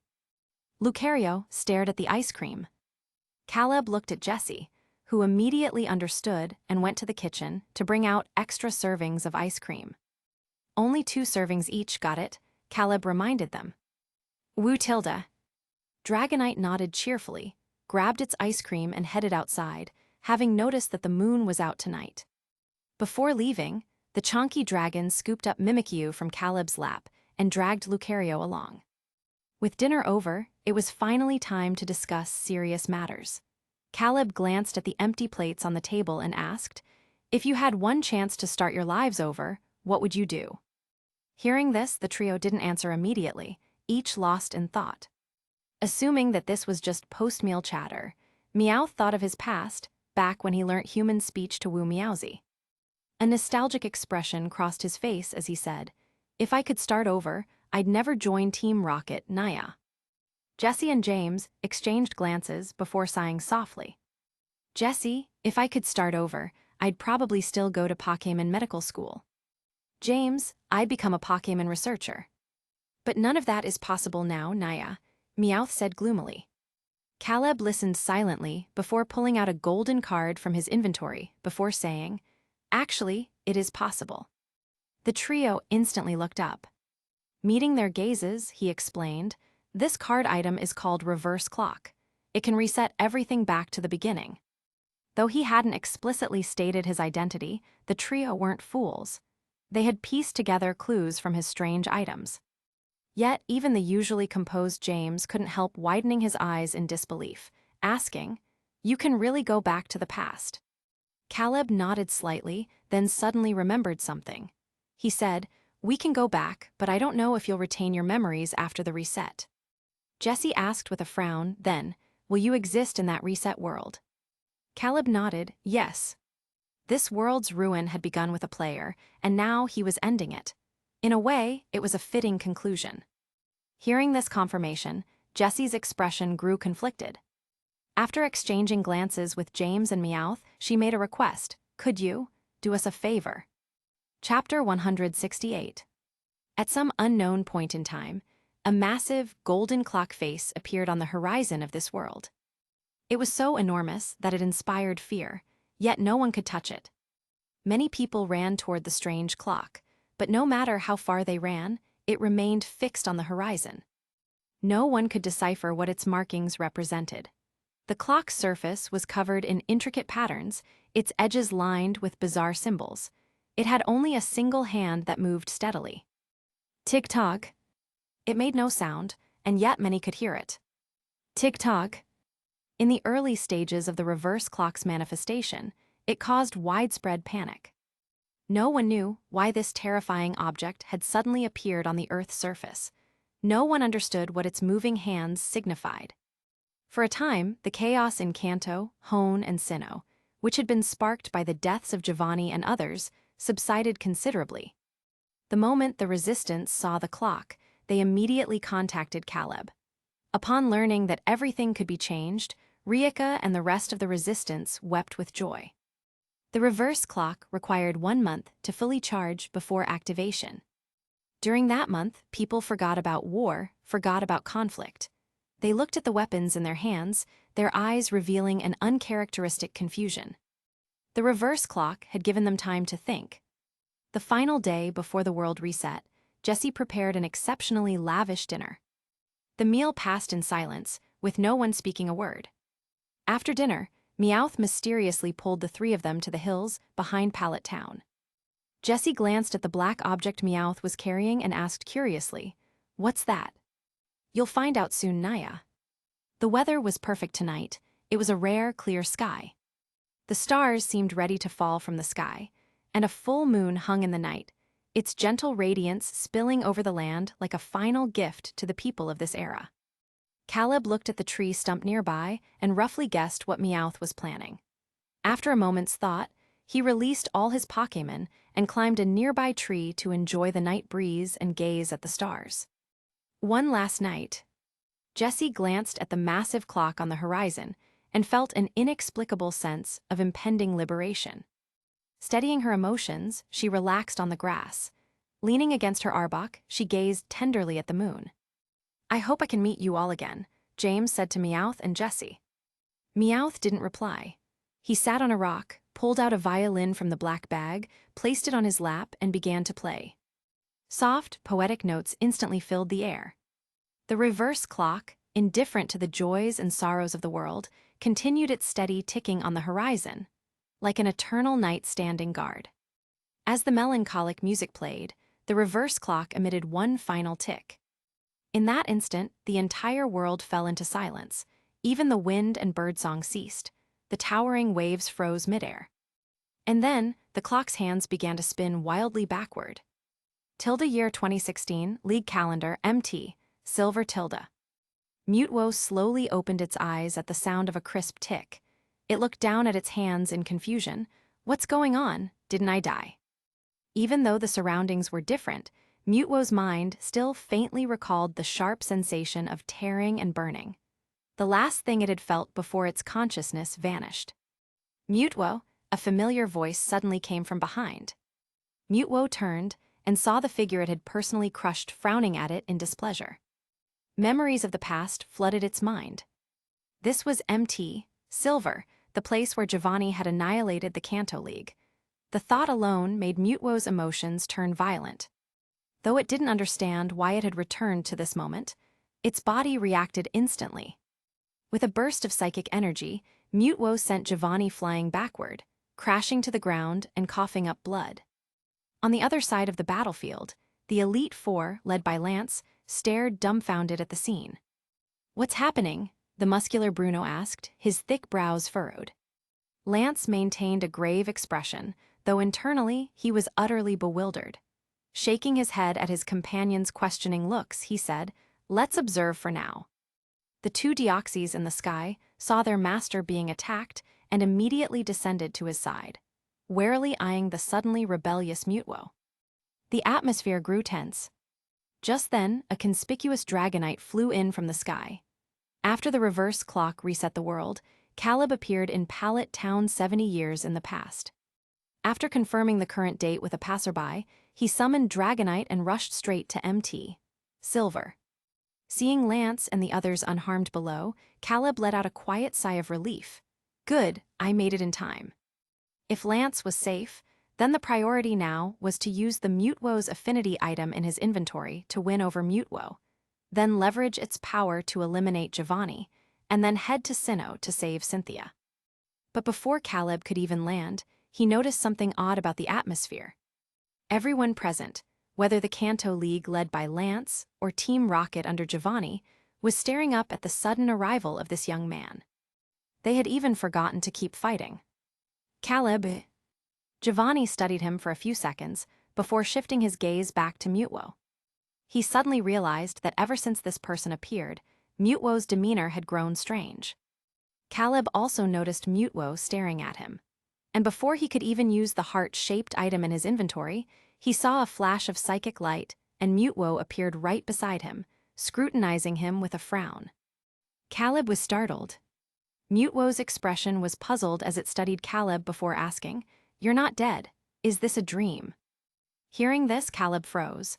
He turned his head, staring at Mutwo in disbelief. "You remember me?" he questioned. Mutwo nodded. "Do those who return to life via the reverse clock retain their memories?" Caleb pondered. "No, that can't be right." He glanced at Giovanni, who looked back at him with complete confusion, showing no signs of recognition. Could it be because of Mutwo's unique nature? Caleb was baffled. But now wasn't the time to dwell on it. Scanning the Team Rocket forces below, Caleb said, "Let's deal with them first." Mutwo replied succinctly, "Agreed." In the next instant, Mutwo vanished, charging straight at the two Deoxys. The three legendary Pokémon clashed in the skies. Caleb looked up briefly before descending beside Lance. Under the bewildered stares of the others, he cleared his throat and said, "Don't worry, I'm on your side. Let's take care of this situation first." Lance studied him seriously before nodding and barking out an order. "All forces, attack." The League Army and Team Rocket forces collided, the battle rapidly escalating. After summoning his other Pokémon, Caleb joined the fray. He let Dragonite and Mimikyu act freely while he synchronized his consciousness with Lucario and plunged into the battlefield. It felt eerily like playing a full-dive VR game. He then glanced up at Dragonite and Mimikyu in the sky. Which raised a question. Is it possible use Aura to create a large-scale Aura network and command multiple Pokémon simultaneously in battle? If I ever have spare points in the future, I'll definitely use them to purchase Aura and test this out. Lost in thought, Caleb swung a fist, sending a Zubat flying. Nearby, Lance and the others watched the young man glowing with a faint green light, their expressions odd. Caleb noticed their stares. "Stop staring, this is already embarrassing enough as it is," he complained inwardly. Fortunately, this world's Lance had excellent social awareness. Seeing Caleb's discomfort, he promptly averted his gaze. Chapter 169. The ball is in your court. Pokémon War, Battle of MT, Silver has been triggered. Quest objective, assist the Kanto Army in defeating Team Rocket. Reward, Random Pokémon Egg X1. Caleb glanced at the notification that popped up on his panel before refocusing on the battle before him. Giovanni had long planned for this battle. The vast expanse of MT, Silver was filled with Team Rocket members as far as the eye could see. Lance and his forces were already trapped here. Breaking through the encirclement with a group of civilians who had little combat ability would be an unimaginably difficult task. In terms of difficulty, it was no less challenging than the Battle of Changban during the Three Kingdoms period. The nature of warfare in this era differed from that of the previous collapsed timeline. Here, Pokémon remained the primary combatants. In the sky, shadow balls, vine whips, and embers flew chaotically. On the ground, jagged rocks and swirling sandstorms rose high. In an instant, groups of Pokémon collapsed from exhaustion under the relentless assault. Seeing this, Lance's expression darkened. He repelled an enemy soldier, standing atop his Dragonite as he glared at Giovanni and said solemnly, "Is this the outcome you wanted?" Giovanni narrowed his eyes slightly. "I will create a world far better than this." With a wave of his hand, he commanded, "Beedrill, use Fury Attack." Lance took a deep breath. Even though both he and his Pokémon were already covered in wounds, he fearlessly charged forward. Dragonite, Dragon Rage. In the blink of an eye, Beedrill's gleaming stingers pierced Dragonite's body. With a slight twist, it effortlessly dodged the incoming Dragon Rage. Grew. Dragonite let out a pained cry, helplessly plummeting to the ground with its trainer. The other 3 Elite Four members grew even more anxious at the sight. They had been trapped on MT, Silver for many days. Earlier, Giovanni had besieged them without attacking, deliberately depleting their resources and stamina. Now, they didn't even have a single potion left to heal their Pokémon. Every person, every Pokémon, was fighting while injured. "Hey, worry about yourself first." Archer, one of Team Rocket's executives, grinned at Lorelei across from him before ordering his Pokémon to launch another fierce assault. Lorelei's Lapras took the hit for its trainer, then weakly closed its eyes. The other 3 Elite Four members were already locked in desperate battles, unable to assist Lance. The civilians who had sided with the Kanto League and sheltered behind the Elite Four couldn't hold back their despairing sobs at the sight. Caleb stole a glance toward Lance's direction during a lull in the fighting. But at that moment, a shower of dazzling petals suddenly drifted down from the sky. Lucario's eyes sharpened, sensing danger, and it swiftly retreated. Sure enough, the once gentle pink petals abruptly turned lethal, slashing toward Lucario with deadly intent. Snapping back to focus, Caleb scanned the battlefield and quickly identified a blind spot untouched by the petal dance. Calmly, he commanded, "Left flank, extreme speed." Lucario halted its retreat and flashed left like a streak of white light. The petal dance missed entirely, but the opponent showed no frustration. "Tisk tisk, little eye candy, hasn't anyone told you not to lose focus during a Pokémon battle?" The woman let out a bell-like laugh. Caleb studied the familiar figure before him. She had an oval face, large eyes, and an aura of sultry allure. Though each instance reused the same characters, their personalities varied across scenarios. Compared to the Ariana he had met before, this world's version was far more provocative. "Yeah," Caleb's expression didn't change as he checked on Lance's situation, then said, "I don't have time for this. Bye." "Trying to run, not gonna happen." Ariana's tone shifted sharply as she raised a hand and ordered, "Vileplume, Petal Blizzard." Caleb gave her an odd look before asking, "Who said anything about running?" Before his words fully landed, a deafening draconic roar split the air. Scorching flames poured down, instantly engulfing the Vileplume. Mimikyu shot forward like a streak of light, its energy drive flaring as it slammed into Vileplume and sent it flying over a dozen meters. The combined 30% damage boost from the tidal Gigantamax Slayer and Mimikyu's armor form instantly knocked out Vileplume. Ariana gaped at the glowing Mimikyu. "What the hell is that?" she exclaimed. Ignoring her, Caleb mounted Dragonite and shot toward Giovanni. Giovanni slowly approached the fallen Lance, flanked by a Nidoking and a Beedrill. "Lance, I gave you a chance," Giovanni said. Lance remained silent, taking a deep breath as he closed his eyes. His thoughts turned to Ash and Gary, whom he'd prepared as his contingency. As long as the spark of hope remained, what did his death matter? Giovanni shrugged, a trace of regret in his eyes. Pity. You won't live to see the better world I'll create, one where humans don't need Pokémon to reign supreme. Lance answered with nothing but a derisive scoff. Finish them. Giovanni turned away without a backward glance, issuing the order to his Nidoking.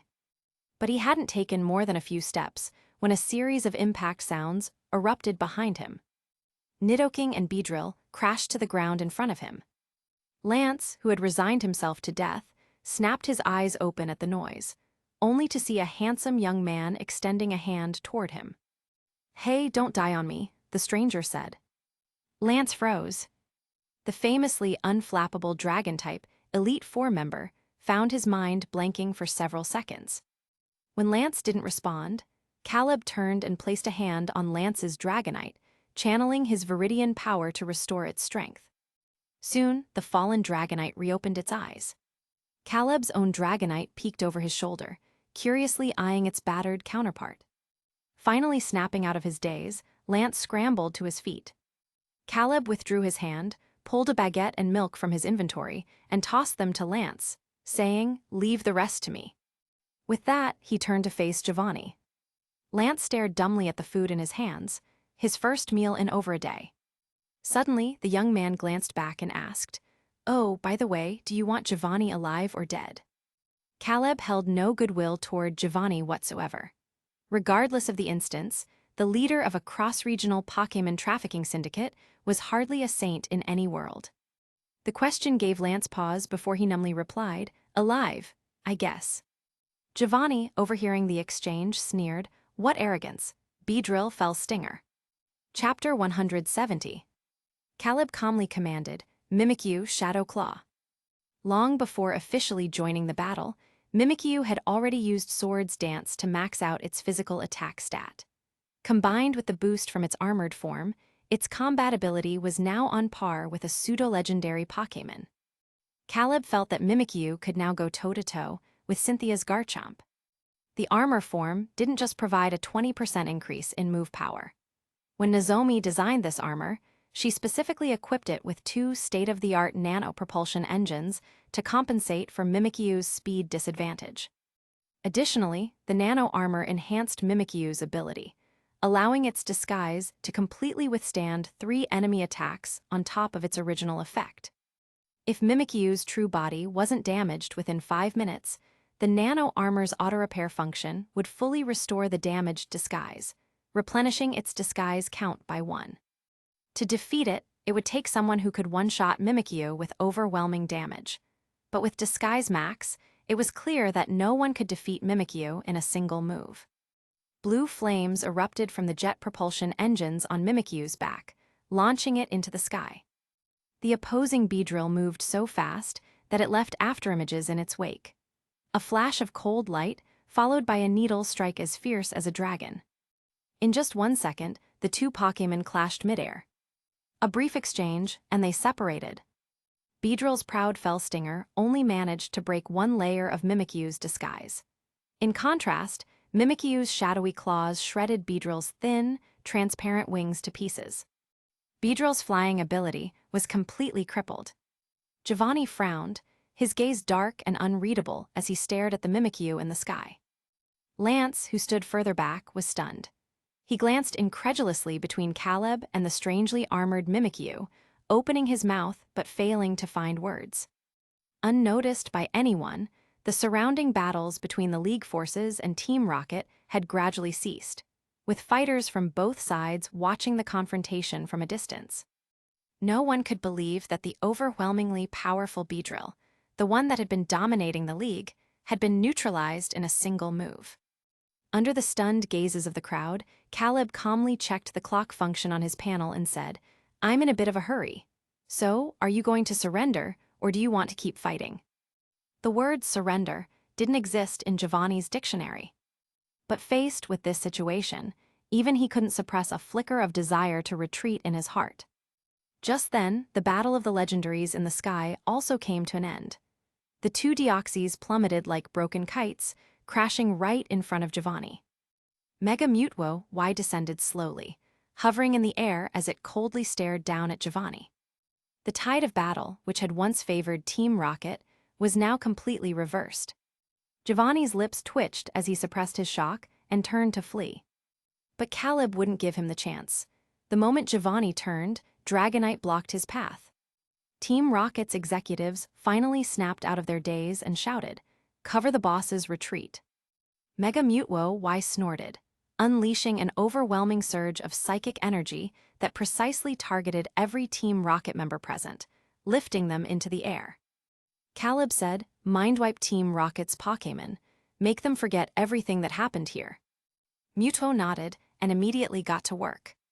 Caleb bound Giovanni tightly and handed him over to Lance, who was still in shock. "He's all yours." Lance had wanted to ask who he was, but sensing that the other man intended to leave, he instead asked, "Where are you going?" "Sinnoh," Caleb said, recalling Mimikyu and Lucario into their piquet balls. Before leaving, he suddenly remembered something and added, "Oh, and don't touch Jesse, James, or Meowth from Team Rocket. Also, if you have the resources, send reinforcements to Johto and Hone." This upheaval was a global event, not just limited to Kanto. With that, Caleb and Mutwo, who was now finished erasing the Pokémon's memories, vanished using the warp beacon.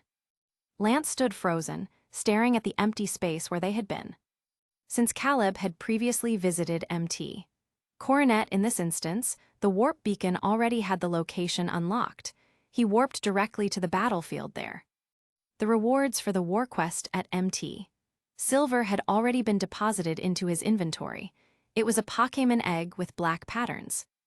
Now wasn't the time to hatch it, so Caleb simply glanced at it and stored it safely in the inventory. MT Coronet . At this point in time, the decisive battle that would lead to Cynthia's death had not yet occurred. Caleb checked the current date. This was around the time when Cyrus had just obtained the spear key and was preparing to use it to open the spear pillar's gate, then summon Dialga and Palkia. Instead of heading straight to the spear pillar, Caleb followed the path from his memories, traveling with Mutwo along the mountain trails until they found the ruins of the Temple of Sinnoh, where Arceus had been sealed. But there was no sign of Arceus. It's clear that at this point in time, Arceus had not yet been sealed away. Though he didn't know how it had been sealed in the first place, that no longer mattered. The Temple of Sinnoh and the spear pillar were connected. Conveniently, Caleb had a spear key in his inventory. He unlocked the path to the spear pillar and ascended the ancient steps. The spear pillar was empty at first, but soon, ripples of translucent energy shimmered in the air. Two massive figures that radiated an aura of primordial authority emerged from the distortions. Dialga and Palkia gazed gently at the human below. Caleb didn't notice their expressions at first. He had come here to lie in wait and ambush Cyrus when he arrived. "We thank you for everything you've done for this world, human." Dialga communicated telepathically. Caleb was taken aback. He looked up and finally noticed the gratitude in their eyes. "You remember too?" he asked. "We have never forgotten your deeds." Dialga said softly, lowering its head. Beside them, Mutwo also looked at Caleb and said earnestly, "Thank you." The mood suddenly turned sentimental. Caleb felt a little embarrassed. But then, the moment was interrupted. "They're here," Palkia said, sensing something as it looked toward the entrance of the spear pillar. As soon as it spoke, the stone gates of the ruins slowly creaked open. Bright light spilled in as Cyrus strode forward eagerly, his eyes alight with ambition.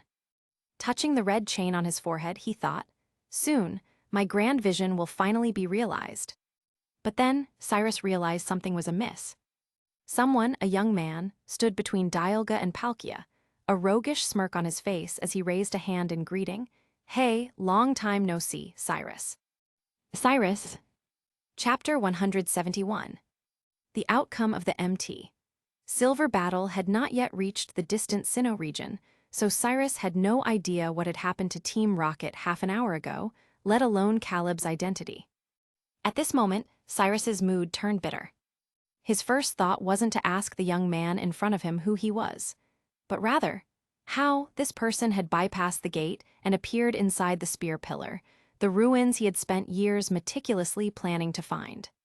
Cyrus felt extremely unbalanced, but as the leader of an evil organization, he quickly suppressed his anger.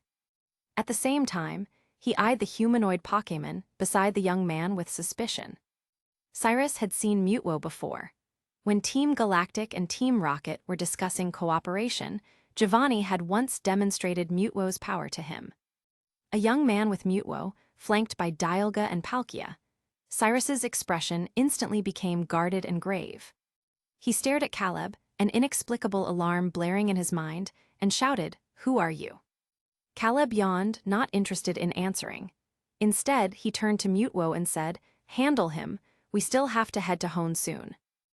Mutwo's eyes glowed blue as it teleported right in front of Cyrus, who hadn't even reacted yet, and blasted him flying over a dozen meters with a burst of psychic energy.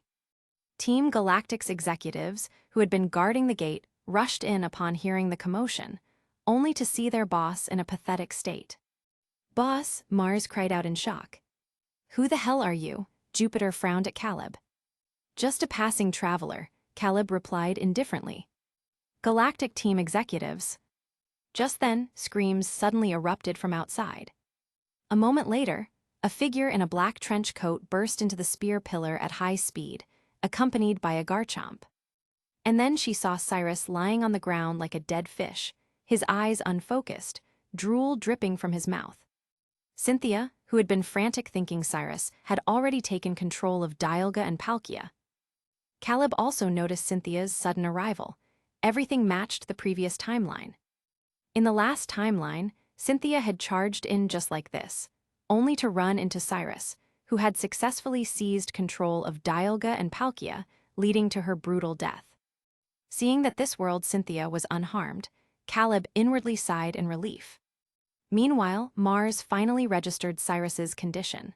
Furious, she glared at Caleb and demanded, "What did you do to our boss?"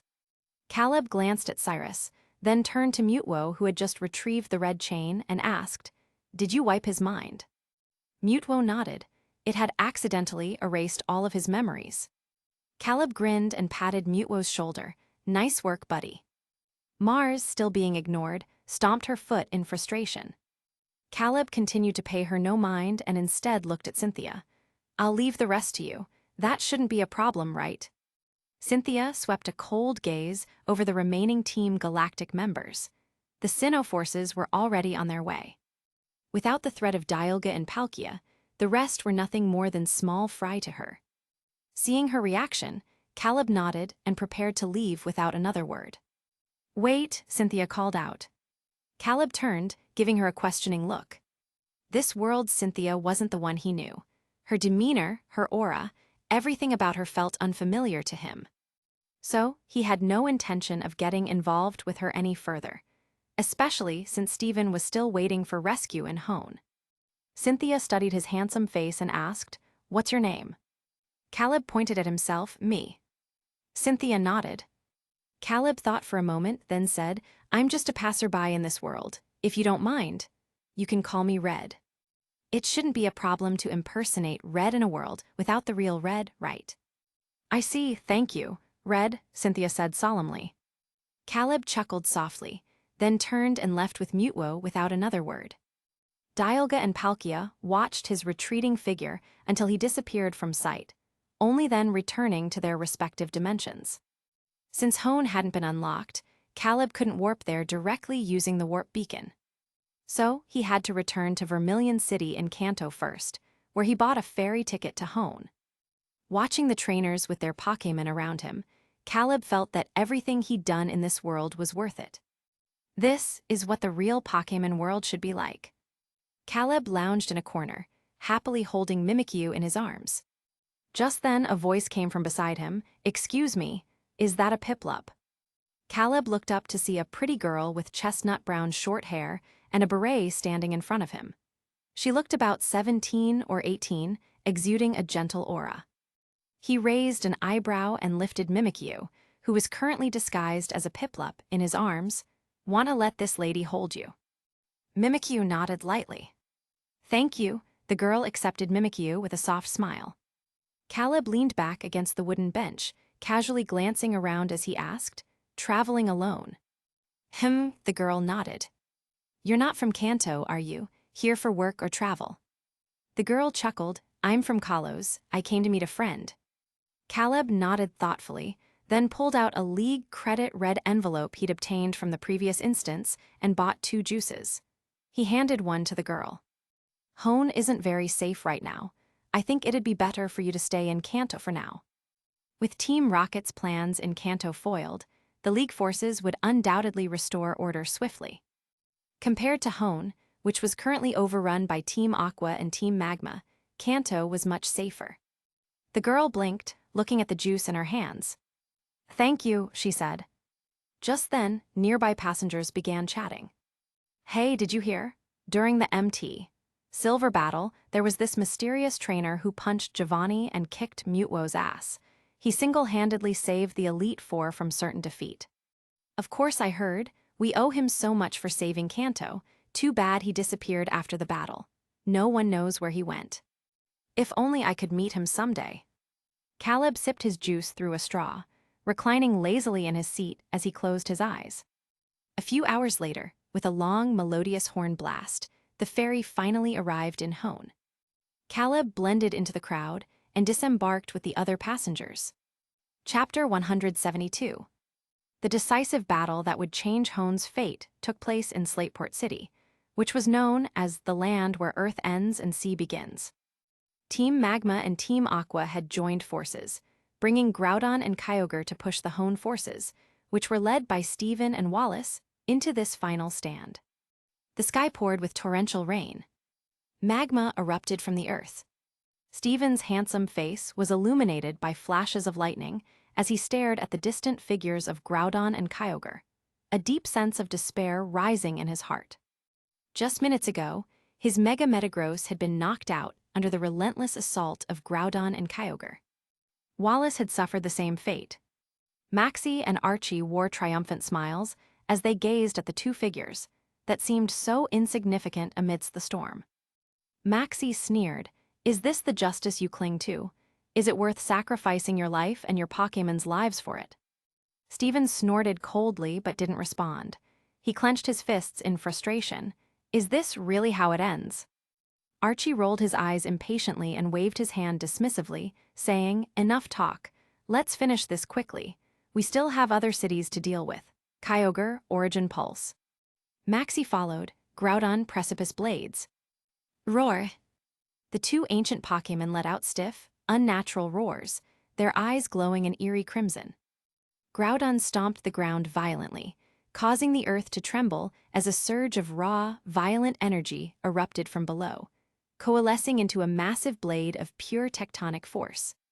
Kyogre levitated into the air, its body radiating a dazzling light amidst the downpour. In an instant, countless beams of blue-white energy rained down from the sky, crashing toward the ground. Steven slowly closed his eyes. His silver hair shimmered under the glow of Origin Pulse, reflecting a brilliant metallic sheen. At this moment, time itself seemed to freeze. In these final seconds before death, Steven's life flashed before his eyes. Receiving his first Pokémon, training, competing, becoming champion, searching for fossils, studying them. They said that before death, a person's life would replay in their mind. Steven hadn't believed it before, but now he understood. Is this really the end? What about Dad? What about Hone? What about the world? These thoughts raced through his mind, but strangely, the expected pain never came. 10 seconds passed, then 30. Confused, Steven cautiously opened his eyes. Amidst the curtain of rain, a young man holding an umbrella stood before him, as if he had appeared out of thin air. The man was too tall, and the umbrella too small to cover him, leaving his lower half completely drenched. Who? Steven's brain short-circuited for a few seconds. Then the young man turned to him and said casually, "Sorry about that. The rain was too heavy, I had to stop and buy an umbrella. That's why I was a little late." "Steven." He opened his mouth but found no words. The young man didn't wait for a response, but turned back to face the battle. Only then did Steven realize that this man had blocked both Precipice Blades and Origin Pulse for him. Caleb had no idea what Steven was thinking.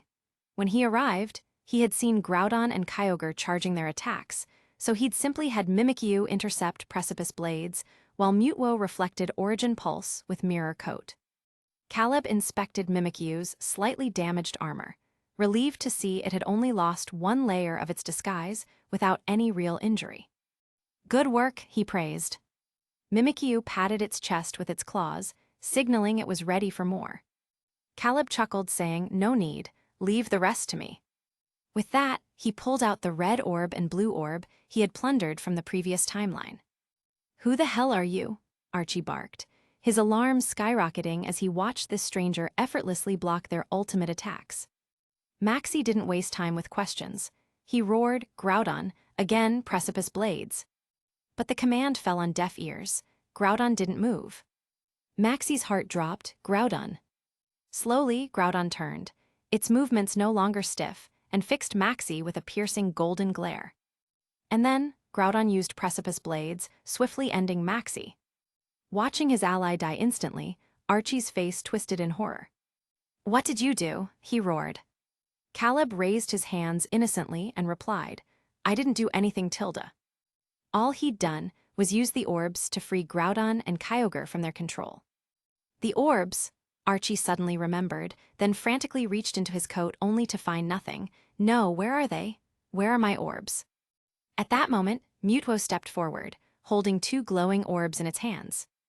After reflecting Origin Pulse, it had swiftly stolen the orbs from Maxie and Archie, erasing their memories of the theft in the process. Caleb took the orbs from Mutwo and shamelessly stuffed them into his inventory, declaring solemnly, "If something shouldn't exist, then it's best to remove it from this world." "Two sets of orbs, double the fun, yay," he celebrated inwardly. He glanced at the 4 round treasures in his inventory, then winked at Mutwo. Mutwo turned away, pretending not to see. Now freed from enslavement, Kyogre turned its wrath on Archie and used Origin Pulse. Archie perished. The storm ceased instantly. The dark clouds over Slateport parted, revealing a clear blue sky as a single golden sunbeam shone through directly onto Caleb. At that moment, Steven and the surviving Hone forces felt as if they were witnessing the descent of a saint. The sheer divinity of the scene made them want to kneel in reverence. Caleb turned around, just in time to see a sea of people bowing deeply to him. "Caleb, what just happened?" No one answered. Finally safe from certain doom, the crowd hugged their Pokémon and wept with joy. Baffled but not questioning it, Caleb focused on the final task at hand. Groudon and Kyogre stood side by side, their gazes locked onto Caleb, who was bathed in holy light, refusing to even glance at each other. One look at their eyes, and Caleb understood that just like Dialga and Palkia, these two also retained their memories of the previous timeline. Chapter 173. Groudon stared straight at Caleb and let out a deep, gruff roar of gratitude. Then it slowly turned and began trekking toward distant MT, Pyre. Kyogre left after Groudon. To be precise, it left with Caleb. As the deity of the sea, Kyogre naturally possessed the ability to control ocean currents. It created a bubble large enough to hold an adult, and, right in front of Steven and the others, enveloped Caleb before diving into the ocean with him. Caleb didn't resist. After all, Hone's crisis had already been resolved. Steven could handle the rest. With the quest complete, there was no need for him to stay. Besides, he had never planned to form deep ties with Steven. To this world, he was just a passing traveler. With that thought, Caleb relaxed inside the bubble, letting Kyogre carry him through the endless blue sea as he enjoyed the sights. Tentacles bobbed up and down, Shelders nestled in colorful coral reefs, Starius were half buried in the sand, and a leisurely school of Finian drifted by. These were all beautiful scenes rarely seen on land. Caleb released Dragonite, Lucario, and Mimikyu from their piquet balls. Kyogre glanced at them and thoughtfully conjured a separate bubble for the chubby Dragonite. Caleb turned to the silent Mutwo, asking, "You okay?" Mutwo hadn't entered Kyogre's bubble, and instead used its psychic powers to repel the surrounding water. But as they descended deeper, the increasing water pressure made Caleb worry whether Mutwo was comfortable. Mutwo shook its head, signaling it was fine. Kyogre eventually brought Caleb to its underwater cavern. Caleb, while being invited to a legendary Pokémon's home, was an honor. Kyogre's dwelling wasn't exactly cozy. The surroundings were pitch black, and the temperature was bone-chilling. Caleb couldn't take it anymore. Making up an excuse to bid Kyogre farewell, he recalled his team and teleported back to Kanto using the warp beacon. He checked his remaining quests: the main quest, Save the World, hidden quest, Aura Guardian Stage 3, and the side quest, Liberate Controlled Pokémon/Legendaries. The main quest was already 90% complete. The remaining 10% just required waiting. Having dealt with Kanto's affairs, Lance and Lorelei were already on their way to support other troubled regions. The side quest was the same. The only one left was the hidden quest, transferring Aura to the Tree of Beginning. But in this timeline, the Tree of Beginning wasn't petrified, and Mew was alive and well, meaning no external Aura was needed. After some thought, Caleb decided to set the quest aside for now and headed to Celadon City, where Team Rocket members were being held. There he found Meowth, Jessie, and James. As expected, the time reversal caused by the reverse clock only erased humanity's memories, not Pokémon's. So the moment Meowth saw Caleb, his eyes lit up. "You finally came, Naya." In the previous timeline, by this point, the trio had already been secretly feeding intel to Ash. Lance was aware of this, so he hadn't punished them and rewarding them handsomely instead. Caleb relaxed slightly and said, "It's all handled." Jessie and James, who had not retained their memories, looked between Caleb and Meowth in confusion, asking, "You know this guy?" Meowth hesitated, glancing at Caleb. Caleb shrugged and said, "Explain it to them. This was their own wish, wasn't it?" Before the reverse clock activated, Jessie and James had anticipated the memory loss, so they had asked Caleb to tell them everything if it happened. "Understood," Meowth sighed, then began, "It's a long story, Naya." By the end, Jessie and James were stunned. Finally, James spoke first, his expression earnest. "Even though I don't remember all that, thank you for everything you've done for us." Caleb glanced at Meowth, then asked, "What are your plans now?" Jessie and James exchanged looks. James rubbed his neck sheepishly. "I'm thinking of studying to become a Pokémon researcher." Jessie pondered, "I'm not sure what I can do." Her original dream was to be a Pokémon nurse, but that had fallen through. James suggested, "How about being my assistant?" "No way," Jessie huffed. Meowth face-palmed. Caleb thought the most fitting jobs for Jessie would be a breeder or Pokémon nutritionist, but he could only give suggestions. The choice was hers. "Preparing nutrient meals for Pokémon, that does sound nice," Jessie mused. "Then good luck to you all," Caleb smiled, standing up. Meowth sensed something and asked, "You're leaving Naya?" Meowth knew Caleb wasn't from this world, but facing goodbye still made him reluctant. After all, they had fought side by side. Thinking of Lance heading to Unova, Caleb nodded. "Soon. Will we see you again, Naya?" Caleb considered it a bit, then replied, "Probably not." This wasn't his dedicated world, and the odds of randomly returning were slim. Hearing that, Meowth's expression fell. Caleb comforted him, "Don't be sad. Even if we don't meet again, I'll always remember you." After parting ways with the trio, Mutwo emerged from its piquet ball. Caleb knew that it was time to say goodbye to Mutwo, too.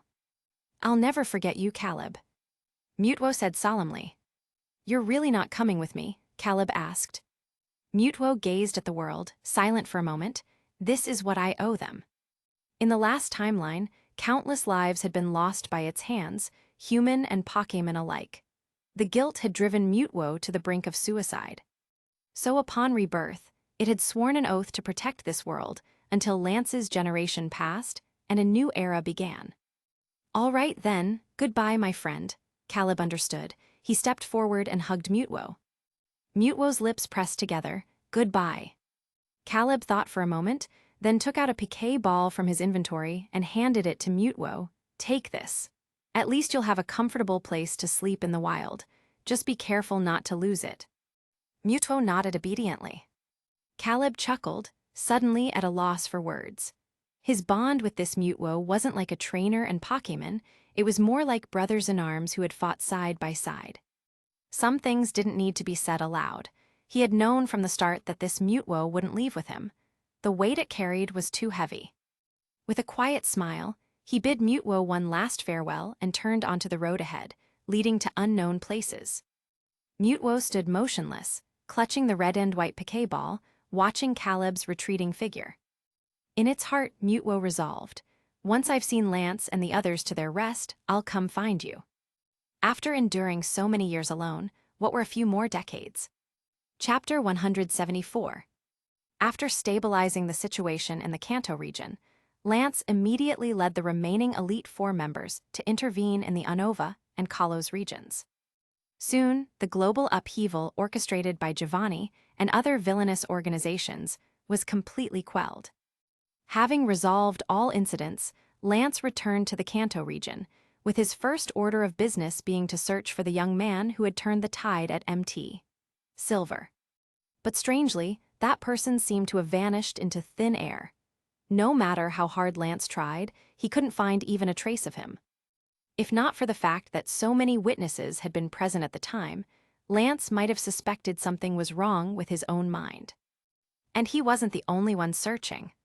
Cynthia from the Sinnoh region and Steven from the Hone region were also looking for him.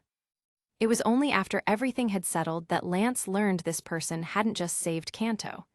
He had also single-handedly thwarted the plans of Team Galactic, Team Magma, and Team Aqua. On this day, the three most renowned figures in the Pokémon world gathered together. Steven, with his silver hair, wore a grave expression. "So, you're all searching for him too?" Lance nodded and looked at Steven, asking, "How much do you know about him?" Steven frowned, thinking carefully before replying, "To be honest, I don't know much." That day, he resolved the crisis with Groudon and Kyogre without even engaging in battle. And Groudon and Kyogre seemed very familiar with him. Cynthia, who had remained silent until now, suddenly spoke up, "I know a little." Hearing this, Lance and Steven immediately turned their attention to her. "Cynthia, I know his name. He told me that day." "Steven, what is it?" Cynthia, Red. He said his name was Red. "All right, then we'll refer to him as Red," Steven said, glancing at the other two. "But how should we explain this to the public?" The deeds this person had accomplished weren't witnessed by just the three of them. Defeating Giovanni, instantly crushing Cyrus, overwhelming Maxie and Archie. These feats had already spread far and wide. It was safe to say there wasn't a single person in the world who didn't know about the young man who had turned the tide when all seemed lost, single-handedly rescuing the teetering League forces from collapse. As official representatives, Lance, Steven, and Cynthia needed to give the public an explanation, one that included the Savior's identity, name, and accomplishments. But the most critical problem now was that they couldn't find a single trace of this person's existence in this world. All three champions considered this point, and the atmosphere of the meeting fell into silence. Compared to the three uncertain champions and the League that had just resumed operations, the general public across the regions had a much clearer idea. Based on second-hand descriptions, artists from all walks of life came together to sculpt a towering statue of the hero that was over 3 meters tall.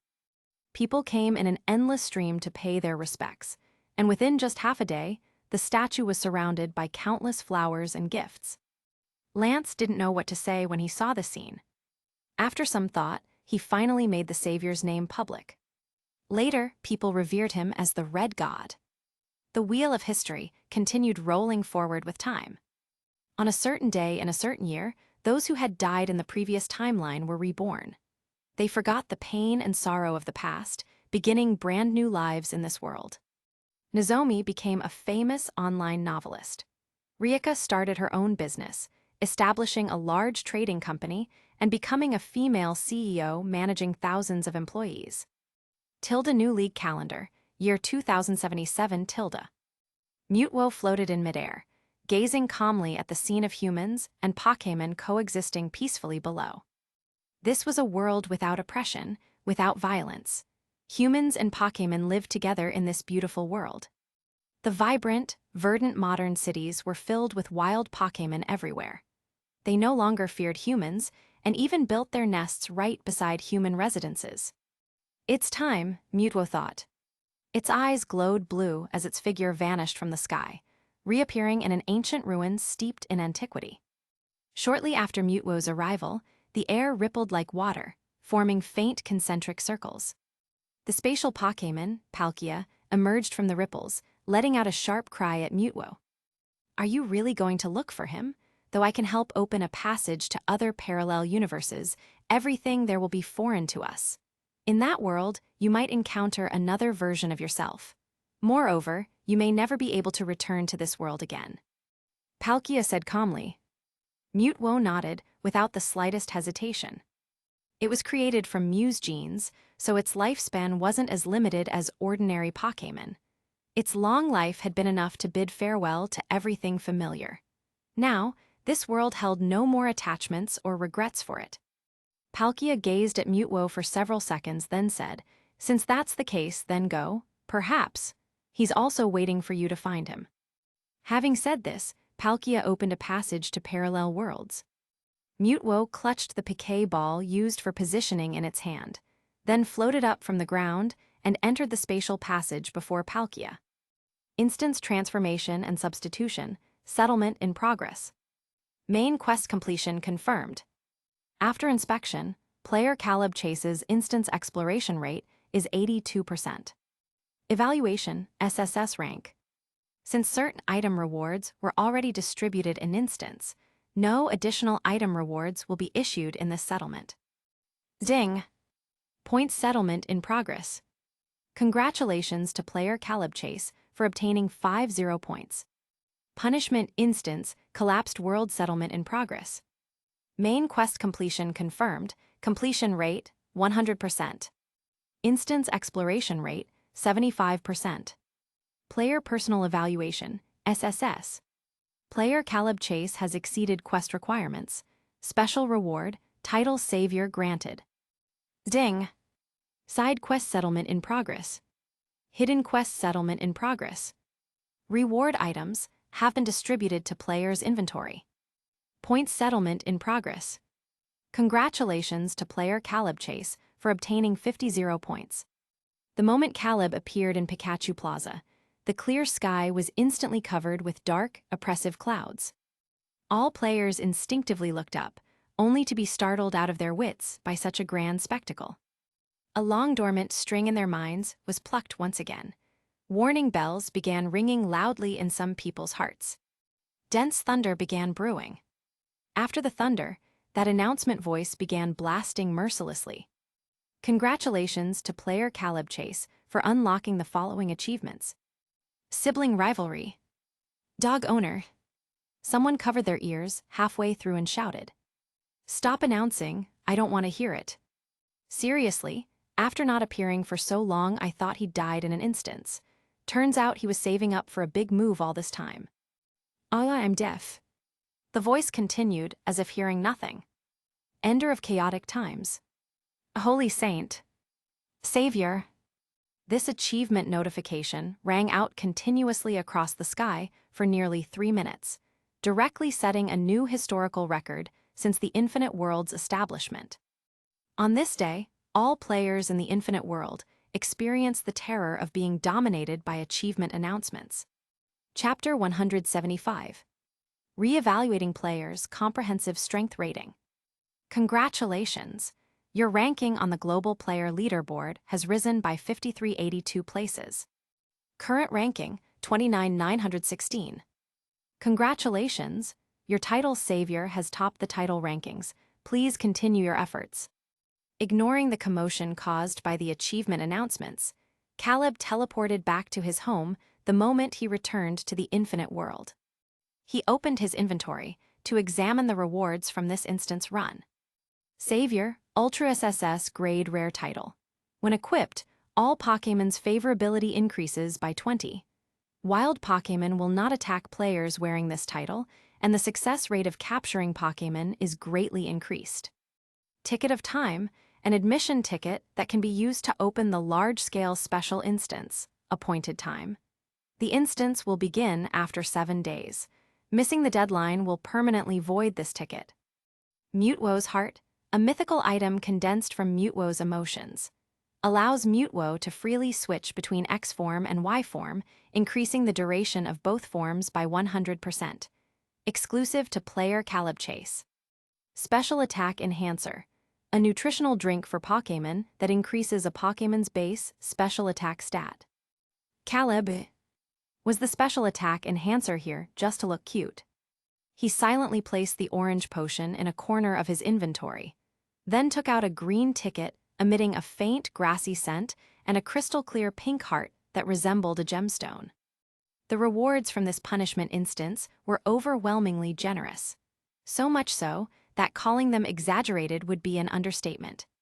From the warp beacon that allowed instant teleportation regardless of time or location, to the Book of Answers that provided crucial instance information, and finally to this Mutwo's heart. Their potential value far surpassed even that of the 2 pairs of red and blue orbs. However, these rewards had essentially been earned with his life on the line. If he hadn't completed Little Amber's hidden task in the first instance, the course of events might have taken a completely different turn. As for Mutwo, Caleb didn't feel much regret about not capturing it. He had always believed that Pokémon were independent beings, and capturing was a mutual selection process. That was why he had never gone out of his way to capture wild Pokémon en masse and keep them confined in the infinite world. After some thought, he took out the Book of Answers, wanting to ask about what happened to that world's Mutwo afterward. But he received a prompt. The Book of Answers cannot be used within the infinite world. Seeing this, Caleb unceremoniously used it to prop up a wobbly table leg. Aside from these item rewards, the points earned from this instance run were also staggeringly high. A single instance had netted him 50 0 points, bringing him a massive step closer to the ultimate goal of 990 0 points. Satisfied, Caleb checked his current points balance. 650 points. Then he casually exchanged for a transparent glass display cabinet, placing it in the living room to showcase the 2 pairs of red and blue orbs and the spear key he had collected. Only after finishing this did he turn his attention to the Pokémon egg with black patterns. This was the quest reward he had obtained during the MT Silver Battle. Unknown Pokémon egg can randomly hatch into a rare Pokémon. Mimikyu, Dragonite, Lucario, and Caleb gathered around the egg on the table. Whoa! Dragonite curiously poked the round egg with its claw, causing it to roll along the edge of the table until Mimikyu caught it. Mimikyu gave Dragonite a disapproving look. So, does anyone know how to hatch this thing? Caleb asked them. After all, weren't all Pokémon born from eggs? Woo! Under their trainer's expectant gaze, the 3 Pokémon shook their heads innocently. Caleb, were all of you born from eggs too? Dragonite rested its chubby claws on its chin, recalling its days as a Dratini, the lake, the rainstorms, the sky. These 3 things had accompanied its early years. Anything before that was a mystery. Those memories had grown increasingly hazy with the passage of time and the fullness of life.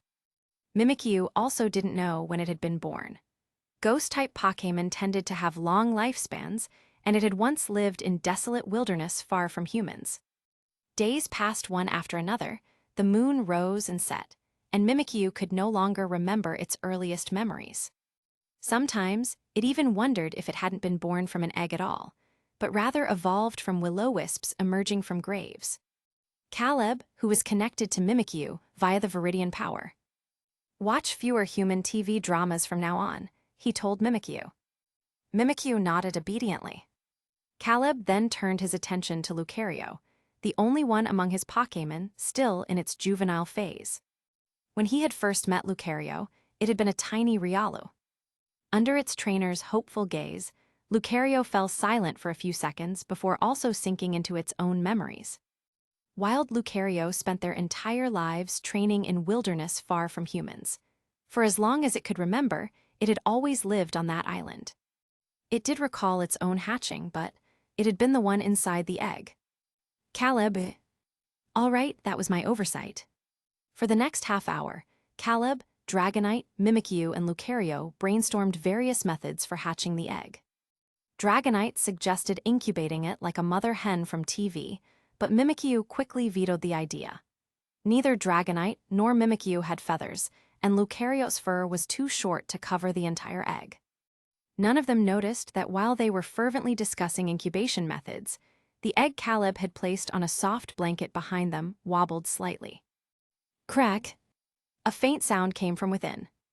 The unreliable trainer and his unreliable Pokémon didn't hear it. A small, black, fuzzy head poked out from the broken shell. Dragonite's tail swayed leisurely in front of it before drooping right before its eyes.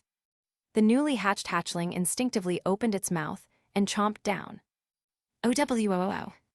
Dragonite let out a pained howl, yanking its tail back as tears welled up in its eyes from the pain. The others quickly turned around at the noise, only to see a black Pokémon sitting on the couch with its mouth wide open, revealing 2 sharp fangs. Chapter 176. Crunch, crunch. The Dano opened its mouth and began gnawing on the black eggshell before it. But the shell didn't taste very good, so after one bite, it spat everything out.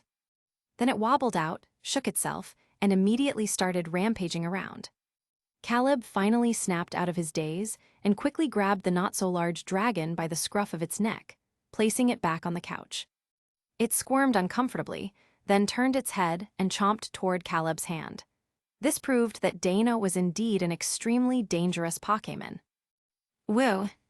Seeing this, Dragonite instantly flew into a rage. Not only had this little brat bitten it first, but now it dared to bite its trainer. Furious, Dragonite puffed up its chest, unleashing an oppressive draconic aura as it let out a low, warning growl. However, Dano didn't understand. It had just hatched, so its mind wasn't mature yet, and everything was still new and confusing to it. Biting everything was its nature and instinct. In the anime, Ash's Pokédex had described it like this. Dano, the irate Pokémon, it has the habit of biting anything it encounters. It will devour anything edible whole. Approaching it carelessly is extremely dangerous. Caleb was also startled. As a pseudo-legendary from the Unova region, he knew a thing or two about it. Before evolving, Dano's eyes were covered by black fur. Because it couldn't see, it explored its surroundings by bumping into things and biting them.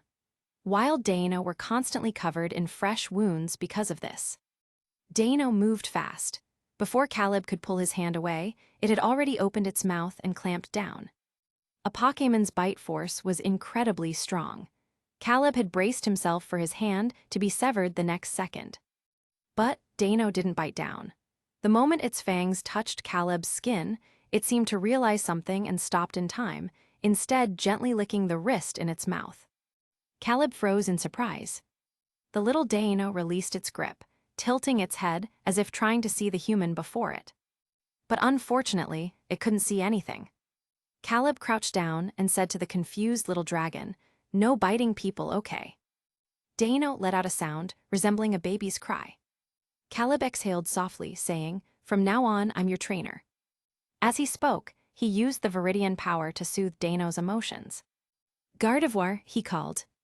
The ever-obedient housekeeping robot appeared instantly. "Yes." Caleb glanced at it and said, "Prepare some food for it." "Understood." Gardevoir nodded and floated away, teleporting to the kitchen.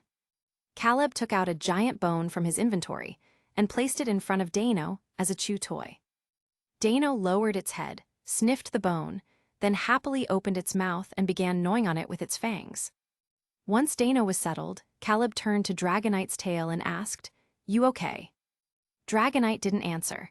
Instead, it glared resentfully at Dano and grumbled, "Woo woo. A brat like this should just be thrown in the trash." Caleb placated, all right, don't be mad. You can beat it up after it grows up."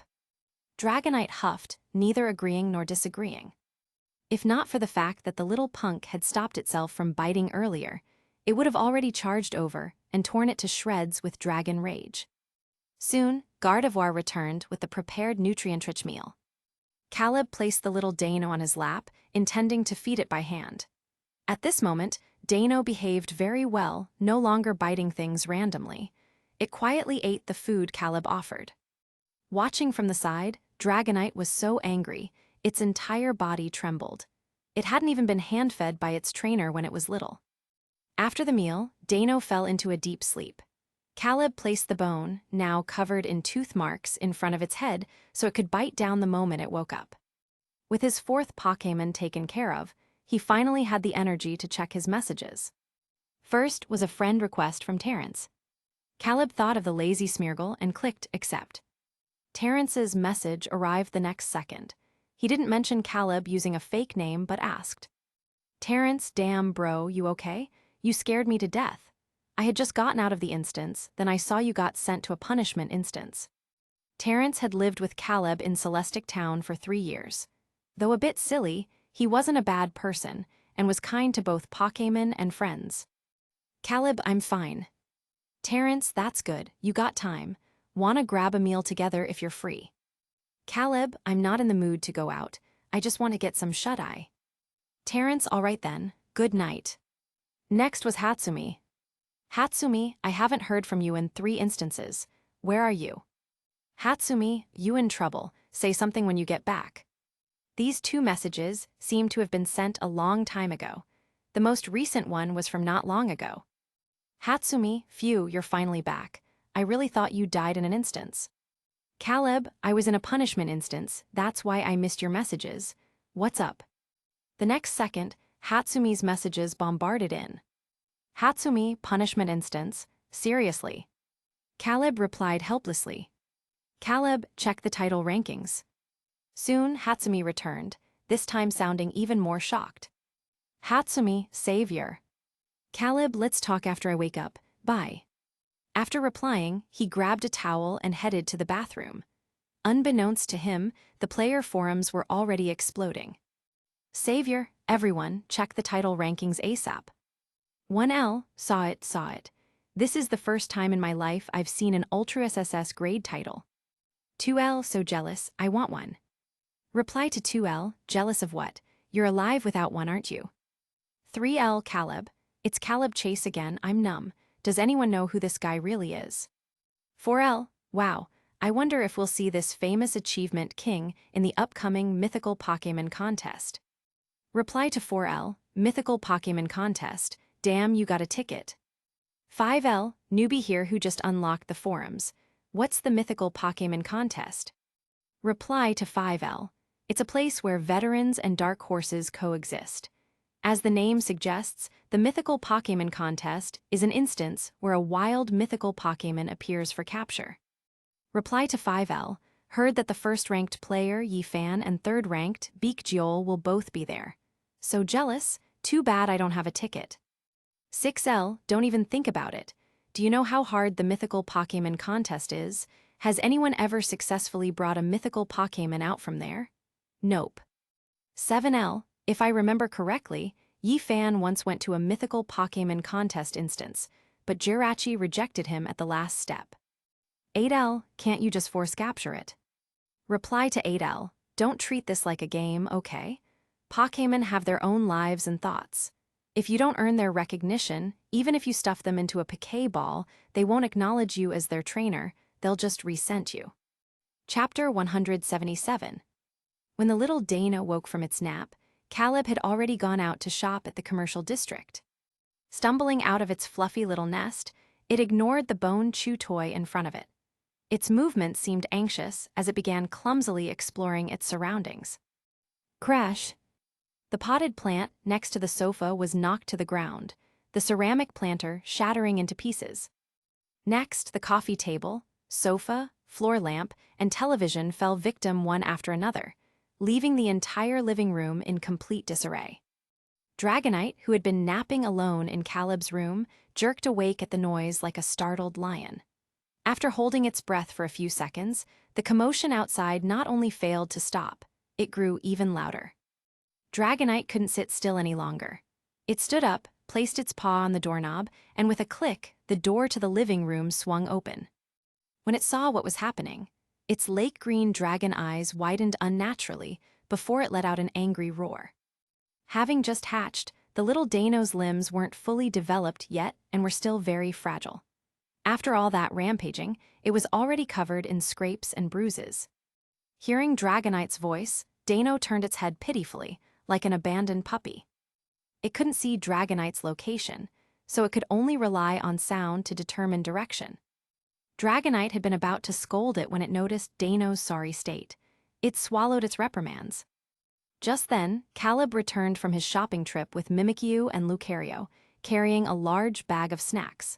Though players could exchange items directly through the system shop, some habits were worth keeping. Seeing the scene before him, Caleb's eyes widened just like Dragonite's had. He exchanged a glance with the innocently blinking Dragonite before shifting his gaze to the little Dano. Well, I should have expected this, he thought. With a resigned sigh, he first went to another room to reboot Gardevoir, who had been in sleep mode while recharging, and left the cleanup to it. Meanwhile, he walked over and used the Viridian Power to treat Dano's injuries. The anxious Dano immediately calmed upon hearing Caleb's voice. Newly hatched Pokémon all had imprinting instincts. Though it couldn't see Caleb, it had already imprinted on him as its mother, since he was the one who fed it and lulled it to sleep. While he was healing Dano, Caleb also sensed its thoughts, so he corrected, "Little one, I'm your trainer, not your mom." Unfortunately, Dano's mind wasn't mature enough yet to communicate with him like Dragonite or Mimikyu could. Caleb had some understanding of this situation. Before sleeping earlier, he had specifically researched this topic. Pokémon eggs were only so big, and no matter how large a Pokémon grew, they all started as tiny hatchlings. However, Pokémon had unique physiologies. Given time, they would rapidly grow to normal size, transitioning from the hatchling phase to the juvenile phase, during which their minds would gradually mature. So Caleb wasn't in a hurry to correct how Dano saw him. Once Dano evolved into Hydreigon, it would understand on its own. To prevent Dano from hurting itself by running around, Caleb rearranged the house. He removed the glass coffee table, laid thick rugs across the floor, and had Gardevoir pad sharp table and chair corners with fabric covers. As for the glass display cabinet, he had just exchanged for his collectibles. Caleb glanced at it before banishing it to a dark storage room. With everything settled, he took his Pokémon companions to the Pokémon Paradise to enjoy some sunshine. The Paradise's terrain was flat and open, making it perfect for the energetic Dano to play freely. Watching Dano romp across the grass like an overexcited puppy, Caleb felt a sudden surge of paternal pride. He sat on the grass, idly plucking blades as he watched. Just then, Mimikyu, who was disguised as a tiny Dragonite, drifted lazily past him. Caleb's eyes followed it for a moment before calling out, "Mimikyu, come here." Mimikyu turned back, reverted to its true form, and obediently trotted over. He picked it up and carefully examined the faintly glowing nanocore embedded in its chest. The display showed the armor's remaining battery was 6%. "Time to recharge," he muttered, then called Dragonite down from the sky and instructed it to use Thunderbolt on Mimikyu. Whoa! Though confused, Dragonite obediently aimed a Thunderbolt at the core as directed. The next second, a surge of electricity flooded into the core, causing the battery percentage to skyrocket. 7%, 14%, 25%, 46%, 78%, 91%, 100%. "All right, that's enough, go play," Caleb released Mimikyu. That was it. Dragonite blinked at its trainer in bewilderment. Caleb coughed lightly and said, "Nothing else." Dragonite, now demoted to a living power bank, stared at him suspiciously. Something about Caleb's expression felt off. Caleb, guilty conscience intensifies. He flopped onto his back in the grass, closing his eyes to avoid Dragonite's gaze. Then he felt a shadow loom over him. Refusing to leave, Dragonite plopped down beside Caleb to pester him affectionately. Caleb wheezed, "You're crushing me." Dragonite hastily scrambled up. Caleb laughed and climbed onto its back. "Just kidding. Come on, take me for a flight." "Woo Tilda." Dragonite happily obliged.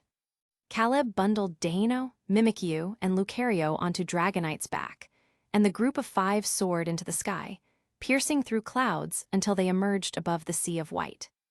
Caleb adjusted the park's time settings. He changed 1:00 p.m. sunny to 10:00 p.m. clear, breezy, starry. The sky flipped like an overturned canvas, instantly transforming. Under the vault of heaven, stars glittered endlessly. Beautiful, isn't it? He voiced. Wu Tilda, Dragonite replied cheerfully. Time in the infinite world passed in a blink. Over these 7 days, Dano grew from a tiny hatchling into a full-grown 0.8-meter-tall dragon, officially entering its juvenile stage. You possess a ticket of time. Use it to enter the instance, appointed time. If unused, this ticket will permanently expire. Caleb hesitated as he stared at the ticket in his hand. He had originally planned to visit Celestic Town during this instance to see Cynthia and Grandma. But just then, excited shouts erupted behind him. Wow, top-ranked player Yifan and third-ranked Beekjol are here. Did they team up? No way, they're direct competitors. There's only one mythical Pokémon, but 2 of them. So jealous. Too bad I messed up my last instance and didn't get a ticket. Newbie here, how do you get these tickets everyone's talking about? It's tough. You have to clear instances with double S rank or higher evaluations for a chance to get one. But these mythical Pokémon contests don't happen often. The last one was 2 years ago. Chapter 178. Amid the bustling crowd, 2 renowned top-ranked players had already arrived beneath the Pikachu statue. Caleb blended into the crowd and curiously turned his gaze toward them. First was the man between the 2. He was handsome, with sharp sword-like eyebrows, starry eyes, and an elegant face. Strangely, for some reason, Caleb couldn't shake the feeling that the man might suddenly declare, 30 years east of the river, 30 years west. Never bully the young for being poor. After giving him a brief once-over, Caleb shifted his attention to the other, female lead present. Beekjol, true to her name, was both white and pure. Tien, Beekjol is a Korean name.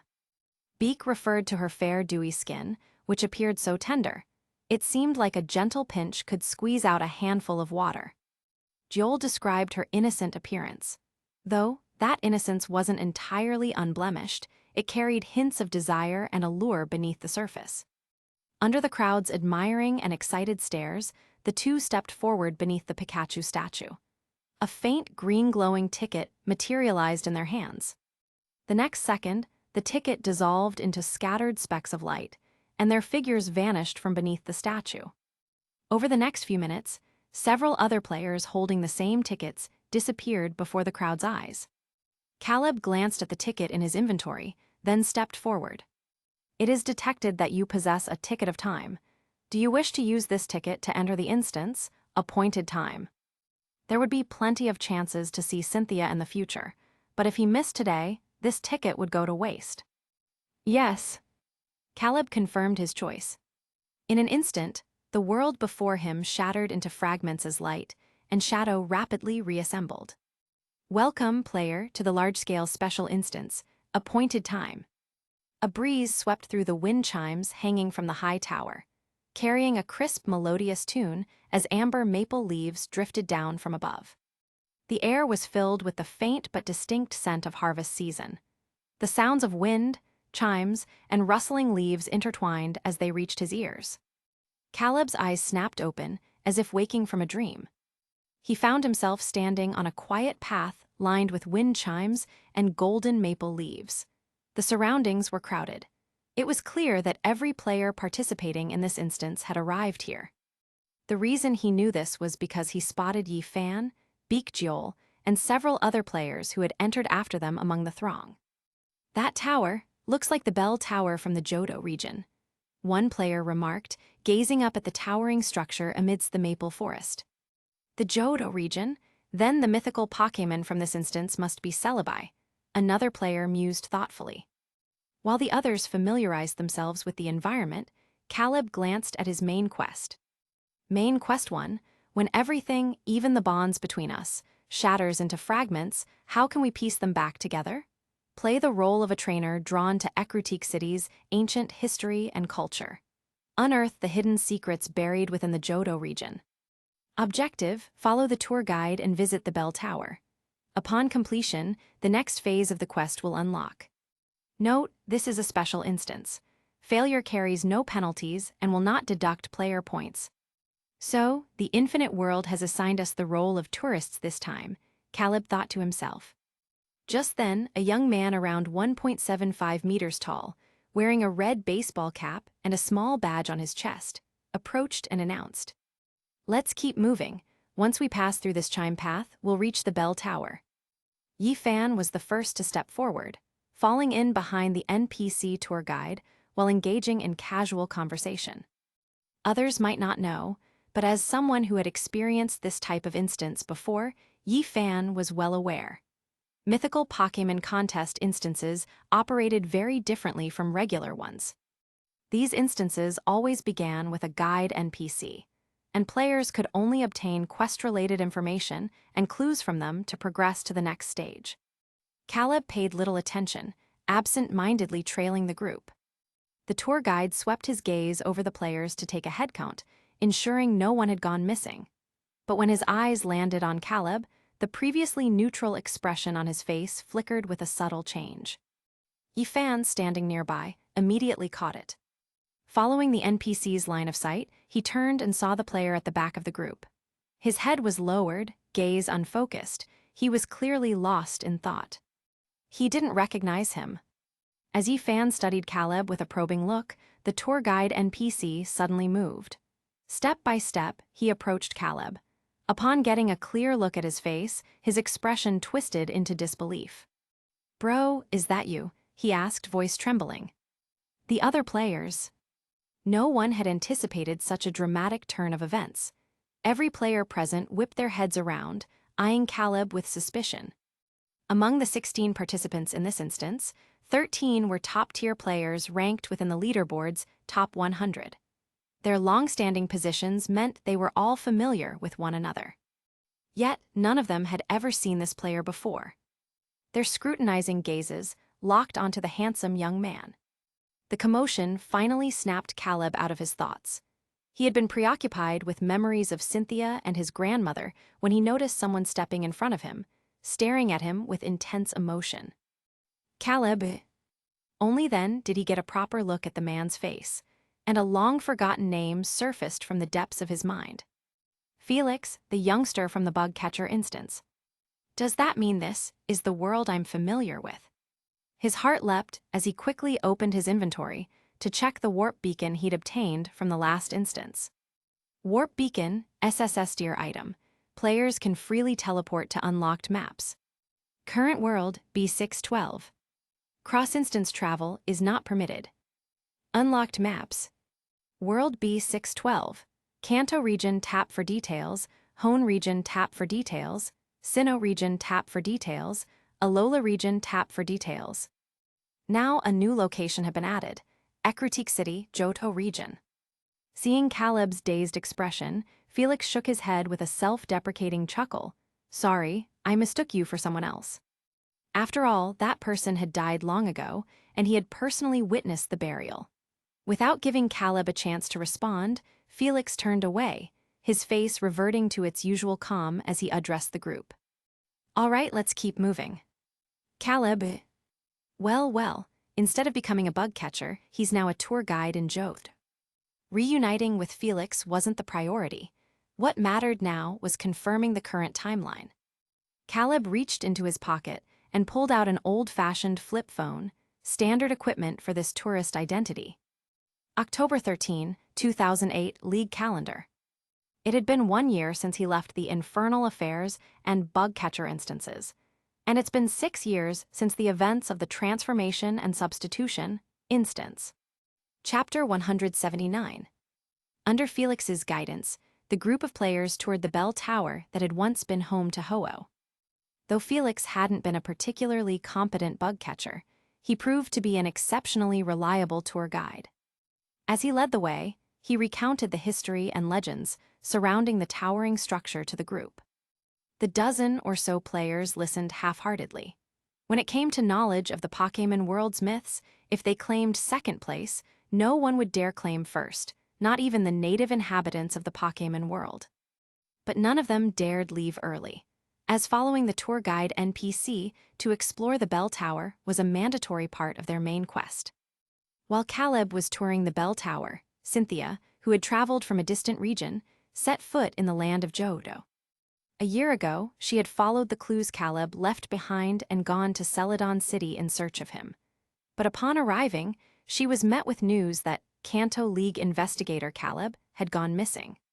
From the locals, she learned of her younger brother's heroic deeds involving Team Rocket, how he had infiltrated the organization as an undercover agent, feeding intelligence to the Kanto League. In retaliation, Team Rocket had implanted microbombs in all undercover investigators, piquet balls, and publicly detonated them. When Cynthia saw the news report, her heart clenched in fear. Even knowing her brother was no ordinary person, she couldn't fathom how a boy of just 4 or 5 years old had accomplished such things. That trip to Kanto yielded no trace of Caleb. The second time she heard the name, Caleb, was at a Pokéblock exchange event in Hone. From the local trainers, she learned of yet another feat her brother had achieved. He had deciphered the formula for mass-producing Pokéblocks, revolutionizing what had once been a difficult and specialized craft. He was later affectionately dubbed the father of Pokéblocks by Hone's trainers. But by the time Cynthia finished her business and rushed to Hone, she was met with the news that Caleb had already died. Standing before his grave, staring at the familiar yet unfamiliar face on the tombstone, her heart plummeted into despair. Even though the black and white photo showed a face different from the one in her memories, Cynthia recognized him instantly. Over the following year, she traveled across multiple regions, gathering myths and legends related to time travel, dimensional shifts, and soul transmigration. From Sinnoh to Hone, then to the distant Kalos and Unova regions. Johto was the final stop on her journey. Tilda Blackthorn City Tilda. Lance walked in with a deep frown. He had just received word that Team Rocket had gained another high-ranking member, an unknown trainer with elite-level strength. While Kanto had stabilized, the situation in Johto was growing increasingly volatile. Especially over the past year, Team Rocket's operations had grown bolder. Stealing rare Pokémon from trainers no longer satisfied them. Now, they had begun targeting human children. Recently, multiple child abduction cases had been reported across Johto, with orphanages in major cities being the primary targets. "Any progress?" Lorelei stood up and asked. "Have you uncovered the mastermind behind Team Rocket?" Lance's thick brows furrowed. "No, whoever it is, they're deeply hidden, but based on current intel, it doesn't seem to be Giovanni." Ever since Team Rocket's collapse in Kanto, Giovanni had vanished without a trace. And it was around that time that this new Team Rocket had emerged in Johto. "What if we send in another undercover agent?" Bruno suggested, his muscular frame tense. At the mention of undercover operatives, Lance was reminded of the young investigator who had died a year prior. He glanced at Bruno and shook his head. "No, this Team Rocket is too vigilant." Lorelei gave a non-committal hum, asking, "Need my help?" Lance met her gaze and said, "I'd appreciate it." Lorelei sighed helplessly. I was just being polite. Don't forget, I'm only a Kanto Elite Four member. If I recall correctly, Johto has its own Elite Four, doesn't it?" Indeed, Johto had its own Elite Four. Bruno, the fighting-type specialist, Will, the psychic master, Koga, the poison expert, and Karen, the dark-type trainer. Bruno coughed awkwardly, avoiding eye contact. "You know I'm not good at this kind of work." Lorelei. "Bruno, Kanto, and Johto are one family. Keeping the peace is everyone's responsibility." Lance. Ignoring Bruno, Lorelei turned back and asked, "Should we notify Karen and the others?" Lance thought for a moment, then shook his head. "I don't trust them." The League had already been infiltrated by Team Rocket. Even after a year of purging the ranks, a few high-ranking moles remained. Aside from Lorelei, Bruno, and Agatha, comrades he had fought alongside for years, Lance didn't dare trust anyone else lightly. Lorelei paused, then smiled wryly. "All right, understood, I'll handle it." By the time Caleb finished touring the bell tower, his quest updated. Quest objective updated. New objective, return to your lodgings and await the next day. "All right, it's getting late. Everyone should head back and rest," Felix announced to the group. The travel agency had pre-booked a hotel for them. The group returned to the hotel, each player retiring to their assigned rooms. But with the sky still bright and plenty of time to spare, it wasn't long before players began slipping out to explore Ekrutik City, hoping to uncover clues about the main quest or the mythical Pokémon. Caleb's door remained shut. The moment he stepped inside, he activated the warp beacon and left Johto, warping to the unlocked location of Celestic Town. Nestled at the base of Mt. Coronet, the town was centered around an ancient shrine. Stepping into it felt like walking into a living relic steeped in history. The air carried a faint scent of incense, burned by the elderly residents in reverence to the shrine. The sun was beginning to set, casting the entire town in a golden haze that made it seem as if it were suspended in time. Having lived here for 3 years, Caleb was intimately familiar with every detail. Overall, little had changed since he'd last left. Following the cobblestone path from memory, he soon arrived at Cynthia's ancestral home. It was an aged 2-story house with a small courtyard, inside which stood a towering tree. In the past, Caleb had often lounged on its branches with Mimikyu, gazing up at the stars. Chapter 180. Caleb had no parents. He had grown up in an orphanage since childhood. The word home was something entirely foreign to him. After years of struggling through life, he had learned the essential skill of speaking differently to different people. In the past, he had always scoffed at phrases like nervous when approaching home. But now, he deeply understood what it meant to feel hesitant upon returning. Would Cynthia and Grandma remembered me in the 2 years I've been gone? His hand froze just before knocking. A sudden realization struck him. I'm no longer that 4-year-old child in appearance. As Caleb hesitated outside the door, the aged wooden door creaked open from within. An elderly woman with silver hair but a spirited demeanor stepped out. At the sight of Caleb, she froze for a few seconds, then furrowed her brows in disbelief. Little Caleb, is that you? Caleb opened his mouth slightly. You still recognize me? Grandma scrutinized him from head to toe before replying warmly, You're just as cute as you were as a child. Cynthia told me everything about you after you left. No matter what, it's good that you're back. Then she glanced behind him and asked, Where's Dragonite and the others? Didn't they come back with you? Caleb immediately released his Pokémon from their piquet balls, saying, They're all here. Besides Dragonite and the others, I also made a new friend during my travels. Without needing him to point it out, Grandma's gaze landed on Dano. She adjusted her reading glasses and smiled kindly. Welcome, little one, she said. Then she looked back at Caleb. You take them into the yard for a bit to rest. I'll go into town to pick up some things. Only then did Caleb notice the cloth bag in Grandma's hand. It suddenly dawned on him. 5 p.m. was when Grandma always went out to buy udon noodles. Without hesitation, he instructed Dragonite, Lucario, and Mimikyu to show Dano around the yard while he accompanied Grandma to the local mart. Grandma didn't refuse, her face softening into a fond smile. How long can you stay this time? She asked. Caleb glanced at his quest log. There was no time limit specified, but it likely wouldn't be short. After a brief pause, he answered, About a year or so. A year? Grandma frowned slightly. Will you come back after that? I will, he nodded. After all, this was his designated world.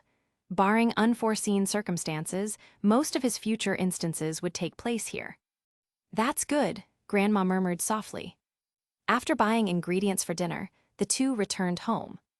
Seeing the empty second-floor room, Caleb headed to the kitchen and asked, Grandma, where's Cynthia? Grandma was kneading dough, her mood bright as she prepared to bake cookies for Caleb as a snack. She's probably traveling in another region right now. That girl is always so busy, she hasn't even called this old lady in 3 days. Traveling, Caleb felt a pang of regret. It seemed he might not get to see Cynthia this time either. He could only stay for 1 night. By tomorrow morning, he'd have to return to Ecruteak City to continue his main quest. But if he couldn't see her now, there'd always be other chances. With that thought, Caleb returned to the living room. Soon, a lavish dinner was ready. Grandma and Lucario emerged from the kitchen, carrying steaming bowls of udon topped with fish cakes. She set one in front of Caleb, her voice tinged with concern as she said, Eat up. You've gotten so thin. These past 2 years must have been exhausting for you, haven't they? After dinner, Caleb retreated to his old room. Compared to when he'd left, the layout remained largely unchanged. The room was spotless, clearly maintained with regular cleaning. The bedding carried the fresh scent of sunlight. Caleb relaxed into it with a sigh. Dano and Mimikyu curled up on either side of him, while Lucario and Dragonite settled onto the futons Grandma had laid out for them. A tranquil, peaceful atmosphere filled the room. Surrounded by it all, Caleb felt a renewed surge of motivation. The sooner I earn enough points, the sooner I can retire to this world for good. The next morning, after breakfast, Caleb bid Grandma farewell and teleported back to his hotel room using the warp beacon. Though he didn't know how Cynthia had explained things to Grandma, everything seemed to be moving in a positive direction, except for the fact that he hadn't got to see Cynthia. Cynthia, who was currently traveling, didn't carry a phone. She only called home via video phones at Pokémon centers. According to Grandma, her last call had been 3 days ago, from the Kalos region. Since Caleb hadn't unlocked Kalos on his map yet, he couldn't teleport there directly. The moment he returned to the hotel, a quest update notification appeared. Quest updated. New objective: follow the tour guide to visit the burned tower. Caleb opened his door and headed to the meeting spot Felix had designated the day before. Soon, the other players began trickling out of their rooms as well. Felix swept his gaze over the group, lingering briefly on Caleb before announcing, "Today's destination is the burned tower." The burned tower, also known as the Brass Tower, stood west of Ecruteak City, directly opposite the bell tower to the east. Legends said it had once been the dwelling of Lugia, the Pokémon revered as the guardian of the seas. However, 150 years ago, a bolt of lightning struck the Brass Tower, engulfing the magnificent structure in flames. The fire raged for 3 days and 3 nights before a downpour finally extinguished it. By then, the tower had been reduced to charred ruins. 3 unnamed Pokémon perished in that blaze. Ho-Oh descended from the heavens and resurrected them, the beings later known as Suicune, Entei, and Reiku. Standing before the burned tower, Felix dutifully recounted its history to the players. Reading about the burned tower on a faceless webpage and hearing its tale from a guide were 2 entirely different experiences. Even though every player present already knew this lore, they found themselves captivated nonetheless. But just then, a startled cry rang out from a passerby nearby. "Look, what's that?" Following the pointing finger, the group looked up and saw a massive lion-like Pokémon with blazing orange-red fur and a billowing cloud-like mane standing atop the burned tower's ruins. Its piercing, cold golden eyes gazed down imperiously at the crowd below. Chapter 181. That's Entei. The sharp-eyed players immediately recognized the Pokémon standing atop the tower. Is it the mythical Pokémon from this instance? That doesn't seem right. Entei is supposed to be a Tier 3 legendary, isn't it? A top 50 ranked player frowned. Another player cracked his knuckles, eager for action. Who knows? Only one way to find out. As the group observed Entei, in turn, Entei scrutinized the humans below. The reason it had taken such a risk to come here was because it had sensed an indescribable, peculiar aura. One tempered by the trials of war, steeped in blood, and radiating an unyielding resilience amidst the smoke of battle. Soon, Entei found its target in the crowd. It was a plainly dressed young man who stood absent-mindedly fiddling with an old flip phone. At the same time, it noticed several humans eyeing it with unmistakable greed. That look was all too familiar to Entei. It had seen it many times before in the eyes of humans as it passed through their towns. In an instant, Entei understood their intentions. They wanted to capture it. Its expression instantly turned cold. Narrowing its golden eyes, it coldly regarded the humans and their Pokémon charging toward it. Then, sacred fire erupted from its maw, painting the entire sky crimson. The attacking Pokémon were instantly obliterated.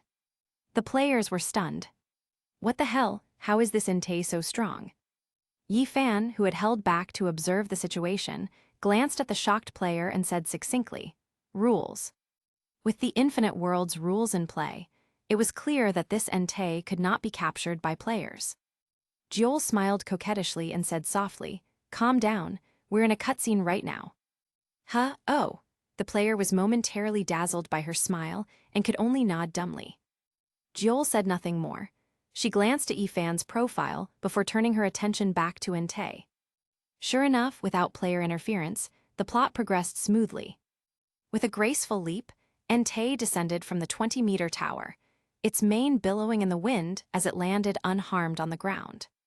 Then, in front of everyone, it walked straight toward Caleb, who was still engrossed in playing Snake on his phone. Players. Caleb. Confused, he looked up at the 2-meter-tall, majestic Entei standing before him. Since he couldn't reach Cynthia, he had been distracted and hadn't paid much attention to Entei's earlier display. Besides, it was just an Entei. He had already met Dialga and Palkia. Legendaries like Zapdos and Entei no longer stirred any excitement in him. Speaking of Entei, this was a good time to mention Suicune. During his last break between instances, Caleb had caught up on the latest Pokémon anime, and, coincidentally, he saw the episode where Suicune thrashed in a net before being captured by Go with a single Poké Ball. As a result, he now felt a strange disconnect with Entei and Raikou, Suicune's counterparts. Just as Caleb was lost in thought, a notification suddenly popped up. Entei has requested to join your team. Will you accept? Accepting will unlock the main quest and officially begin the mythical Pokémon contest. Since when did good things just fall into my lap? While he didn't know why Entei had chosen him, a free legendary was a free legendary. Caleb promptly accepted. The next second, the quest updated. Entei has joined your team. You have temporarily gained command of Entei. Phase 2 of the main quest has officially begun. Main quest, fulfill Entei's requests. Request 1, rescue the children captured by Team Rocket. Request 2, help Entei track down the masked man. Request 3, defeat the masked man and free Ho-Oh from his grasp. At the same time, Caleb accepted Entei's request. The other players received a notification. Ding! Global announcement. The Entei Arc main quest has officially begun. Remaining unactivated main quests, 2. Players who activate the Legendary Beast quests will qualify for the mythical Pokémon contest. All others will be eliminated from the instance. What? The players erupted into chaos. What was going on? Only 3 slots for this mythical Pokémon contest. Then, why the hell did the Infinite World hand out so many tickets? Among the crowd, Yifan frowned at the notification, then glanced at the player chosen by Entei. As everyone knew, Johto's 3 legendary beasts were Entei, Suicune, and Raikou. With 1 slot already taken, only Suicune and Raikou remained. But the critical issue was that no one knew where Suicune and Raikou were, nor how to earn their recognition. The players competing in this mythical Pokémon contest were no ordinary trainers. They had climbed to the top 100 of the leaderboard not just through their Pokémon's strength, but their own wits. Soon, they arrived at the same conclusion as Yifan. Only 2 slots remained, but there were 15 players present. That meant 13 would lose their chance at the mythical Pokémon contest and be ejected from the instance. While the others racked their brains, Caleb was already formulating a detailed plan for his main quest. Step 1, report Price, the gym leader of Mahogany Town. But who should I report to? Given the current state of the world, the lore was too convoluted. Caleb wasn't even sure if Johto's Elite Four were affiliated with Team Rocket. Click! The sound of a camera shutter snapped Caleb out of his thoughts. He looked up to see a crowd of onlookers snapping photos of him and Entei, who sat beside him like an oversized house cat. That afternoon, Lance hurriedly finished his lunch, preparing to continue his investigation into the recent child abductions. But before he could leave, Lorelei pushed him back into the dining room. Her expression was grim. "What's wrong? Did something else happen?" Lance asked, puzzled. "He's back." Lorelei pressed her lips together and spoke gravely. Lance didn't understand and asked, "Who?" Instead of explaining, Lorelei slapped a newspaper onto the table. Lance looked down and immediately spotted the front-page photo. The bold headline read, "Breaking news. Entei appears in Ekrutik City and gets cozy with a male trainer." Lance's expression shifted instantly. "I need to find him." Lorelei nodded. "I'm coming with you." Chapter 182. At 7 p.m., Inside the hotel's grand buffet restaurant, Caleb leisurely flipped a spatula over the sizzling synthetic pork belly on the grill. Dano and Mimikyu were wrestling for a spot in his lap, while Dragonite, looking pitiful with its tiny wings tucked in, sat obediently across from him alongside Lucario, waiting for its trainer to prepare its meal. Here, Caleb picked up the cooked meat and placed it onto the plates in front of Dragonite and Lucario before turning his attention to preparing food for Mimikyu and Dano. By now, the territorial battle between Mimikyu and Dano had reached its conclusion, with Dano emerging victorious. Mimikyu sighed and hopped onto another chair, resigning itself to the loss. Ah, whatever. No point arguing with a little one. Caleb scratched the top of Dano's head before placing a few pieces of ham into his palm and holding it out. Dano sniffed, then extended its pink tongue to scoop the ham into its mouth, letting out a satisfied chirp. Dano's appearance was far from what most would consider cute. For trainers who prioritized aesthetics, it might not be their first choice as a partner. At this thought, Caleb glanced down at the little dragon. As if sensing his gaze, Dano leaned over and gently licked his palm. Caleb smiled and scratched under its chin. He wasn't the type to judge by appearances. To him, every Pokémon was a precious gift from this world to humanity, regardless of looks or temperament. Besides, he had watched this Dano hatch with his own eyes. Apart from him, this little dragon had no family in this world. Unlike the mindset in the anime, where Pokémon were often treated as tools bred solely for battle, Caleb respected each Pokémon's choices. If any of his team members ever grew to dislike fighting, he'd be happy to care for them for the rest of their lives. Trainer was just an ordinary profession in the Pokémon world.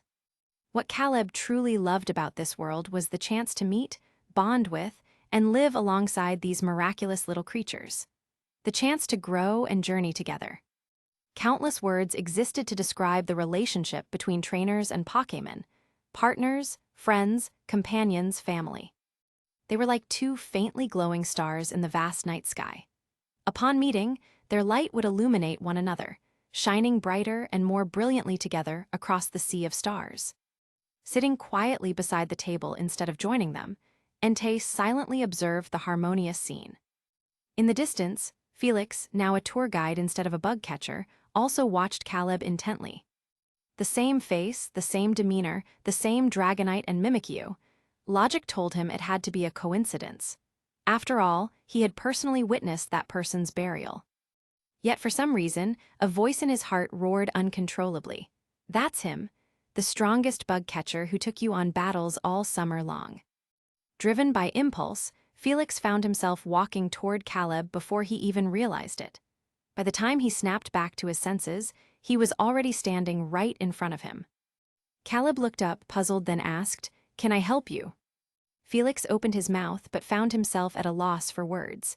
After a brief mental scramble, he settled on a casual question. "Where are you from? You remind me of a friend I lost." Caleb. Well, it seems when the instance was cancelled last time, it somehow portrayed me as dead. Not that reuniting with Felix was an issue. As long as he avoided mentioning the infinite world, he'd be fine. Straightening up, Caleb replied seriously, "That friend was me." Last time, Felix hadn't given him a chance to explain, and by the time Caleb thought to clarify, Felix had already hurried off. At first, Felix didn't react. Several seconds later, his eyes widened in shock. Meanwhile, the other players dining nearby whispered among themselves as they observed the scene. "What's going on over there? Why does it look like the tour guide knows him? Think they've got some shady deal going on." More importantly, what did Entei even see in him? Look at his team, he doesn't even have a full party of 6. Is it just because he's good-looking? Maybe. I heard a rumor that players have hidden stats like charm and luck, stuff we can't see. Honestly, looks are part of luck too. If you're ugly, even NPCs won't give you the time of day. A friend of mine had that problem. By friend, you mean yourself, right? Amid the chatter, Jiol and Yifan also turned their attention toward Caleb. As renowned figures on the leaderboard, the two knew each other well, having collaborated in several large-scale event instances before. Unless their main quests conflicted, players generally had no reason for hostility. "What do you think?" Yifan asked. Joel narrowed her eyes. She certainly didn't buy the idea that a pretty face alone could attract Entei. That left only two possibilities. 1, the player was hiding his true strength. 2, he possessed an item or title that drew Pokémon to him. She shared these theories with Yifan. After a moment's thought, Yifan dismissed the first one. If strength was the factor, the current number 1 and number 3 ranked players were both present. There was no way an unknown rookie would outrank them. Then it must be the second, Joel concluded. Yifan gave a slight nod. After studying Caleb for a few more seconds, he looked away. Compared to Entei, who had already chosen its trainer, locating Suicune and Reiku was far more pressing. "Tomorrow, I'm leaving the tour group to track down Yusen," Yifan stated. His meaning was clear. Suicune was his target. Joel smiled, saying, "Then I'll go after Reiku." Only after all 3 legendary beasts quests were activated and completed would the final mythical Pokémon contest begin. Until then, players couldn't attack one another without facing severe penalties from the infinite world. After dinner, Caleb and Felix walked back to their rooms together. From Felix, Caleb learned about what had happened after his death, including the developments with Pokéblocks and Lily. Mr. Stone had kept his promise, transferring a portion of the Pokéblock profits to Lily's name and enrolling her in the best Pokémon school. Apparently, she was doing well. Caleb's mind flashed to the little girl who couldn't tie her own hair, chasing after him and calling him Oni-chan. Just as he was about to open his door, Felix suddenly spoke up.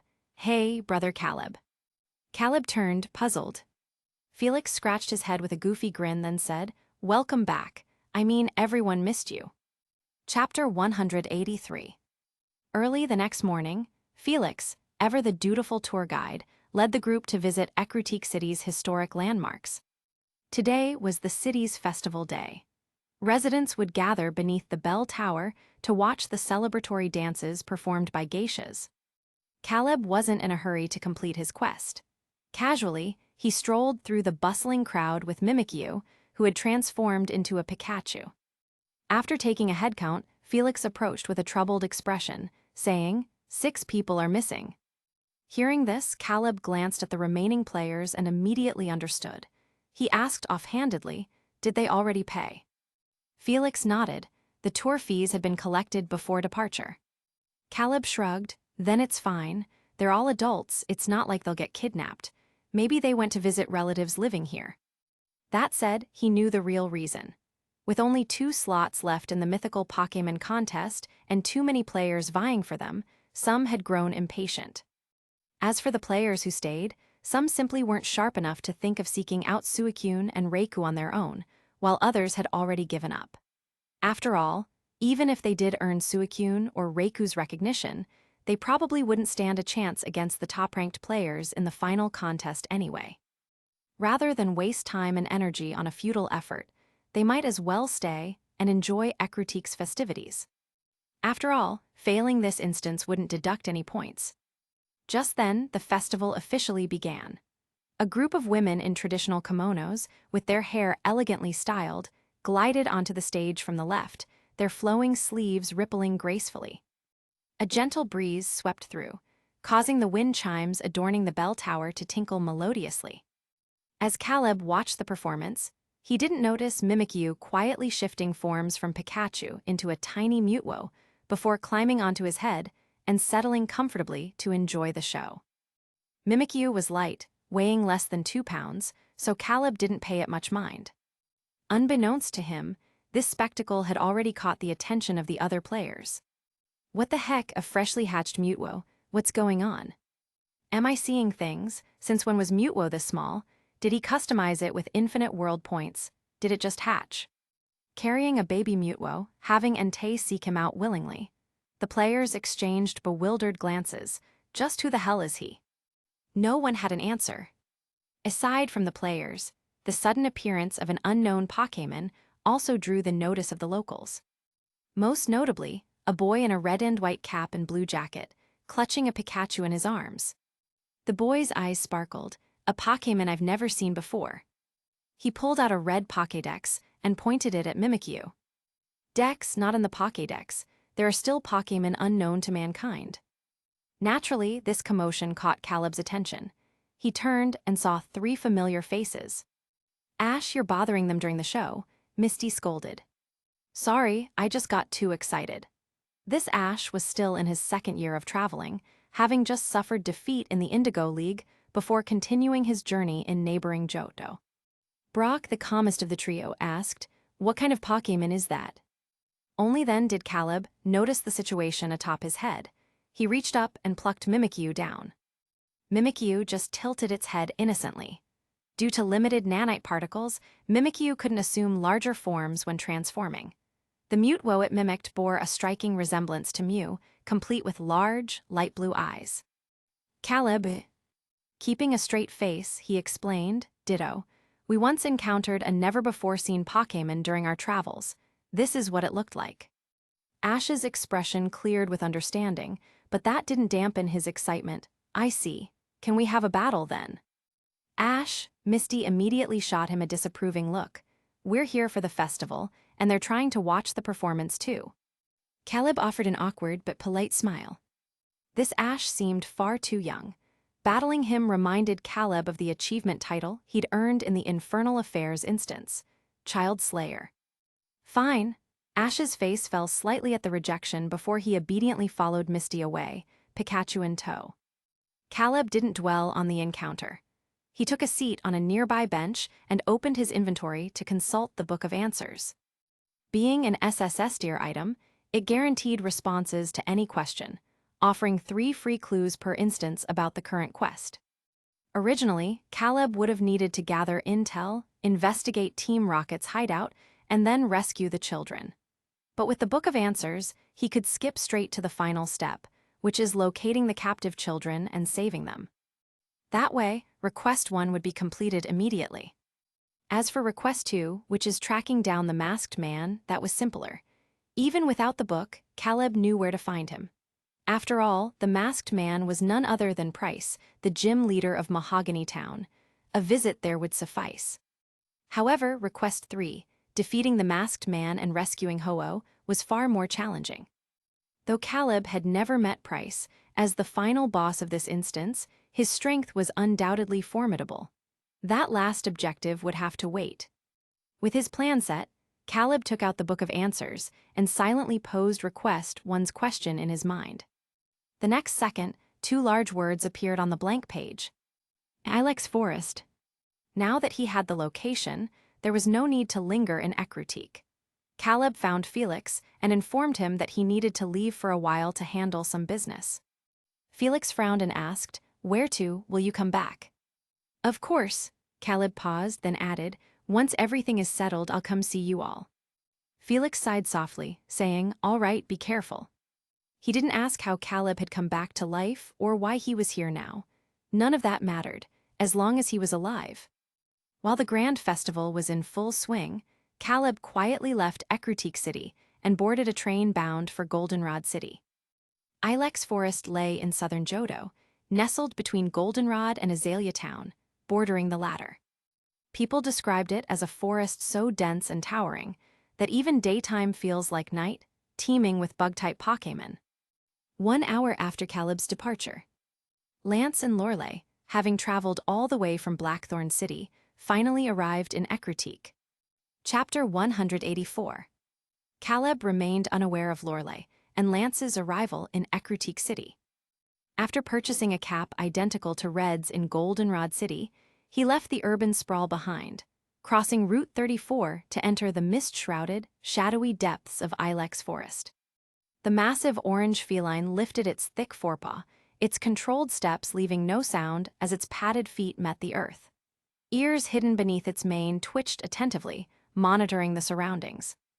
Then, the footsteps behind it abruptly halted. Entei paused mid-step, turning its head to glance questioningly at Caleb. "I think someone's crying," Caleb said. The weeping came in fragmented bursts, sometimes clear, sometimes illusory, as if both nearby and impossibly distant. A flicker of confusion passed through Entei's golden eyes. It focused intently, but beyond the rustling of leaves in the wind, it detected nothing. Caleb didn't believe he'd misheard. After pinpointing the direction, he moved toward the sound. Entei hesitated briefly before following. Pushing through dense thickets and clambering over rotting logs blocking the path, Caleb eventually spotted a young stantler pinned beneath a massive fallen tree on a patch of muddy ground. The poor fawn was still in its juvenile stage, its body less than half the size of an adult stantler. It was impossible to tell how long it had been trapped, but its breathing was shallow, its consciousness teetering on the edge of collapse. Without delay, Caleb released Lucario and Dragonite. Together, they lifted the heavy trunk. Had this been Ash, he might have rushed the injured stantler to a Pokémon center. But Caleb didn't need to, after all, he was essentially a mobile first aid kit himself. Minutes later, the stantler slowly blinked its eyes open. "Where's your mom?" Caleb asked. Stantlers typically traveled in small herds, rarely wandering alone, especially not one this young. So in this case, only two scenarios made sense. Either the herd had been wiped out, or this fawn had been left behind. The stantler let out a soft, mournful cry, saying its mother was gone. Caleb, though he knew the stantler's actual words, were likely more nuanced. His Viridian Power translated its thoughts into their most direct and unfiltered essence. "My mom is gone," was far more straightforward than a convoluted explanation. Just then, a deep, sorrowful call echoed from nearby. The sound grew closer, thick with unmistakable urgency. The little stantler's eyes brightened instantly.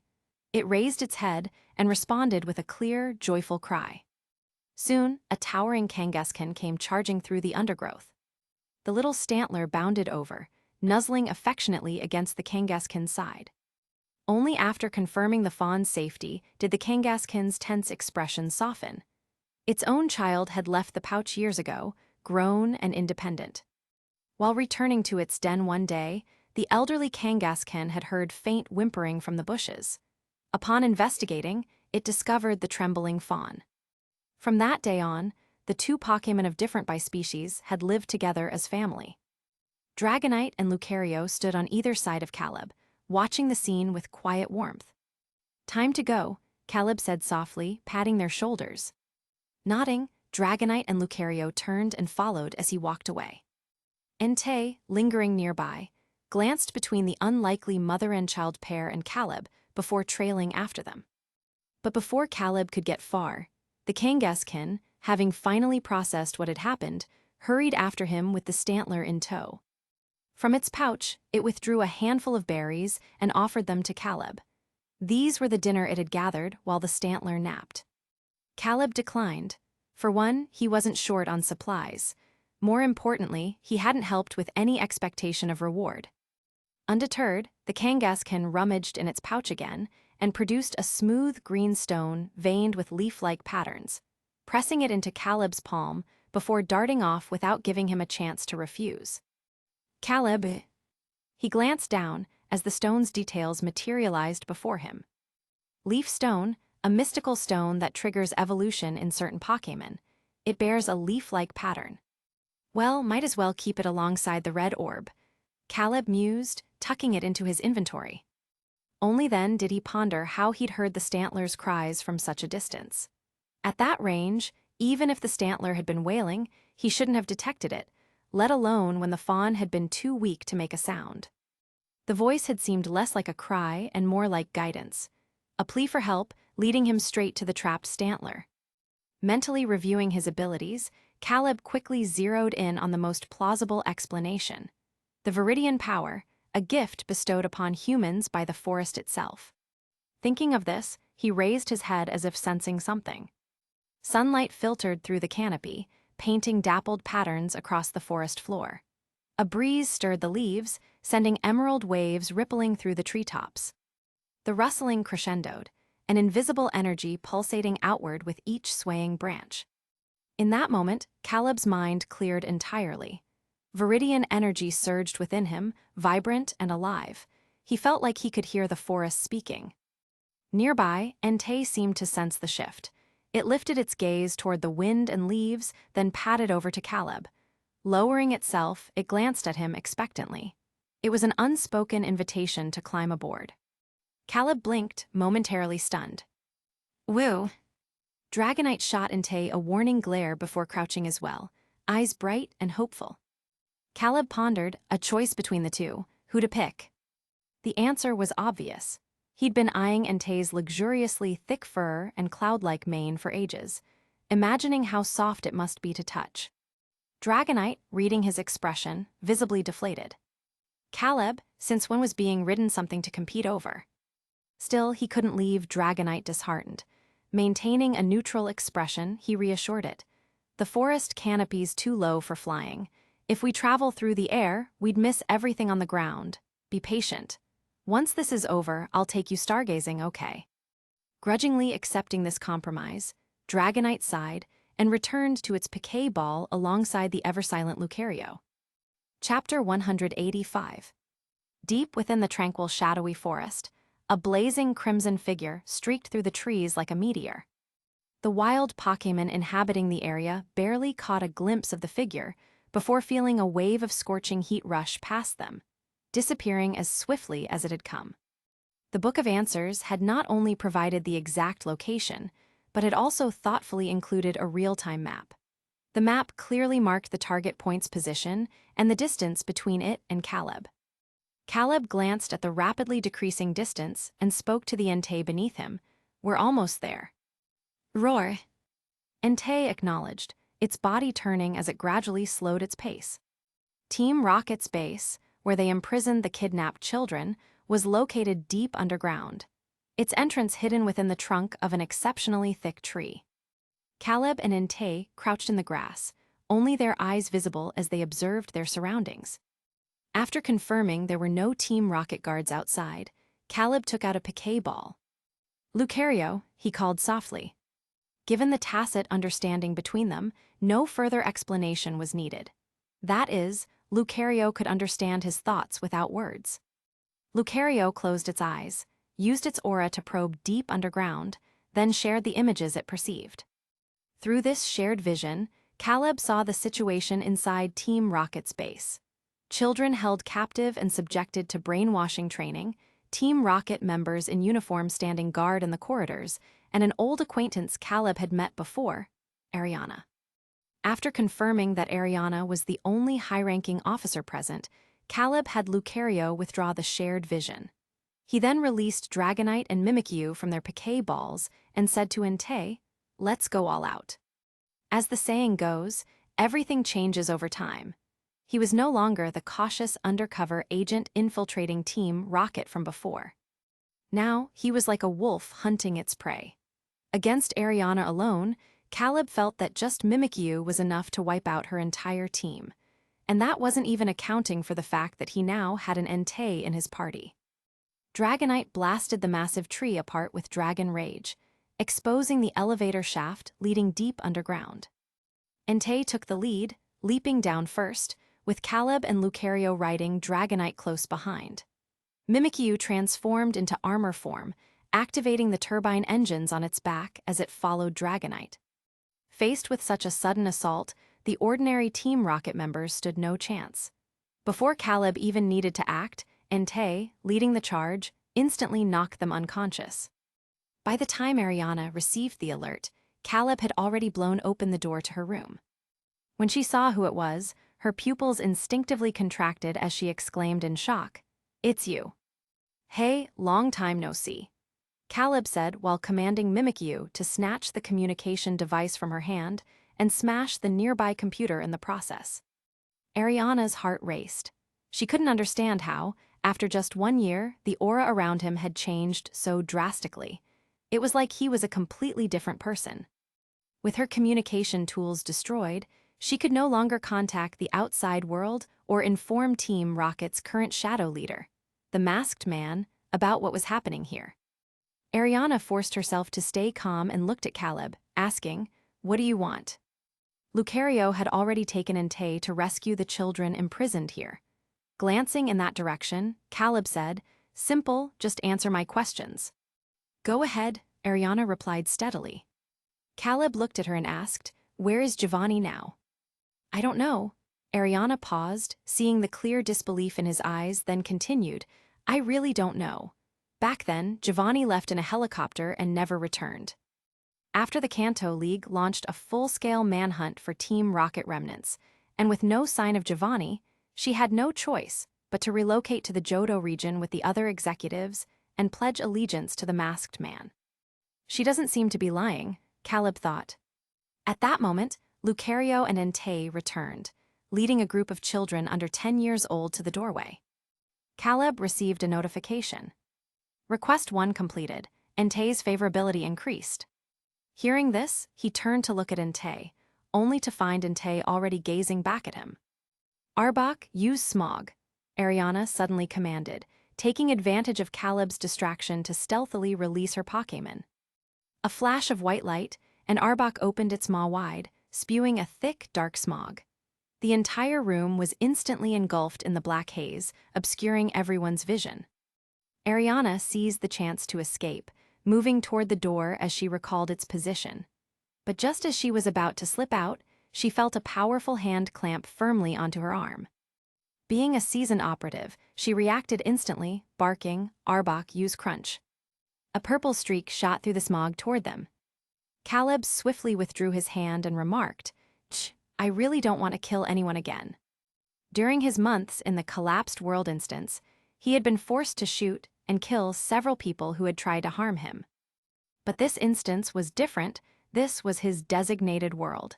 He truly didn't want to spend his days fighting and killing. Couldn't everyone just settle things peacefully with Pokémon battles? Ariana didn't understand what he meant. In her memory, he was just a smooth-talking, somewhat clever League investigator. But at this moment, she could sense an unmistakable killing intent in his words. She couldn't fathom what had happened to him in this past year. What Ariana would never realize was that while only a year had passed for her, for Caleb, it had been nearly 4 years. 3 years in the transformation and substitution instance, and months in collapsed world. His mentality and strength had undergone a complete transformation. After dodging Arbok's crunch, Caleb issued the order, "Dragonite, clear the smog with a gust." Hearing this, Ariana's heart sank. Instinctively, she turned and bolted for the exit, only to find a massive crimson figure blocking her path. That was Entei. By now, the smog in the room had dissipated. Mimikyu and Dragonite stood on either side of Caleb as he stepped forward. "Last chance, tell me everything you know about Ho-Oh," he said. A chill ran down Ariana's spine. She knew there was no escape. With Entei and Lucario ahead and Dragonite and Mimikyu behind, her Pokémon stood no chance against them. A wise man knows when to yield. Thinking this, Ariana let out a soft sigh and said, "I'll talk." Chapter 186. Caleb ultimately chose not to harm Ariana, mainly because there was no need, and he wasn't some deranged serial killer. After extracting information about the masked man and Ho-Oh from her, he returned to Goldenrod City with a group of kids and Ariana, handing them all over to Officer Jenny. He warned, "This woman is a Team Rocket executive. She's devious and extremely cunning. I recommend giving her a life sentence." Ariana's. Officer Jenny was stunned, watching as every single child recorded as missing walked into the police station one after another. It took her several seconds to process what was happening. By the time she snapped out of it, the handsome young man who had brought the children was already some distance away. Officer Jenny felt he looked familiar but couldn't quite place him. She quickly called out, "Wait, who are you?" Without turning back, Caleb simply adjusted his cap brim and replied coolly, "Just consider me an ordinary concerned citizen." With that, he activated the warp beacon and vanished from the spot. Officer Jenny watched as he disappeared into thin air. Her steps faltered as she tried to chase after him, her sharp and beautiful brows furrowing in confusion. 2 other Officer Jennys, who had been tasked with escorting Ariana, stepped outside and glanced around but found no trace of anyone. "Where's that trainer?" they asked their colleague nearby. The first Officer Jenny shook her head. "He's gone." Then, as if suddenly remembering something, she turned and hurried back into the station, pulling out a well-preserved newspaper from the shelves. The newspaper was from a year ago. To confirm her suspicion, Officer Jenny's eyes darted to the front-page headline. "Thrilling news, evil organization crumbled. Kanto region ushers in a new era. thanks to the investigators who risked their lives infiltrating Team Rocket. But that wasn't what she was looking for. Frantically, she unfolded the paper and spotted a photograph beneath the article. The photo was taken a year ago and depicted a handsome young man with black hair. His lips were pressed tightly together, his face partially shadowed, making his expression unreadable.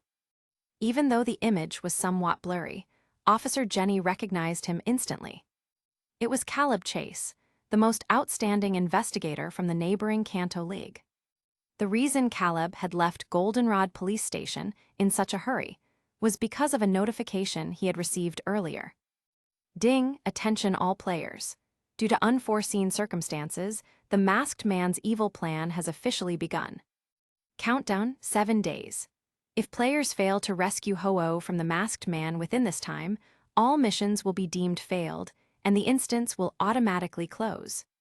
From what Ariana had revealed, the masked man's goal in capturing Ho-Oh was to use its power to resurrect Celebi, which had died under mysterious circumstances.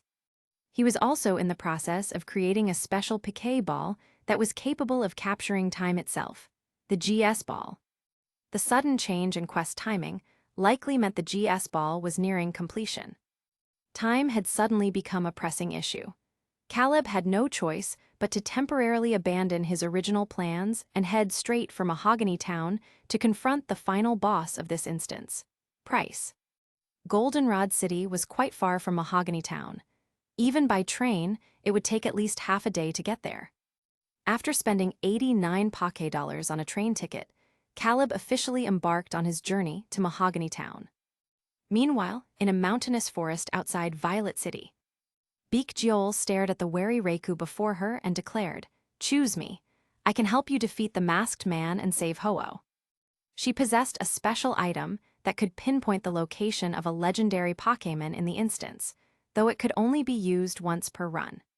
So, after leaving Ecruteak City, she had immediately used it to track Reiku's whereabouts and sought it out. Roar!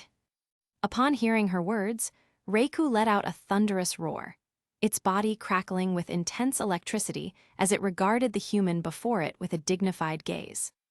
Its meaning was simple: defeat it to prove her strength. Beak Geol understood. She pulled out a Piquet ball from her inventory. A fierce battle was about to begin. Elsewhere, Yi Fan had also managed to locate the traveling scholar, Yusain. Using certain methods, he successfully obtained information on Suikyun's whereabouts from him. Goldenrod City.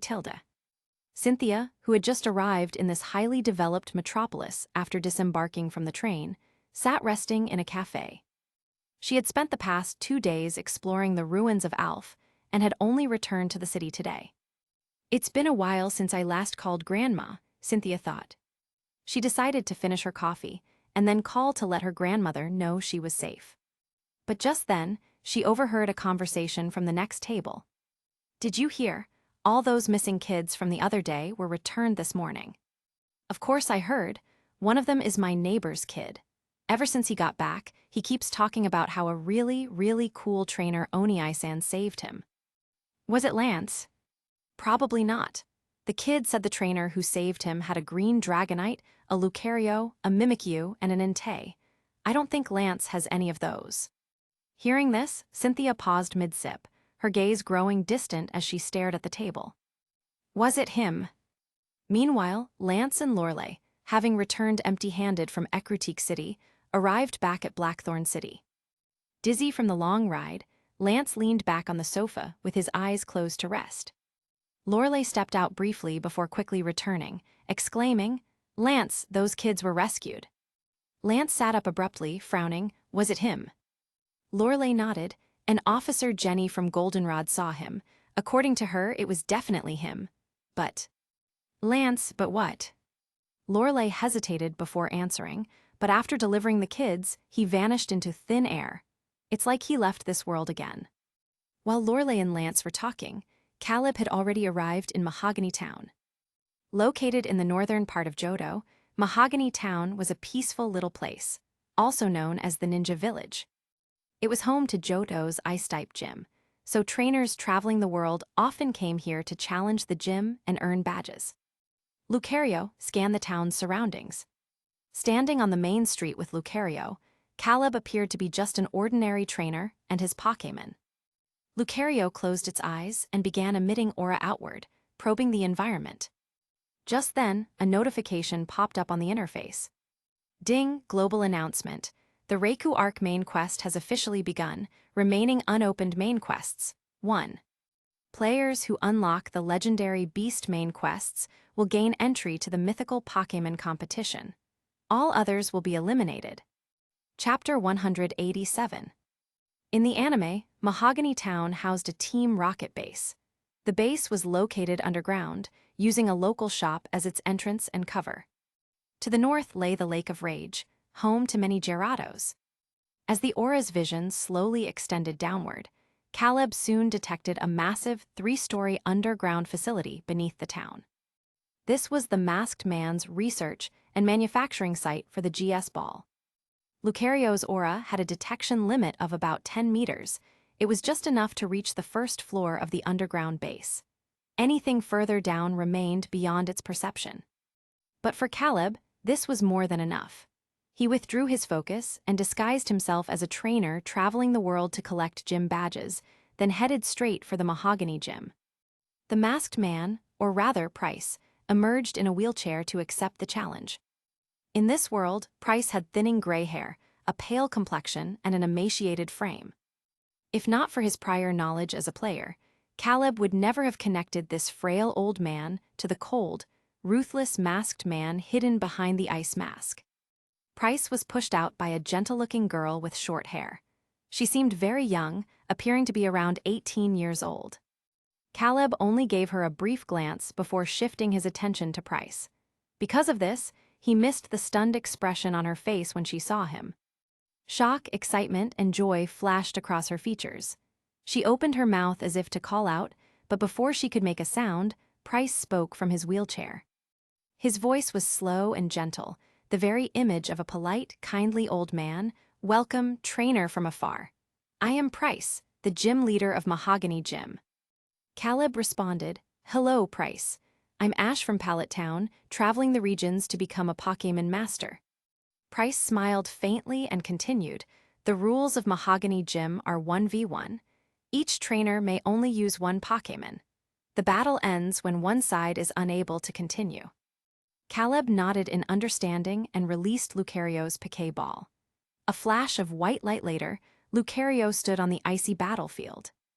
"Lucario, a rather rare Pokémon," Price remarked, observing it.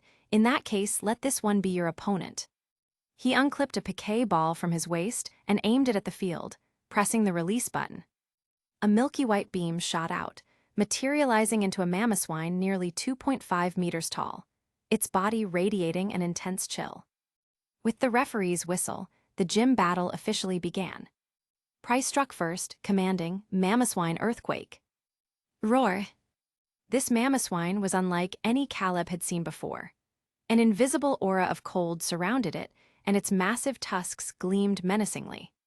Following its trainer's order, Mamoswine reared up and slammed its front legs onto the ice with tremendous force. Crack, crack! The entire battlefield trembled as spiderweb-like fissures spread rapidly from Mamoswine's position, racing toward Lucario. In an instant, the cracks reached beneath Lucario's feet. The icy battlefield was made of slick, frozen terrain. Unless a Pokémon was accustomed to fighting on ice, maintaining balance would be nearly impossible. And without stable footing, battling effectively was out of the question. Price had clearly anticipated this, hence the earthquake attack. Caleb remained calm, ordering, "Jump up," then closed the gap with extreme speed. Extreme speed, a normal type move that allows the user to strike with blinding swiftness, guaranteeing a preemptive strike. If ground combat wasn't viable, they'd take to the air. By leveraging Lucario's speed and agility, they could minimize contact with the unstable ground by attacking from above. For this battle, Caleb chose not to use their one heart, one mind fusion technique. While it would significantly boost Lucario's power, his body would emit a conspicuous green glow. Unless absolutely necessary, he wouldn't resort to it. Lucario's legs tensed, and just before the seismic waves reached it, the Pokémon launched itself high into the air. Its body became a streak of white light, leaving afterimages in its wake. Before anyone could react, Lucario was already upon Mamoswine, its momentum sending the massive Pokémon staggering from the impact. "Climb onto its back and use Power-Up Punch," Caleb commanded without pause. Most fighting-type moves relied on sheer physical power, swift and relentless strikes that left no room for counterattacks. Unlike moves like Hyper Beam or Solar Beam, which had obvious wind-ups, fighting-type attacks were a storm of rapid blows once the opportunity arose. Before Lucario even touched the ground, its claws seized Mamoswine's thick fur, using the grip to flip itself onto the Pokémon's back. Power-Up Punch, a fighting-type move that hardens the user's fists with each successive hit, raising its attack stat. Mamoswine had a quadruple weakness to fighting. Every strike landed with devastating effectiveness. Price seemed momentarily taken aback, giving Caleb an appraising look. This trainer has genuine skill. Under normal circumstances, Price might have enjoyed a proper battle. But now, with his plans at a critical stage, he had no time to waste on gym challenges. Mamoswine fell to Lucario's seamless combo. Price sighed, his tone carrying a mix of sincerity and feigned resignation. "The world belongs to the young now, doesn't it? Come, young man, here's your reward." He gestured, and the girl behind him stepped forward, holding out the Glacier badge for Caleb and Lucario. Having finished the battle, Price appeared weary. He recalled Mamoswine into its piquet ball and massaged his temples with closed eyes. Caleb's true objective wasn't the gym badge, so he paid little attention to the approaching girl, instead discreetly observing Price's demeanor. Until the girl whispered softly in front of him, "Oni-chan." Caleb froze, then turned to stare at the gentle, beautiful girl before him. Chapter 188. There was only one person in this world who called him Oni-chan. In an instant, the image of a little girl flashed through Caleb's mind. An expression of disbelief crossed his face as he lowered his voice. "Lily." Lily nodded lightly. At that moment, Price opened his eyes and glanced in their direction. He had keenly noticed that his subordinates' emotions seemed unusually stirred upon seeing this trainer. His gaze swept imperceptibly over their faces before he smiled, asking, "Do you know each other?" Lily stiffened slightly, then quickly denied it, "No." Price neither confirmed nor denied her response. "If you don't know each other, then come back." His polite smile didn't reach his eyes. Lily nodded. Taking a deep breath, she silently resolved herself. "I'm sorry, Oni-chan, I can't drag you into this." But before she could turn away, she felt a large hand grip her wrist. Lily froze, staring blankly back at him.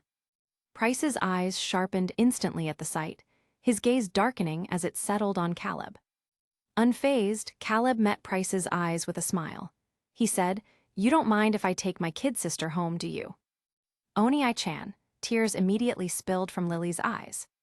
She had crossed a river of time spanning 15 years, traveling from the distant future back to the present, all in search of one truth, a truth about time itself. It turned out she had never really had an older brother. The person who had been so kind to her, who had coaxed her to sleep, who had clumsily learned to braid her hair. He had always been someone unrelated to her. He had suddenly appeared in her world one summer, only to vanish just as quietly in late autumn, as though he had never existed at all. Caleb gave Lily a reassuring smile, shielding her behind him as he faced the man in the wheelchair. No, at this point, he should be called the Masked Man, because Price had already risen from his wheelchair. The final boss, now fully transformed into his Masked Man persona, regarded Caleb with cold detachment. "You can't take her." She knew too many of Team Rocket's secrets. No matter what, the Masked Man couldn't let her leave. "I wasn't planning to fight you this soon," Caleb said with a sigh. The Masked Man's eyes narrowed at that. "As expected, he is no ordinary trainer. In that case, I can't allow him to leave." With that thought, the Masked Man, now fully shed of his frail disguise, swiftly drew a piquet ball with lethal precision. A brilliant flash of light later, an utterly ordinary-looking Delibird appeared midair. Caleb glanced up at the unremarkable Delibird. Others might not know, but he did. This Delibird was the Masked Man's ace Pokémon, capable of shaping ice into any form, It had even frozen the entire lake of rage solid once. But Caleb didn't back down. Price was a trainer with over 50 years of experience. Rumor had it he meditated under waterfalls daily, honing an indomitable will through years of relentless training. To counter Deliberate, Caleb decided to send out his starter, Mimikyu. But before he could release it, Entei burst out of its piquet ball on its own. A prompt immediately appeared before Caleb. Request 2 from Entei completed. Affection with Entei increased. Entei, the masked man glanced at Entei, his gaze growing even colder. You continue to surprise me. Very well, Deliberate, freeze them solid. Jio, Deliberate let out an odd cry, tilting its head back as a torrent of milky white frost gathered in its beak. Entei responded with sacred fire. Crimson flames collided with the glacial current midair. Normally, fire-type moves held a natural advantage against ice-type attacks due to type matchups. Moreover, Entei's sacred fire, which it inherited from Ho-Oh, was a force to be reckoned with. Yet, Deliberate's ice beam showed no signs of weakness against it. Flames and frost clashed relentlessly, instantly generating a massive plume of steam that engulfed the entire gym.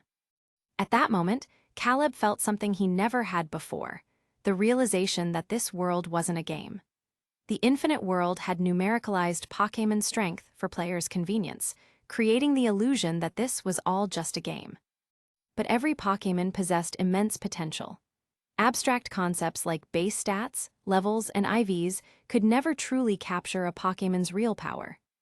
A truly skilled trainer could raise even the most ordinary Caterpie to rival a deity. The bond between trainer and Pokémon, their emotions, could push Pokémon beyond their limits, granting them unprecedented strength. Like Giovanni's Beedrill in the manga. Like the Masked Man's Deliberate. Otherwise, a mere human like the Masked Man could never have captured a legendary like Ho-Oh. Boom! Finally, the two opposing forces reached a stalemate, triggering a massive explosion. The shockwave sent both the Masked Man and Caleb stumbling back several steps. As the dust settled, the Masked Man glared at Entei with dark eyes. Then he drew a bizarre pitch-black piquet ball. A sinister black light flashed, and a massive bird wreathed in rainbow plumage materialized before Caleb. It was Ho-Oh. But this was no ordinary Ho-Oh. Its eyes burned an eerie crimson, tendrils of shadow coiling around its body as an oppressive aura radiated from it. It's being controlled by Team Rocket's Dark Ball, Lily warned. Got it, Caleb's expression turned grave.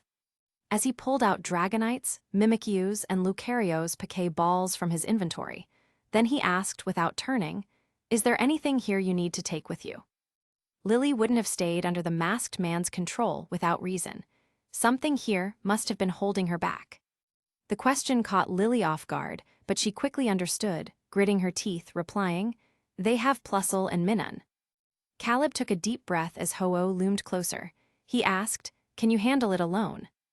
Though vague, Lily understood perfectly. She nodded firmly, I'm not that little girl anymore. The year she had traveled back was the same year she had become the champion of Hone. Go, I'll hold things down here. Let's move Dragonite, Mimikyu, Lucario. The three Pokémon stepped forward resolutely, lifting their heads to face the Ho-Oh above. Chapter 189. You are indeed a decent trainer. You're both talented and skilled, the Masked Man said as he emerged from the swirling white mist, his gaze sweeping indifferently over Dragonite, Mimikyu, and Lucario before continuing. But this is where it ends. Caleb couldn't be bothered with him. While observing the battlefield situation, he rapidly strategized in his mind, allocating tactics for his three Pokémon. Rather than wasting time on threats, it was better to encourage his Pokémon before battle to boost morale. Phrases like get up, don't give up, and dodge quickly were god-tier battle techniques even more formidable than Groudon's precipice blades. HMPH, the Masked Man's eyes turned cold as he directly commanded, Ho-Oh delivered attack. Screech. Ho-Oh let out a piercing cry to the heavens, opening its beak, where the colorful mouthparts emitted an eerie glow. Blazing flames condensed within before surging toward the three Pokémon on the ground the next instant. Meanwhile, the Deliberate flew to the center of the battlefield. using its ice control ability to condense hailstones into sharp icicles before directing them at the larger Dragonite. "Mimikyu," Caleb calmly ordered, "deliberate is yours. Take it down as quickly as possible." Mimikyu nodded firmly. Swish! Countless nanomachines emerged from the core on its chest, assembling into armor-matching Iron Man's signature color scheme in under a second. The jet propulsion engines on its back suddenly accelerated, launching its small body like a cannonball into the sky with tremendous force. Clang, clang, clang, clang, clang. Mimikyu moved at top speed, Shadow Claw forming before it as it deftly maneuvered through the barrage of icicles, shattering each one to prevent them from affecting Caleb below. The masked man clearly hadn't anticipated this situation, staring at Mimikyu in disbelief with tightly furrowed brows. "Dragonite, Dragon Rush flank attack," Caleb immediately followed up. "Woo!" Since Ho-Oh's attack was aimed at Lucario and Caleb, Dragonite could attack from the air unimpeded. An oppressive blood-red aura erupted from Dragonite's body as it slammed into Ho-Oh's flank. Ho-Oh was much larger than Dragonite, so Dragonite's attack power received a boost from Caleb's Gigantamax Slayer title. Combined with Dragonite's Dragon Fang, the Dragon Rush striking Ho-Oh was a full 30% more powerful than normal. Roar! On the ground, Entei saw the fire blast approaching and rushed to Caleb in a few steps, crouching to let him mount its back before grabbing Lucario by the scruff and dashing to safety. The fire blast missed its mark, just as Dragonite's Dragon Rush collided with Ho-Oh. Ho-Oh shrieked in pain, its focus instantly shifting to Dragonite. Caleb clung to Entei while dodging waves of searing heat, keeping his eyes locked on the battle above. The intensity of the Pokémon's fighting had already blown the entire roof off the Mahogany Gym, exposing the battle to the outside air and quickly drawing attention. Seeing this, the masked man's gaze turned cold, his eyes revealing intense killing intent. He pulled several more Pokéballs from his pocket, and with flashes of white light, Dugong, Abomasnow, Frostless, and Glalie appeared on the battlefield. "You brought this upon yourself," the masked man said. Seeing his opponent finally go all out, Caleb grinned. He glanced up at Dragonite barely dodging Ho-Oh's attacks, then at Mimikyu tangled with Deliberate, before asking Lucario from Entei's back, "Afraid?" Lucario shook its head, stepping forward with determination. "Then lure them onto the ice battlefield," Caleb instructed. Lucario nodded, forming an aura sphere in its hands and hurling it at the 4 opposing Pokémon. "HMPH, overestimating yourself," the masked man sneered, commanding, "All of you take it down." Dugong, Abomasnow, Glalie, and Frostless surged forward, targeting Lucario. Lucario remained expressionless, enduring an ice beam strike to its back as it sprinted toward the frozen arena. "Dragonite," Caleb shouted. "Woo!" Though battered, Dragonite responded during a brief lull in Ho-Oh's attacks. "Fly toward Lucario," Caleb commanded. Hearing this, the masked man looked confused. He glanced between his 4 Pokémon, then up at Ho-Oh, before his pupils contracted as if realizing something. He shouted, "Don't chase, get away from there." "Too late," Caleb's grin widened as he declared, "Now." With that, he pulled out a Pokéball and recalled Lucario with a precise beam of red light. The 4 ice types lunged at empty air, stumbling onto the frozen battlefield. The next instant, Dragonite plunged from the sky, followed closely by a terrifying blast of Ho-Oh's sacred fire. At the last possible moment, Caleb recalled Dragonite, leaving the 4 ice types no time to escape as they were engulfed in the scorching flames. A blistering shockwave rolled outward, giving Caleb's hair a free perm as the heat curled the ends. Ice types were doubly weak to fire, let alone Ho-Oh's signature sacred fire. The 4 ice Pokémon were instantly incinerated and knocked out on the spot. The frozen battlefield melted into a pool of boiling water. "Damn you," the masked man completely lost his composure, roaring, "Ho-Oh, destroy them." "Dragonite," Caleb sent Dragonite back out, commanding, "Use Twister to whip up that water." "Woo." Understanding instantly, Dragonite soared skyward, its wings beating furiously to conjure a raging whirlwind. The Twister absorbed the boiling water, transforming into a massive waterspout. Screech! Ho-Oh cried out, forming a blazing Chinese letter-shaped inferno before it. Water Twister versus Inferno Overdrive. Dragonite versus Ho-Oh. Pseudo-legendary versus true legendary. Outside the gym, Officer Jenny's hands trembled as she looked up. Spectators drawn by the commotion, along with hidden Team Rocket members in the crowd, all froze in place, their eyes locked on the sky. A deafening explosion erupted from the Mahogany Gym. Chapter 190. Stones and reviews, please. When the white mist from the collision between the Water Twister and the Inferno Overdrive dissipated, both the masked man and Ho-Oh had disappeared from the gym. The enemy had fled. Caleb let out a sigh of relief. To be honest, if not for the opponent underestimating him, and if Entei hadn't been there, he might not have been a match for the masked man at all. In fact, his original intention wasn't even to engage in battle with the masked man, it was to stall him so Lily could escape.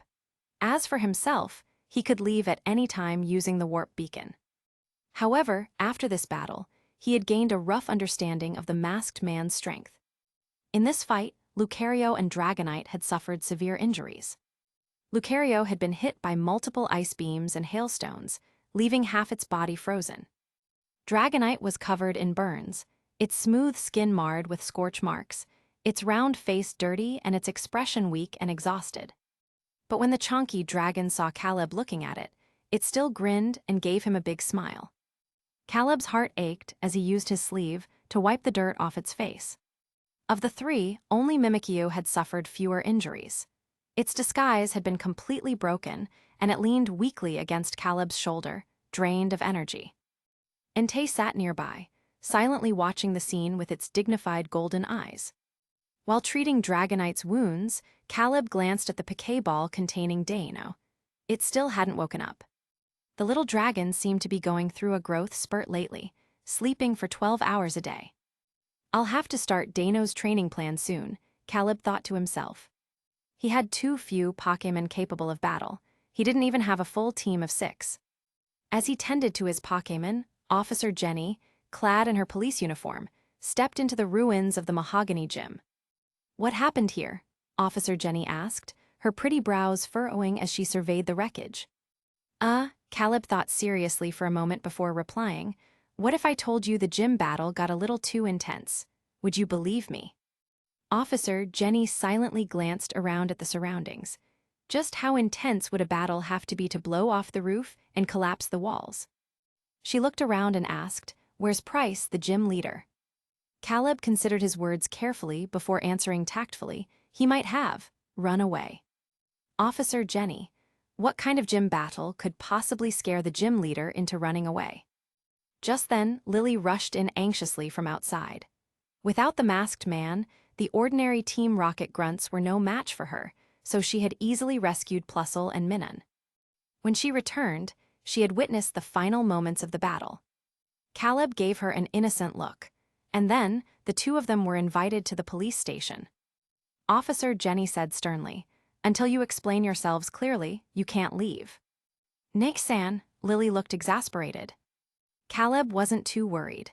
Taking advantage of the moment when Officer Jenny stepped out to get water, he turned to the adult version of Lily and said, "So, care to explain?" Lily stiffened, then gave an awkward smile. "Can I? Not." Caleb smiled, "No." Lily opened her mouth, but suddenly found herself at a loss for words. She had imagined countless times what she would say when she finally saw Caleb again, but now that the moment had arrived, she was speechless. "I thought you were dead," Lily finally said, choosing her words carefully, "but my memories were messed up. Before I turned 4, there was no trace of you in my mind. And when I searched my home and Oldale Town, I couldn't find any evidence that you had ever existed. To prove it, I remembered what you once told me about Celebi, so I traveled to Johto and found a Celebi that was critically injured for some unknown reason. When I touched it, it used its last bit of strength to bring me to this era's Ilex forest before falling into an eternal sleep." Caleb listened quietly for a while before asking, "So, how did you end up with Team Rocket?" Lily answered, "That's because when I arrived, Team Rocket members were everywhere. Their target seemed to be Celebi too, so they attacked me. Caleb could guess what happened next. Faced with countless Team Rocket grunts, a little girl like Lily would have been no match for them. After being defeated, she would have been captured, and, like Silver in the manga, forced to work for Team Rocket to make up for their lack of manpower. Lily seemed to read his thoughts and shook her head. No, I defeated them. Those weaklings were no match for her. In the future, she was known as the Flower Queen. Aside from being champion, she was also the Grass-type Elite Four member of Hone. Now Caleb was genuinely surprised. He couldn't understand. Then why were you working for Team Rocket? Lily, that's because afterward, I ran into Johto's 3 Elite Four members. Will, Karen, and Koga. I never expected Johto in this era to be so tragic.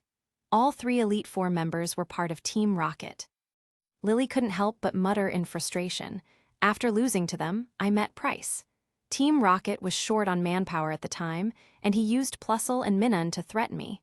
I had no choice. Those 2 little guys were the only proof that you had ever existed.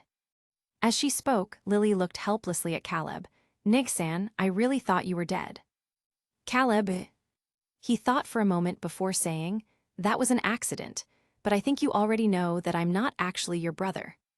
Hearing this, Lily fell silent for a moment before speaking slowly. I never had parents when I was little. Back then, I often prayed to the gods, wishing for a real family, and then you came. This was also why, when Caleb first met Lily, she had been dirty and her hair had been a mess. It was only later, under Caleb's care, that she gradually became clean and tidy. Caleb remembered this too and laughed. Uncle Morris really didn't know how to take care of people, huh? Lily smiled faintly in agreement. Yeah, but... She looked at Caleb seriously. Nigsan, I'm really, really happy to see you again.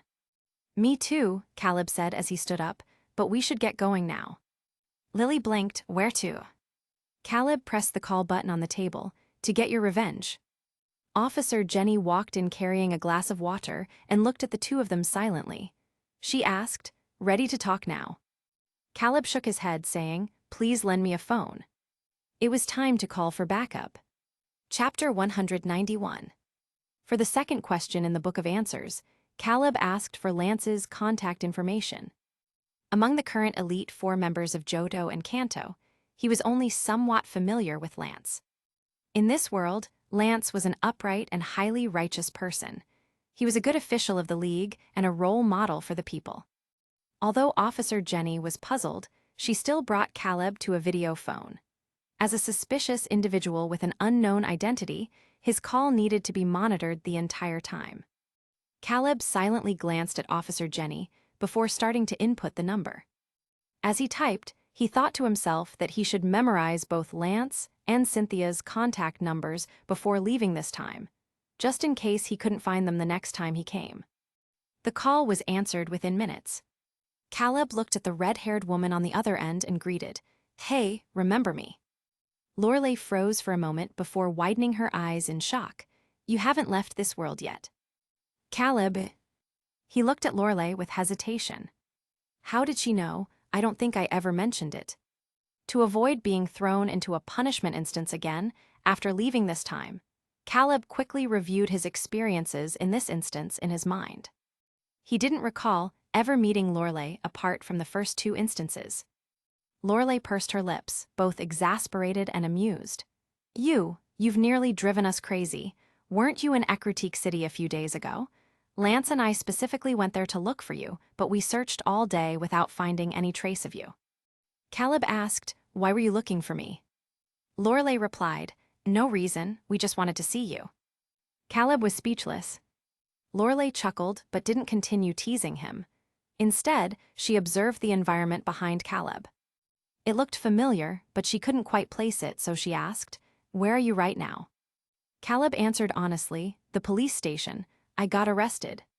The nearby Officer Jenny, seeing this, immediately understood what was happening. She might not recognize Caleb's face, but she certainly knew the face of the Ice-type Elite Four member, Lorelei. Hearing Caleb's words, she quickly stepped into the frame and said solemnly, my apologies, Miss Lorelei. I didn't realize you were acquainted with this gentleman. Lorelei raised an eyebrow and looked questioningly at Caleb. Caleb didn't actually blame Officer Jenny. After all, she was just doing her job. Moreover, he had originally planned to find a way to contact Lance, report the situation in Mahogany Town, and invite him and Lorelei to team up against the big boss, the masked man. When Officer Jenny invited him to the station, he had simply gone along with it. If he hadn't wanted to come, 10 Officer Jennys wouldn't have been able to force him. Caleb coughed lightly and asked, "Where's Lance? I have some information that needs his immediate attention." Lorelei replied, "I've already notified him, he should be here soon." Officer Jenny caught on and tactfully excused herself, leaving Caleb and Lorelei to talk privately. Lorelei glanced at the girl sitting on the sofa behind Caleb, sipping a cup of water, and asked, "And who is this?" "My sister," Caleb said. "Lorelei, I don't recall you ever mentioning having a sister." "The one from Hone," Caleb reminded her. Since Lily was also involved in this incident, she knew a lot about Team Rocket's intelligence. Lorelei suddenly remembered. She stared at Lily in surprise and asked, "Are you sure?" "Caleb, it's related to what I'm about to tell you. You know about Celebi, right?" Lorelei nodded. She tilted her head and studied Lily for a moment, forming a rough idea in her mind. After chatting for a while, Lance hurried into the frame, his thick brows furrowed as he looked at Caleb and asked, "Where are you?" "Caleb, Mahogany Town." "When are you leaving this time?" Lance asked next. "Caleb, I don't know. Most likely, he would have to leave after completing the quest." Lance's brows, which had just begun to relax, furrowed again. He scrutinized Caleb and asked, "Giovanni hasn't come after you this past year, has he?" It took Caleb a couple of seconds to understand what Lance meant. The undercover mission felt like ancient history to him. As for Giovanni, he had no idea where he was now. "No," he shook his head. Hearing this, Lance let out a quiet sigh of relief and asked, "Did you discover any new intel this time?" "Yes," Caleb's expression turned serious as he got to the main topic, about Team Rocket in Johto. Over the next few minutes, Caleb relayed all the information he had, that the masked man was actually Price, the Mahogany gym leader, that Karen, Will, and Koga were all members of Team Rocket, and the details of Team Rocket's plans. Lance's expression grew increasingly grave as he listened. Then he said, "I'll handle this. You've worked hard. You'll always be Kanto League's finest investigator." Lance was really laying it on thick. Caleb rolled his eyes internally but reminded him, Price has already fled. Now that he knows his identity is exposed, he'll likely make some preparations in advance. Be careful in case Karen, Will, and Koga get desperate. "Understood." Lance nodded solemnly. "Caleb, all right, I'll hang up now." Lance seemed to want to say something else, but the video call screen displayed the call ended prompt. Lorelei looked at him amusedly and said, "He's alive and well. Now you can relax, right?" Lance nodded, then added thoughtfully, "He really has been fighting for the League's peace all along, working in the shadows." Lorelei agreed wholeheartedly. Thinking of how Caleb had risked his life to battle the masked man alone, she said, "He's a great man." Evening had arrived once again. Caleb left the police station with Lily and went to a restaurant for dinner. "Where are we going?" Lily asked. Caleb took a bite of sushi and looked at the setting sun outside the window. Once today passes, only 6 days would remain on the quest countdown. For him, completing the quest wasn't as important anymore. There were no penalties for failure anyway. The only thing Caleb was worried about was Lily. She didn't belong to this era. Once he left in 7 days, she would have nowhere to go. Moreover, Caleb himself had no idea where, or when, he would end up the next time he came back. It could be the future, or it could be the past. The orange hues of the sunset streamed through the glass, casting a mysterious glow on his already handsome profile. Lily stared for a moment before asking, "Nig-san, what are you thinking about?" Caleb snapped out of his thoughts and pondered, "I'll probably have to leave in a few days, and I don't know when I'll be back next. Before that, I need to find you a place to stay." Chapter 192. "Or would you rather go back, return to your own time, period, I mean?" Caleb asked. No, Lily immediately rejected the idea.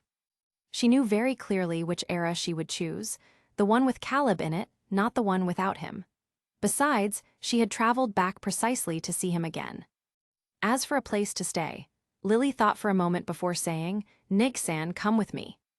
Caleb rested his chin on his hand and studied her for a while. Lily had changed so much. In his memories, she had always been a well-behaved, sensible little girl who called him Oni-chan all day long. But now, her demeanor, speech, and appearance had undergone a complete transformation. She no longer called him Oni-chan, opting instead for the simpler and more casual Nig-san. She had also grown to around 170 cm tall, exuding the gentle aura of a girl next door. "Nish," Lily turned back and called out to him. Caleb snapped out of his thoughts, suppressing his emotions as he stood up, paid the bill, and left the restaurant with her. The two of them arrived in front of a mid-sized shop. At this moment, the rolling shutter at the entrance was halfway down, the interior empty and deserted. The cup of tea left on the counter had gone cold, and the entire shop looked slightly messy. With one glance, Caleb recognized this as the entrance to Team Rocket's underground base. Lily opened the hidden door and stepped into the elevator leading underground while saying, "Actually, you don't need to worry about me." Caleb clearly caught a hint of mischief in her eyes. Just as he was about to say something, she continued, "I worked for Team Rocket for a whole year without pay. Taking some compensation shouldn't be too much to ask, right?" Price had left in a hurry, unable to take most of the equipment and personnel in the space with him. He had only grabbed a half-finished GS ball before fleeing. As a result, many Team Rocket members remained here, continuing their assigned tasks and research. Caleb crossed his arms and followed behind Lily, watching as she navigated the base with practiced ease, gathering all the Team Rocket members in one place. Caleb didn't offer any opinions during the process. Below them, the crowd bustled, and with a quick scan, he had a rough estimate. There were only about 30 or so Team Rocket members left here. These people clearly recognized Lily. She had worked under the masked man for a year, and her strength surpassed even executives like Ariana and Archer. "What do you want to do?" someone below asked warily. Lily didn't answer. Instead, she turned to Caleb and asked, "Nig-san, how long will it be before you come back this time?" "I don't know," Caleb replied. He thought back to the timeline of the transformation and substitution instance and said, "It might be a few years, or it could just be a few months." "That's quite a while," Lily frowned slightly in thought. Caleb didn't comment further. He swept his gaze over the crowd below and asked, "Are you planning to take over this base?" "Yeah," Lily nodded. "I was thinking of selling their research equipment and results to the League. As for these people, we can just bundle them up and hand them over to Officer Jenny as a gift." That was my original plan, but... At this point, she paused and looked up. "Nig-san, what do you think?" Caleb glanced at his sister and said quietly, "You already have an idea in mind, don't you?" "Do you think it's feasible?" Lily hesitated. Caleb thought for a moment before nodding. "If you want to do it, then go for it. Don't worry, I've got your back." The Team Rocket members below overheard their cryptic conversation. Some widened their eyes in disbelief at the sheer audacity of the two. Daring to pluck feathers from Team Rocket, whose influence spanned the entire Johto region. Aren't you afraid of Team Rocket's retaliation? Especially when they were being so bold as to outright occupy a large base. Caleb looked at the speaker and chuckled, "Do I look afraid to you?" The man stared at his face and fell silent. Someone who had openly stormed Mahogany Gym and battled the masked man wouldn't fear something like this. While Caleb was speaking, Lily also noticed a few people in the corner trying to sneak away, likely to call for reinforcements and report the situation here. She tossed a piquet ball into the air. With a flash of white light, a Sceptile exuding a cold and imposing aura blocked their path. "Are you sure?" Lily smiled kindly. These were all skills she had picked up during her year working for Team Rocket. Gulp. The man stared at the overwhelmingly powerful Sceptile before him, swallowed hard, and obediently retreated into the crowd. Most of the people present were researchers and programmers with little to no combat ability. Faced with a near-perfectly trained Sceptile, they stood no chance of resistance. Lily gave them two choices: stay and work for her, or be sent to prison for life. These researchers were smart. they quickly made their decision. The reason she had chosen this place was that the base in Mahogany Town had a complete industrial chain. Most of the shops and supermarkets in town were Team Rocket's assets, and the income from these stores was enough to make the base self-sufficient. Lily's original intention was to use these people and this base to start a business. She still remembered how Caleb had taken her out in all kinds of weather to battle novice trainers just to earn money when she was little. Not only that, but earlier in the restaurant, she had seen him pull out a handful of loose change, looking quite strapped for cash. As her brother's considerate little sister, if her brother had no money, she would earn money for him. But after taking over the base, Lily found herself at a loss for what to do next. As someone from the future, she could indeed use her knowledge to choose an industry. In this era, mobile phones were still the old button-operated kind, and the entertainment and film industries were still underdeveloped. However, illegal activities like Pokémon poaching were definitely out of the question. But making movies, they didn't have the manpower. Writing novels, she wasn't skilled at writing. All they had was a group of researchers, buried in data and experiments. Caleb really didn't have much money left. After that meal, he only had a pitiful 37 Poké dollars to his name. He noticed Lily's expression and asked, "What are you thinking about?" Lily explained her thoughts. Caleb pondered for a moment, looking around. Apart from the researchers, the base was filled only with computers and research equipment.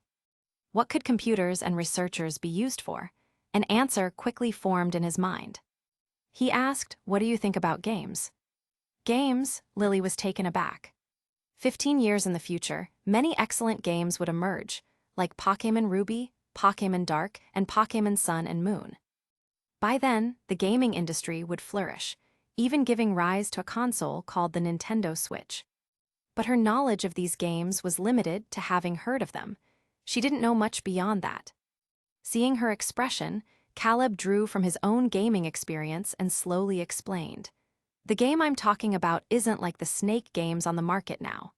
In this game, players can take on the role of a novice trainer just starting their journey, traveling with their Pokémon companions, challenging gyms, and becoming champion." Hearing this description, Lily froze on the spot. Caleb thought she hadn't understood and continued, "I think this type of game has huge potential." Not everyone in this era had the time to travel with their Pokémon.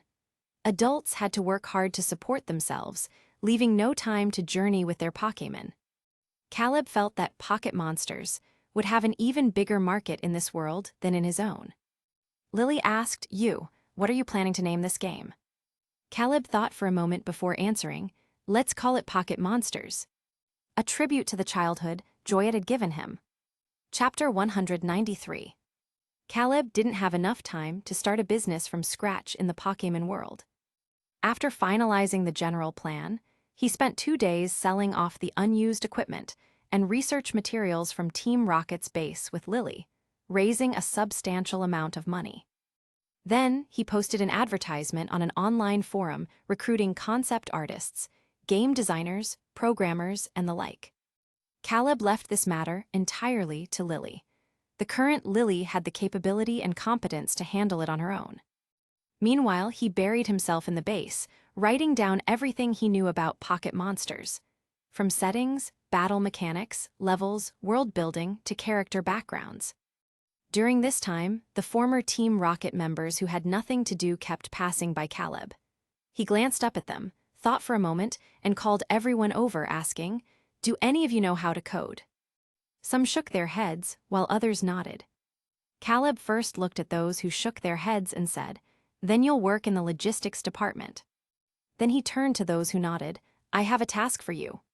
He and Lily had discussed earlier, modeling the base's structure after corporate divisions from his world. The logistics department was mainly responsible for cleaning, cooking, and working as shop attendants to earn money. Caleb wasn't worried about these people running away. He had specifically asked Officer Jenny to keep an eye on them. Moreover, Team Rocket and Johto would soon meet the same fate as their Kanto counterparts. Lance had already made preparations. By evening, Caleb received another notification. Ding! Global announcement.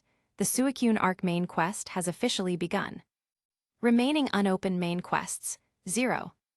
The mythical Pokémon competition will commence after the completion of the main quest. Players who fail to qualify will be eliminated. The 3 legendary beasts were finally assembled. The final battle was about to begin. Caleb paused his writing. His time was running out. At night, Lily returned. "Several people are already on their way here," she said. "Good." Caleb handed her the proposal he had spent the day drafting. He didn't know when he would return after leaving, so he had paved the way for Lily in advance. The proposal included everything from Pokémon Yellow, Pokémon Red Blue Green, Pokémon Gold Silver, Pokémon Pearl Diamond, Pokémon XY, all the way to the latest Pokémon Sword Shield. Beyond that, the proposal also contained conceptual designs for handheld consoles, GBA, NDS, 3DS, and finally, the Switch. As for how far it would develop, that would depend on Lily herself. After settling matters, Caleb left Mahogany Town alone and rendezvoused with Lance in Azalea Town. Lance frowned deeply and said, "All of Team Rocket's members in Johto have gathered in Ilex Forest. Even Will, Karen, and Koga made preparations in advance and left the city before we could act." Caleb wasn't surprised by this outcome. The masked man must have anticipated that Lily would reveal all the intel she knew, so he had warned Will, Karen, and Koga in advance, allowing them to retreat in time. If nothing unexpected happened, the 3 of them should already be in Ilex Forest. Caleb assessed the Johto League's forces. Agatha was guarding the Viridian Gym in Kanto, so only Lance, Lorelei, and Bruno were present. When Bruno noticed Caleb looking at him, he smiled awkwardly and said, "I never expected those 3 to be Team Rocket's spies." Compared to them, he was actually the most innocent member of Johto's Elite Four. Bruno, the fighting-type Elite Four member, was obsessed with training with his Pokémon, often seen shirtless in the wilderness working out alongside them. Just then, a quest update notification appeared. Main quest updated. Congratulations on completing the quest, Entei's request. Phase 3 of the main quest has officially begun. Main quest, stop the masked man before he enters the time rift. If the masked man enters the time rift, all players will fail the quest. Time rift opening countdown, 2 hours and 14 minutes. "We should move out," Lance said, glancing toward Ilex Forest. At this moment, apart from Caleb and Lance's group, the other players had also arrived at Ilex Forest. Although they hadn't qualified for the mythical Pokémon competition, stopping the masked man was still their main quest. For them, even if they couldn't capture a mythical Pokémon, earning some points was better than nothing. But when they entered Ilex Forest, they realized it had been completely taken over by Team Rocket. Patrols of Team Rocket members blocked the path at regular intervals. In one corner of the forest, Yi Fan, accompanied by Suicune, looked toward the depths of the woods after clearing out a Team Rocket patrol. The deeper he went, the colder the air became, with frost coating the surrounding trees. Suddenly, a bright light shot out from the dense foliage to his left. Yi Fan instinctively tilted his head back, narrowly avoiding the hyper beam that grazed the tip of his nose before striking a large tree. The tree collapsed with a thunderous crash. A man in a white Team Rocket uniform stepped out of the shadows with a Nidoqueen, exuding an air of elegance. "So, Suicune has also found its trainer. In that case, I can't let you pass," said Team Rocket Executive Archer. Elsewhere, Team Rocket Executive Proton stared coldly at the seductive woman accompanied by Reiku. "You'd best turn back now. Those who interfere with our plans cannot be forgiven, you know." Beak Jiol smirked, flipping 3 shrunken Poké balls between her fingers before tossing them into the air. "Oh, is that so? Then let me see what you've got," she said. Roar! A nimble Garchomp knocked out a blocking human with a swift slash before returning to a woman clad in a black trench coat, her golden hair tied into a ponytail. The woman was breathtakingly beautiful, exuding an ethereal, cold aura. Especially when she frowned, her demeanor made her seem like an untouchable ice queen straight out of a fantasy. Cynthia frowned as she observed the frost covering the trees, a sense of foreboding rising in her heart. 2 days ago, she had called her grandmother to check in. During that call, she learned that he had returned and was currently in Johto. Chapter 194. All of Team Rocket's executives and undercover agents within the league have mobilized in full force, firmly securing Ilex Forest under their control. Endless dark clouds loom over Ilex Forest, casting a heavy, oppressive atmosphere that weighs on everyone's hearts.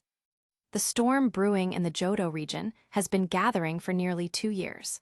Long before Giovanni disbanded Team Rocket, Price had already begun secretly formulating his plans. Lance furrowed his thick brows as he surveyed the surroundings and abruptly called for a halt. "Wait, something's not right." Lorelei glanced around and quickly understood Lance's concern. It was too quiet. Unnervingly quiet. Just moments ago, the outer perimeter was heavily guarded by Team Rocket members, but the deeper they ventured, the sparser the defenses became. Now, there wasn't a single soul in sight. Did that make sense? Of course not. Bruno's muscles bulged as he slammed his fist against a tree. Who cares what tricks they're pulling? Let's just fight. As soon as the words left his mouth, a playful laugh echoed through the thick mist. "Oh my, after all this time, you still haven't changed a bit, Bruno." Then, 3 figures, 2 men and 1 woman, emerged slowly from the fog. Will, Karen, and Koga. Bruno gritted his teeth and asked, "Are you really determined to make enemies of the league?" Karen burst into laughter as if she'd heard the most hilarious joke, then replied, "Weren't we always enemies? The people in the league are truly pitiful, just like your intelligence." Bruno felt insulted. Sure, he enjoyed working out, but that didn't mean he was stupid. He just preferred not to dwell on convoluted matters. Before Bruno could retort, Lance stepped forward, blocking him. His gaze swept coldly over the trio opposite them. Without another word, he took out all his piquet balls. Lorelei narrowed her eyes, stepping forward as well, releasing all her Pokémon. Then she turned slightly to Caleb. "Go, we'll handle things here." "Thanks." Caleb took a deep breath, summoned Entei, and leapt onto its back. "Make sure you come back alive," Lance urged. "I will." Caleb nodded, then urged Entei to charge toward the direction of Ho-Oh's aura. But before he got far, an Ariados blocked his path. Koga stood with his arms crossed behind Ariados, scrutinizing Caleb. "So, you were the trainer who challenged the Mahogany Gym the other day. Today." Before he could finish, the ground suddenly trembled violently. A massive onyx burst from the earth, sending Ariados flying several meters backward. Bruno wiped his mouth with his wrist and grinned. "Go, we'll deal with these guys." Caleb nodded at Bruno, then cast a regretful glance at Koga before saying, "Too bad I don't have time." Otherwise, he would have loved to personally settle the score for Lily. Koga didn't understand, but before he could speak, Caleb turned to Lance, Lorelei, and Bruno, saying, "Can you leave these 3 for me? I still have unfinished business with them." Was it honorable for 3 Elite Four members to gang up on one? Well, they'd get to experience that feeling soon enough. A sharp glint flashed across Lorelei's glasses. "Don't worry. Jinx, use Ice Beam." Lance pointed at Karen and her Pokémon, then said, "I'm counting on you. Dragonite, use Dragon Tail." "Ruo." Lance's Pokémon charged forward in unison. Bruno glanced at the battling Lance and Lorelei before fixing his burning gaze on Koga. "Ahaha, it's been ages since I've had a proper fight. Here we go, Onyx, Hitmonlee." The sounds of fierce battle echoed behind them. Caleb didn't look back. Entei raced at breakneck speed toward the depths of the forest. Only 2 hours and 8 minutes remained before the masked man opened the time rift. Though he had spoken confidently earlier, Caleb couldn't guarantee that Lance and the others would defeat Koga, Karen, and Will. There was no denying how terrifying Team Rocket was in the Pokémon world. Before this incident, who could have imagined that 3 of Johto's 4 Elite Four members were actually Team Rocket operatives? The thought sent a chill down Caleb's spine. If no players had intervened, given a few more years, would Team Rocket have seized control of the entire Johto region, just like in the collapsed world he once experienced. This was a real world, not the child-friendly setting of the anime or games. There was no Red, no protagonist from the manga specials, only Ash, who had just begun his journey. Without befriending legendary Pokémon, the current Ash would hardly be able to resolve such a crisis alone. At this moment, Caleb suddenly considered the idea of founding his own organization. Leveraging his knowledge of future events and intel on villainous teams, he could recruit talented trainers to serve as guardians of wild Pokémon and the world itself. Of course, this organization wouldn't engage in wrongdoing. It would exist solely as a protective force, preventing the rise of evil organizations like Team Rocket. But now was clearly not the time for such thoughts, because the shrine at the heart of the forest, which was dedicated to Celebi, was just ahead. Along the way, Caleb dealt with over a dozen blocking Team Rocket grunts, costing him precious time.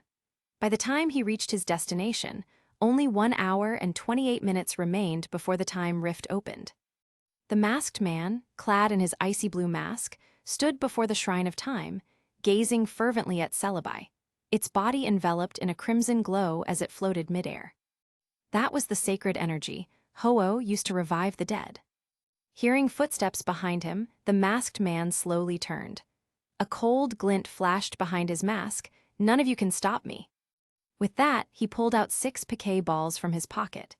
Beams of white light erupted as 6 powerful Pokémon materialized around the masked man, loyally shielding their trainer. Deliberate, Hounder, Ariados, Ghastly, the dark ball-controlled Lugia, and the Ho-Oh Caleb had encountered once before. The masked man captured Ho-Oh and Lugia not only to harness Ho-Oh's power to revive Celebi, but also to ensure his safe passage through the turbulent currents of the Time Rift. Just then, 2 figures emerged from opposite sides of the Shrine of Time. Caleb exchanged glances with them before refocusing on the masked man before him. The masked man surveyed his surroundings and remarked coolly, "So that's how it is. But do you really think the combined strength of Entei, Suicune, and Raikou can defeat me? Ho-Oh, Lugia, attack." The final battle had finally begun. Chapter 195. Lugia and Ho-Oh, floating to the left and right above the masked man, simultaneously raised their heads and let out piercing cries. Screech! The dark clouds in the sky instantly dispersed as scorching, blinding sunlight bathed everyone below. Sunny Day, a fire-type move that intensifies sunlight, boosting the power of fire-type moves while weakening water-type moves. Yi-Fan and Joel immediately released all their Pokémon without hesitation. Caleb glanced at the extravagant lineup from afar before silently sending out his own 3 Pokémon. Yi-Fan showed little reaction to this. Joel, however, looked at Caleb with surprise. She wondered how someone with only 3 Pokémon, not even a full team of 6, managed to overcome all the dangers and make it here. But before she could figure it out, the masked man at the center commanded Ho-Oh and Lugia to attack. Joel regained her composure. A trainer with only 3 Pokémon stood no chance of winning this mythical Pokémon competition against them. Thus, she dismissed Caleb entirely. She believed Yi-Fan felt the same. So, once the main quest ends and the mythical Pokémon competition begins, their first move will be to eliminate any irrelevant participants before competing fairly for Celebi. True to his reputation as a veteran trainer with over 50 years of battle experience, the masked man responded to the situation with a devastating move.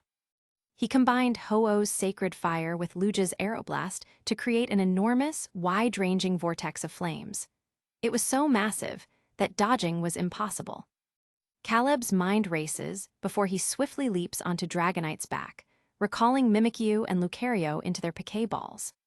He instructed Dragonite, "Fly toward the masked man." Even someone as ruthless as the masked man wouldn't let his own attack harm himself. Whoa! Dragonite reacted instantly, flapping its wings at top speed as it skimmed the ground, flying alongside Entei. The masked man frowned at the sight and ordered, "Delivered Ice Beam." Caleb barked out commands rapidly, "Dragonite Flamethrower, Entei, I'm counting on you." Entei didn't respond, but its golden eyes flashed before it opened its maw and unleashed a searing blast of fire toward the enemy. The 2 flamethrowers merged midair, forming an even more massive column of flames.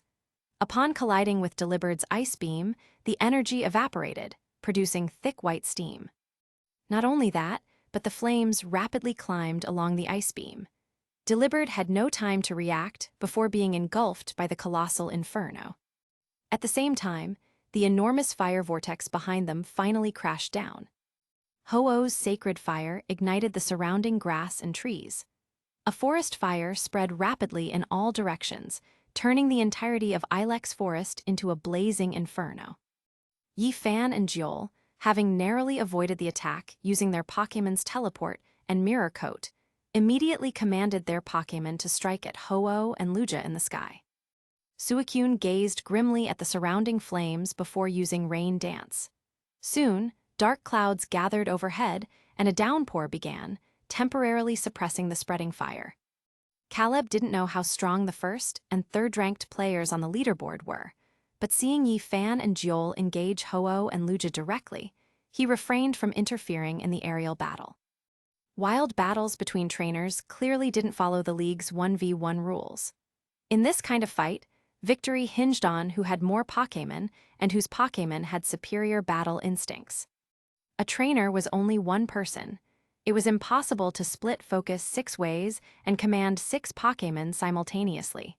Even the most skilled champion couldn't pull that off. Thus, the masked man, being constantly harassed and kited by Caleb's flying tactics, had no capacity to manage Ho-Oh and Lugia. He could only order Ariados and the others to counterattack. Caleb released Lucario and Mimikyu again. Without a word, his first move was to focus Dragonite, Entei, Mimikyu, and Lucario's combined strength to instantly eliminate the already weakened Tgthegood, which had taken 2 flamethrowers. With Tgthegood down, only Ariados, Houndour, and Ghastly remained on the ground. Don't lose focus, concentrate fire on the same target. Caleb instructed coolly, Entei, Fire Spin, Dragonite, Hurricane, Mimikyu, flank and ambush that Ghastly, Lucario, Aura Sphere. Houndour, Inferno. The masked man ordered sharply, Ghastly, use Hypnosis on that Dragonite. Dragonite, carrying Caleb on its back, flapped its wings after seeing Entei unleash a spiraling vortex of flames, conjuring a fierce gust of wind. The flames rode the wind, transforming the fire spin into a fiery tornado that barreled toward Houndour with overwhelming force. Accompanying it was a seemingly ordinary Aura Sphere. Houndour's Inferno didn't even get a chance to fire before being buried under the barrage of attacks. Meanwhile, Ghastly, having stealthily floated into the air, barely raised its claws to cast Hypnosis on Dragonite when a cannonball-like figure slammed into it. Sharp black claws materialized and slashed mercilessly across Ghastly's face. That was a shadow claw boosted by multiple swords dances. Even the masked man's Ghastly couldn't withstand this super effective strike. The masked man was instantly forced onto the back foot. Frowning, he looked up to command Ho-Oh and Lugia, only to realize in horror that they had gone out of control. At the same time, the player's main quest updated. Main quest updated. New objective, stop the rampaging Ho-Oh and Lugia. Caleb looked up just in time to witness the spectacular sight of Ho-Oh and Lugia unleashing their full power. One transforming into a crimson sun, the other into a silver sun. Jiol and Yi-Fan's Pokémon were instantly blasted away, crashing to the ground. Ho-Oh and Lugia had gone berserk. Their minds, corrupted by the dark balls, had completely lost all reason. Their wild instincts for destruction and violence had been fully unleashed. Caleb had seen this before. It happened in the movie Pokémon Forever Celebi, Voice of the Forest. Due to being corrupted by a dark ball, a Celebi went on a rampage, absorbing trees and vines to become a massive forest titan that wreaked havoc. While Caleb was fighting the masked man, the other players who hadn't earned the legendary Pokémon's recognition also arrived.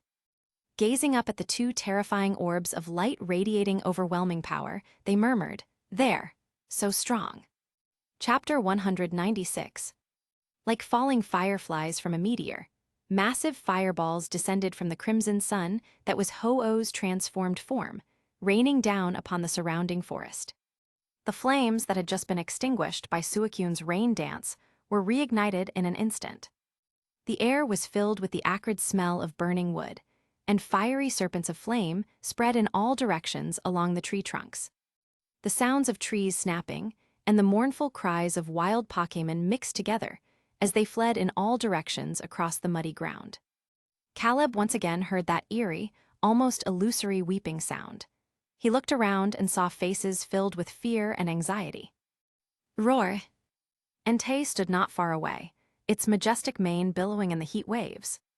Its golden eyes, filled with authority, gazed at Caleb with solemnity and gravity.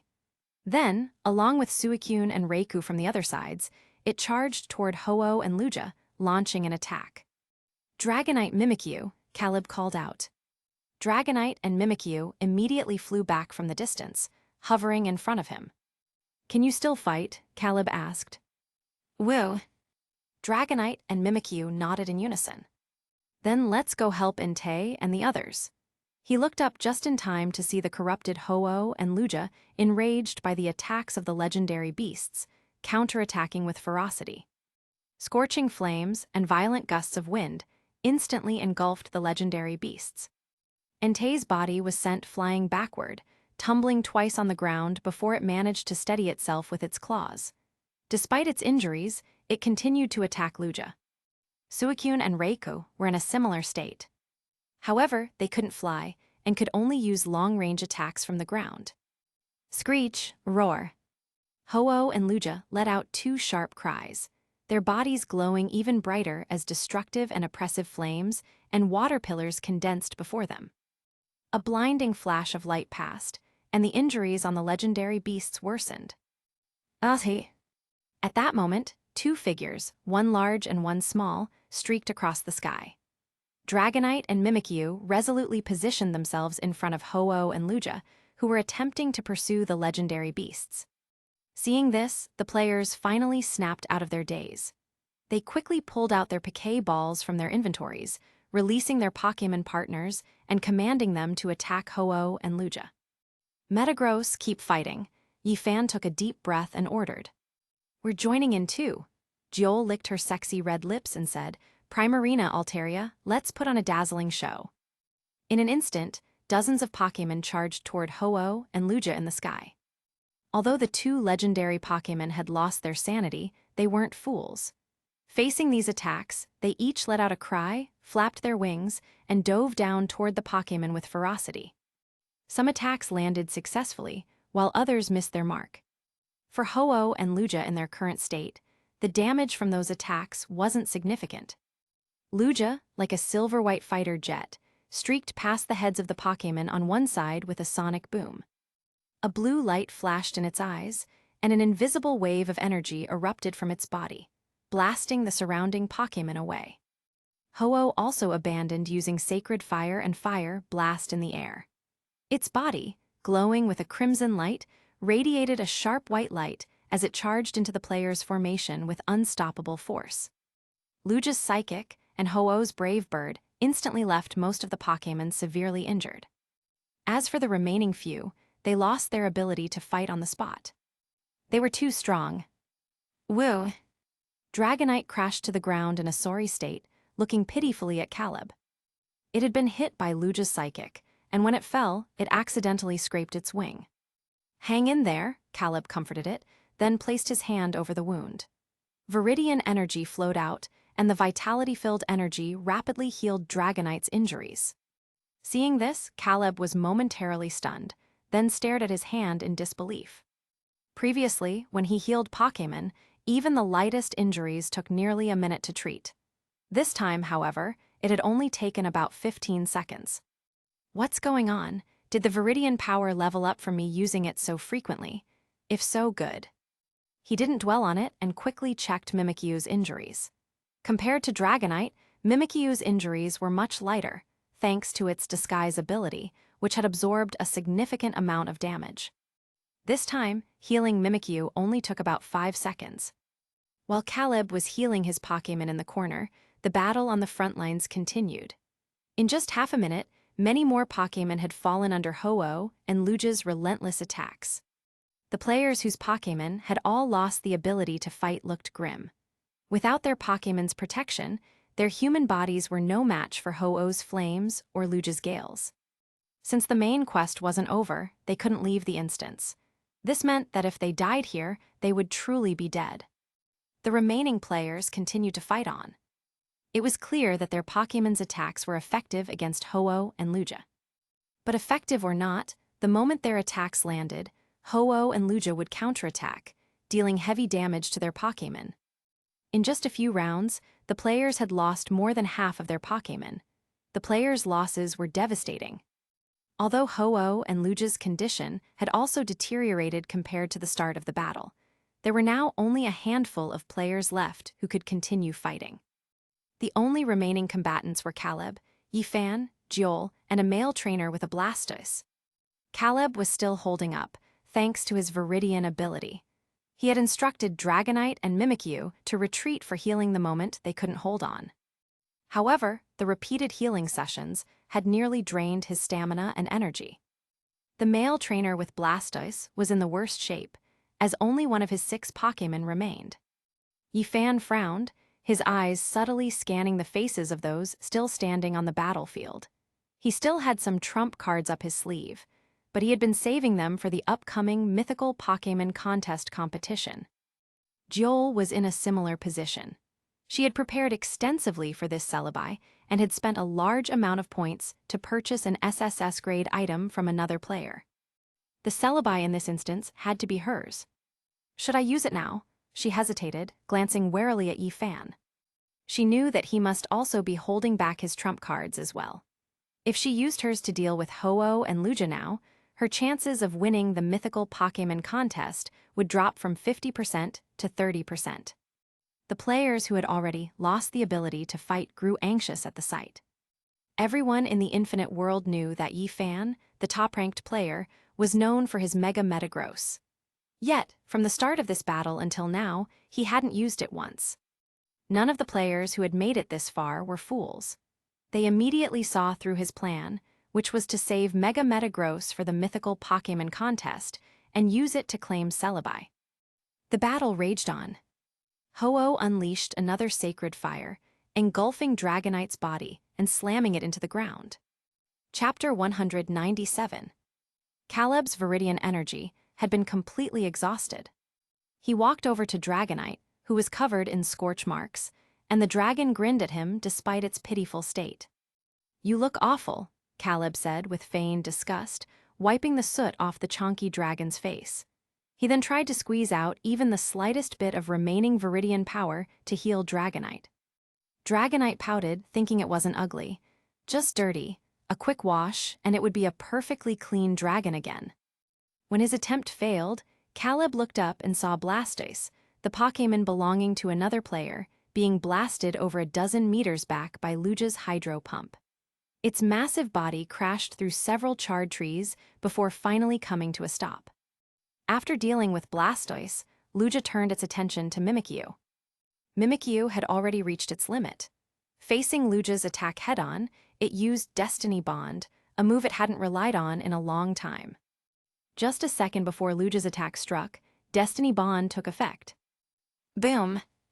Mimikyu's body plummeted downward. As it fell, its severely damaged disguise shattered, exposing its true form beneath. At the same time, Destiny Bond activated. Dark energy surged around Lugia's body, rapidly draining its strength. In the final moment, Mimikyu and Lugia had pulled off a desperate one-for-one trade. Lucario, who had prepared for this in advance, caught the unconscious Mimikyu midair and carried it over to Caleb. "You did great," Caleb said softly. He returned Mimikyu and Dragonite to their Pokéballs, then sat down wearily with Lucario to watch the ongoing battle in the sky. After repeatedly using moves like Sacred Fire, Flamethrower, and Brave Bird, Ho-Oh's energy, PP, had been completely depleted. Its attack speed slowed noticeably. Yifan and Joel's eyes sharpened. At this moment, they commanded their remaining Pokémon to launch a final assault on Ho-Oh. At last, at the cost of dozens of the players' Pokémon, the rampaging Ho-Oh and Lugia had been subdued. Then, a system-wide announcement echoed across the battlefield. Congratulations to all players for defeating Ho-Oh and Lugia and completing the main quest. The top 3 players in the damage rankings will receive 1 gacha draw each. The players froze for a moment, before hurriedly checking their damage contribution screens. 1 Caleb Chase, damage contribution, 15.7%. 2 Priya Yadav, damage contribution, 14.2%. 3 Kabir Bobo, damage contribution, 13%. 4 Yifan, damage contribution, 8.2%. 5 Beak Jiol, damage contribution, 7.2%. Caleb Chase, Caleb is here. The name immediately sparked recognition among the players. At that moment, the infinite world, in its usual dramatic fashion, transformed the 3 gacha draws into gold, silver, and bronze beams of light, descending upon the top 3 players. The players watched in stunned silence as the golden light landed on the exhausted young man sitting on the ground with his Lucario. And then, collective shock. FCK, that's Caleb Chase. He's so hot. Hey man, that's not the point. The point is, he did more damage with just 2 Pokémon than those 2 combined. That's insane. So this is the 1st and 3rd ranked player. Pathetic. Yifan and Jiol's expressions darkened at the words. The system announcement continued. Determining eligibility for the mythical Pokémon contest. Eligibility confirmed. Participants: Yifan, Beak Jiol, Caleb Chase. Welcome to the mythical Pokémon contest. Defeat your opponent's Pokémon. The contest will conclude once only one player's Pokémon remains standing. The last survivor will earn the right to capture the mythical Pokémon, Celebi. Around them, the other players dissolved into scattered light particles, vanishing from the battlefield. With their main quest completed, they were automatically transported back to the infinite world. In the blink of an eye, the ravaged land was left with only 3 people: Caleb, Yifan, and Jiol, along with the unconscious masked man, the defeated Ho-Oh and Lugia, and the legendary beast trio, Entei, Suicune, and Reiku. A translucent barrier descended from the sky, encasing the 3 of them and forming a small battlefield. A radiant glow enveloped the area as the infinite world restored Ho-Oh, Lugia, and the legendary beasts to full strength. Ho-Oh and Lugia exchanged a glance, realizing the destruction they had caused, then immediately took off in remorse to heal the Pokémon harmed during their rampage. The remaining legendary beast trio, Entei, Suicune, and Reiku, looked at each other. Suicune and Reiku turned and gracefully departed the forest, not sparing a single glance at the trainers they had once chosen. Entei, however, watched them leave, then remained. With dignified steps, it strode toward Caleb. A notification popped up. Entei's friendship has reached the required level. It will stay and assist you in the mythical Pokémon contest. Caleb glanced at Entei. Right now, the only Pokémon he had left for battle were Lucario and Dano. Even with Entei's help, he wasn't sure if he could defeat the other 2. Yifan and Jiol exchanged glances. Fair competition, Yifan said calmly. Jiol nodded, then turned to Caleb and gestured, "Let's get rid of him first." Agreed. Yifan raised his wrist, pulling back his sleeve to reveal a bracelet embedded with a key stone. The Metagross by his side immediately erupted in a dazzling light, indicating a mega evolution. Jiol smirked and summoned her reserved Altaria, using her own mega bracelet to trigger its evolution into Mega Altaria. Yifan looked at Caleb and said, "I respect your performance earlier, but there's only one mythical Pokémon. Sorry." Entei took a step forward, firmly placing itself between Caleb and the others. Caleb raised his eyebrow, asking, "Are you really sure you want to fight me?" Yifan thought the guy was an idiot. Without another word, he commanded, "Metagross, take them down." The Mega Metagross lunged forward at terrifying speed, aiming straight for Entei.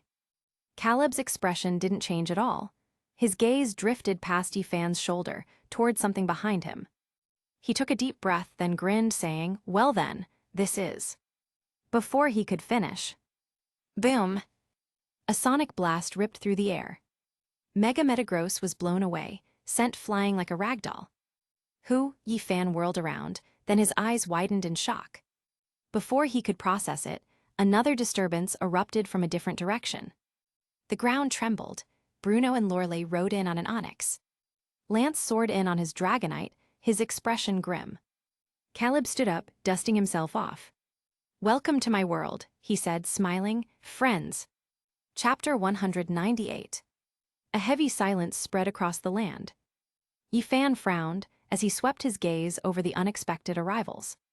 If it were just Lance, Lorelei, and Bruno showing up, he could understand.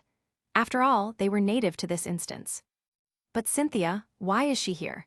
Yifan desperately wanted an answer to this question. As the top-ranked player who had experienced hundreds, if not thousands, of instances, what kind of situation hadn't he seen before? Whether it was the chaotic three-way battle between Dialga, Palkia, and Giratina, or the ancient feud between Groudon and Kyogre. To him, these were as routine as eating and drinking. But a scene like this was a first. Especially the way Lance and Cynthia were looking at him. It was like he had committed some unforgivable crime. Joel tensed, warily asking, "What do you want?" Lorelei's glasses flashed coldly as she smiled. "We don't want anything, but you too." What, planning to hurt him?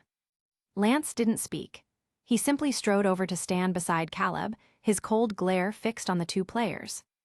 Bruno cracked his knuckles, eyes burning with battle lust. Perfect timing. I didn't get to fight enough earlier. Their intentions were unmistakable. Joel and Yifan's expressions darkened instantly. "Forget these NPCs, take him out first." Joel snapped, "Altaria, brave bird." Yifan, Metagross, Meteor Mash. The already battle-ready Mega Metagross and Mega Altaria moved the instant the commands were given. Brave Bird and Meteor Mash shot straight toward Caleb, Lucario, and Entei. They were fast, but someone know some dragon was faster. Garchomp, Cynthia's voice carried a barely restrained fury. Roar! Garchomp's speed rivaled sound itself. In the blink of an eye, it was already in front of the two Mega Pokémon. A terrifying aura erupted from its body. With a single dragon tail, Mega Metagross was launched backward like a ragdoll. Then, Garchomp twisted midair, its scythe-like arms brutally locking onto Mega Altaria mid-brave bird. Crash! Altaria's head was slammed into the ground. Gulp! Yifan couldn't help but swallow hard. What kind of monster is that? Even Caleb was stunned. After years apart, Garchomp had grown even stronger. He had naively thought that after training in the collapsed world, his Dragonite might finally stand a chance against it. But now... Yeah, no, he sighed. Cynthia walked toward them. Only when her eyes landed on Caleb did a trace of warmth appear in her gaze. "You came back and didn't tell me," she asked, her tone unreadable. Cynthia had seen Caleb's adult form before. It was in a newspaper article commemorating outstanding investigators in Kanto. Though his appearance had changed drastically from his childhood, she had recognized him instantly. Caleb sniffled and said, "I wanted to, but you weren't there. Grandma said you didn't bring your phone." The two spoke as if no one else were present, their conversation unintelligible to the others. Lance, who was watching from the side, furrowed his brows in confusion. How does he know the Sinnoh champion, and why do they seem this close? But then he remembered Caleb's inexplicable abilities and decided not to dwell on it. "Onyx Crush Grip," Bruno commanded. His Onyx coiled around Mega Altaria with terrifying flexibility, immobilizing it completely. "Altaria," Joel's face twisted in panic. "Perfect now, Gyro Ball," Bruno grinned. Onyx's coiled body began spinning at a terrifying speed, sending Altaria into a dizzying whirl. Thud! Altaria reverted to its normal form, collapsing unconscious. At the same time, Jinx's Perish song took effect on Metagross, rendering it unable to battle. Seeing this, Yifan and Joel knew they had lost. Without hesitation, they recalled their Pokémon. The mythical Pokémon contest has concluded.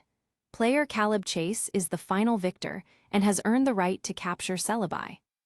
As the announcement echoed, Yifan and Beak Joel's bodies dissolved into scattered light particles, forcibly ejected from the instance. Just before disappearing, Joel shot Caleb a venomous glare and said, "Caleb, I'll remember you." Caleb ignored her like she was background noise.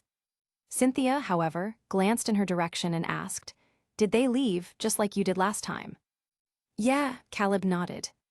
"Huh?" Cynthia thought for a moment, then asked, "Will you run into them again?" Caleb answered honestly, "I don't know."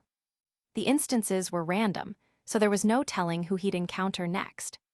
Cynthia gave a small nod, her gaze drifting toward Caleb's Lucario, her mind lost in thought. Caleb didn't notice this. He was busy checking his quest log, searching for a countdown timer signaling his departure.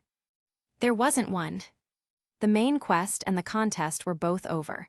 Logically, he should have been kicked out immediately, but strangely, no prompt appeared. His attention shifted to the small green Pokémon resting inside the shrine. The revival energy from Ho-Oh had faded. Celebi, the tiny fairy-like creature, slowly opened its eyes, rubbing them weakly as it sat up on the shrine's statue. Player, please attempt to capture Celebi now. You have only one chance. Failure will cause Celebi to vanish from this timeline. Caleb stepped forward. Cynthia and the others seemed to sense something, turning to watch. Bye, Celebi flinched slightly at the approaching human. Having been hurt by humans before, its first instinct was to retreat. Caleb didn't force it. He didn't need to capture Celebi. Compared to the mythical Pokémon, he had more important things to do, like getting Dragonite and Mimikyu to a Pokémon Center. So he simply asked casually, "Want to come with me?" He fully expected Celebi to refuse. As a time-traveling mythical Pokémon, the vast freedom of the forest was surely preferable to the confines of a piquet ball. But Celebi paused. It realized something. This human was different from the others it had met. His presence carried a soothing, refreshing aura, one like the crisp scent of a forest after rain. Celebi liked that smell. Chapter 199. And so, bye, Celebi hesitated for a moment, then cautiously nodded its tiny head. All right, Caleb, lost in his own thoughts, didn't notice Celebi's response. Naturally assuming he had been rejected, he continued pondering while trying to negotiate. If you don't want to come with me, that's fine. But could you do me a favor? Just don't leave this era yet. 1 week is all I need.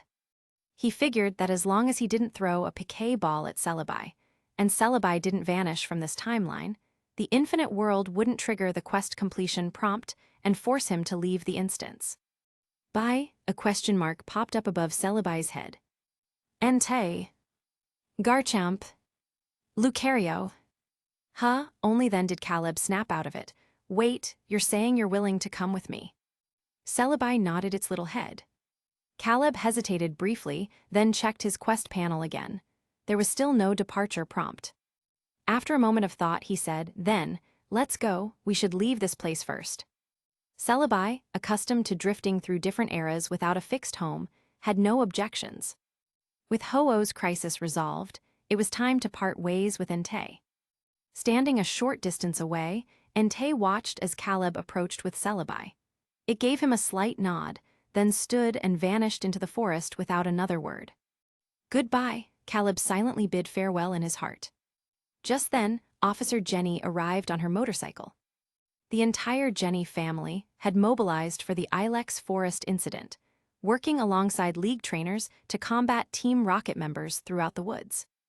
Lorelei took charge of briefing Officer Jenny on the remaining tasks. Lance looked at Caleb and asked, "The situation here is mostly resolved. What are your plans now?" At this, Caleb glanced toward Cynthia, who was standing not far away. Coincidentally, Cynthia was also looking at him. Lance subtly noted the exchange and was about to say something when Bruno suddenly leaned in, grinning enthusiastically. "Hey, Caleb, coming to our victory celebration." Caleb politely declined, "Sorry, but there's someone waiting at home for a reunion dinner. Next time, though, I promise." "All right." Bruno looked a little disappointed, but didn't press further. Lance glanced at Cynthia again, then asked hesitantly, "Will you be coming back to Kanto? Ever?" Caleb. Lance, just glad you're back. What he really wanted to say was, whatever Sinnoh can offer you, we can too. After that cryptic remark, the Dragon Master turned away to deal with the remnants of Team Rocket's operations. Team Rocket's influence in Johto was no smaller than in Kanto, and cleaning up their mess would take considerable time and effort. Before leaving, Lance and Bruno hauled away the masked man as well. Meanwhile, Lorelei, having finished her briefing with Officer Jenny, walked over. She cast a distant glance at Cynthia, arched a delicate eyebrow, and fired off 3 rapid questions. "Since when did you know the Sinnoh champion?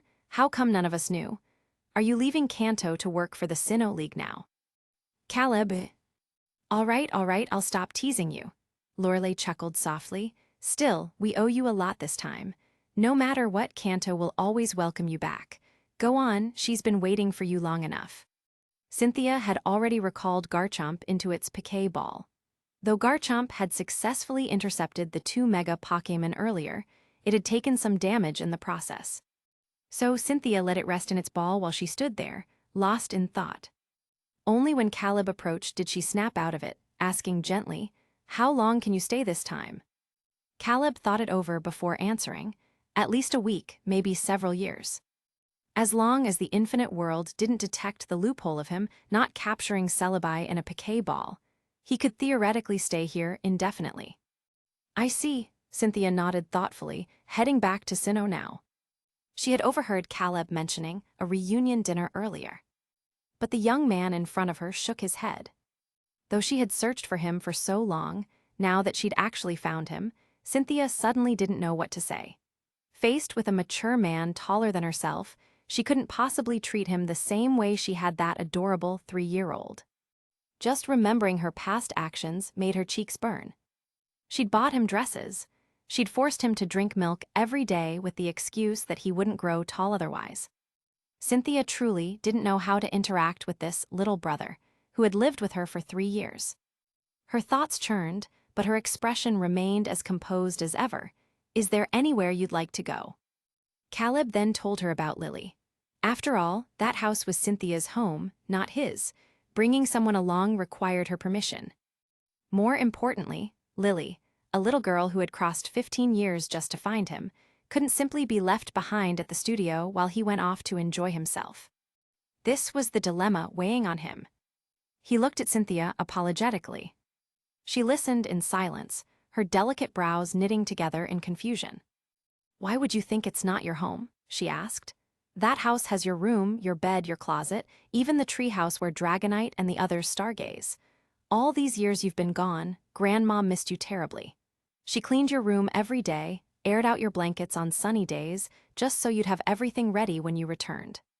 Caleb froze, suddenly recalling the scent of sunlight on the sheets that night. Seeing his expression, Cynthia, who had been unsure how to face him earlier, felt her tension ease slightly.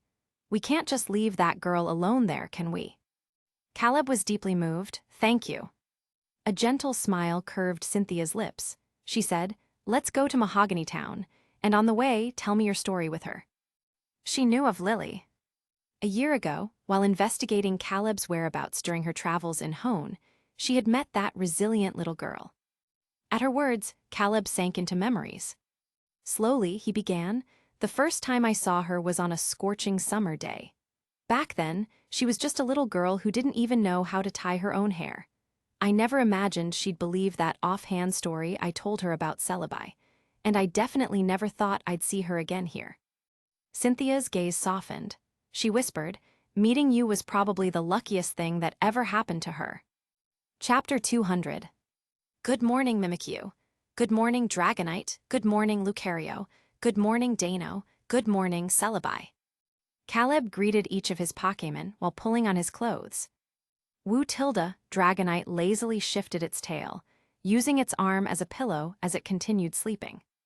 Mimikyu lay sprawled on its back at the foot of the bed, a glistening trail of drool at the corner of its mouth, seemingly still lost in sweet dreams. Lucario cracked open an eye to glance at its trainer before closing it again. Tilda, the blanket beside Caleb, rustled as Dano's fluffy black head emerged, taking deep breaths of fresh air. "Bi," Celebi yawned, stretched its tiny arms, and fluttered into the air with its translucent wings. Outside the window, sunlight streamed through the trees as a gentle breeze rustled the leaves. A few gray starly perched on the branches, tilting their heads curiously to peer inside. Caleb slipped on his slippers and walked over to open the window, startling the birds into flight. Knock, knock. Someone was at the door. Hearing the sound, Mimikyu rolled over in bed. Caleb never locked his door when sleeping, so it opened the next moment. A sleek, pale blue Pokémon entered with measured steps. It surveyed the room before fixing its gaze on Caleb. "Glaceon." Caleb nodded at the Glaceon. Got it, I'm coming. Glaceon was here to summon him downstairs for breakfast. When Caleb reached the dining area, Cynthia was seated at the table, flipping through a colorful newspaper. Catching a glimpse of the masthead, he spotted the words Sinnoh Daily. Cynthia neatly folded the paper and set it aside, her furrowed brows gradually relaxing. She started, Lily has returned to Mahogany Town. Caleb looked away from the newspaper, asking, She called you? Cynthia gave a gentle nod. Today marked their third day back in Celestic Town. 3 days prior, the two had traveled to Mahogany Town to bring Lily here for lunch. But with her newly established game studio swamped with work, she had only stayed half a day before rushing back by plane. Caleb was speechless. He felt she didn't need to push herself so hard. Given Lily's skills, she could live comfortably in this era even without starting a business. Besides, the Pocket Monsters project had only been meant as a pastime to keep her from boredom. Caleb had never expected her to build it into something grand. Noticing his expression, Cynthia reassured him softly, Don't worry, she knows what she's doing. Yeah, Caleb nodded, refocusing on the newspaper. What's Team Galactic up to these days? The headline read, Team Galactic strikes again, rare Pokémon vanish from Pokémon centers. His experience in the collapsed world instance had left him with a deep disdain for villainous organizations. This was another reason for his return to Sinnoh, to eliminate Team Galactic's threat once and for all. Cynthia pondered for a moment before answering calmly, I'm not sure. Over the years, she'd traveled extensively across regions, returning to Sinnoh only a handful of times annually. She wasn't well informed about Team Galactic's activities. Caleb. Well then, time to use the Book of Answers for the last time. Pulling the thick tome from his inventory, he spread it open on the table and inwardly made his request. Current locations of Team Galactic's key members. Instantly, words materialized on the blank page. Eterna City, Cyrus, currently on the 6th floor of the Galactic Eterna building. Veilstone City, Mars, Jupiter, Saturn, currently located in Galactic HQ, basement level 3. Orberg City, Karen, currently located in the Orberg mine. Cynthia didn't bat an eye at Caleb conjuring objects from thin air. She was long accustomed to it. Sliding the book toward her, Caleb said, These are the exact whereabouts of Team Galactic's 4 commanders and Cyrus. Cynthia's eyes gleamed as she glanced over it. Caleb continued, Shall we move? This is the perfect chance to wipe them out in one go. After brief consideration, Cynthia agreed, I'll contact the League and Interpol. Then she paused, glancing at Caleb's untouched milk and sandwich, then said, But finish breakfast first. As someone raised on Eastern cuisine, Caleb had never acquired a taste for the cloying sweetness of fresh milk. He far preferred soy milk, fried dough sticks, and steamed buns. Pursing his lips, he protested, I'm grown now, I don't need milk anymore. The memory of Cynthia forcing giant glasses of milk on him, claiming he'll never grow tall otherwise, still haunted him. Just then, Grandma descended the stairs, arms laden with tiny dresses. Noticing their gazes, the silver-haired elder smiled warmly and explained, These don't fit Caleb-chan anymore. The Matsuda family next door just had a baby. I thought these could be put to better use than gathering dust. She turned to Caleb, You don't mind, do you? Caleb's ears burned as he shook his head vehemently, Not at all. Watching his reaction, Cynthia's own ears pinkened. Why had my 17-year-old self been so childish? She wanted to throttle her past self. I must be more mature from now on, Cynthia resolved silently. Relieved that Caleb didn't dwell on the embarrassing topic, she quickly finished breakfast. Under puzzled looks from Caleb and Grandma, she calmly excused herself and retreated to her room. Opening a desk drawer, Cynthia retrieved a slightly yellowed photograph. It showed a little boy in a frilly pink dress, his face stiff with discomfort as he clutched the skirt, glaring reluctantly at the camera. Surely he's forgotten about this by now. After a moment's hesitation, she tucked the photo into an obscure history book no one ever read. Unaware of Cynthia's actions, Caleb had just drained his milk when the video phone rang. Lorelai's damp red hair filled the screen as she greeted him leisurely. Hey, long time no see, how have you been? Caleb, we just met 3 days ago.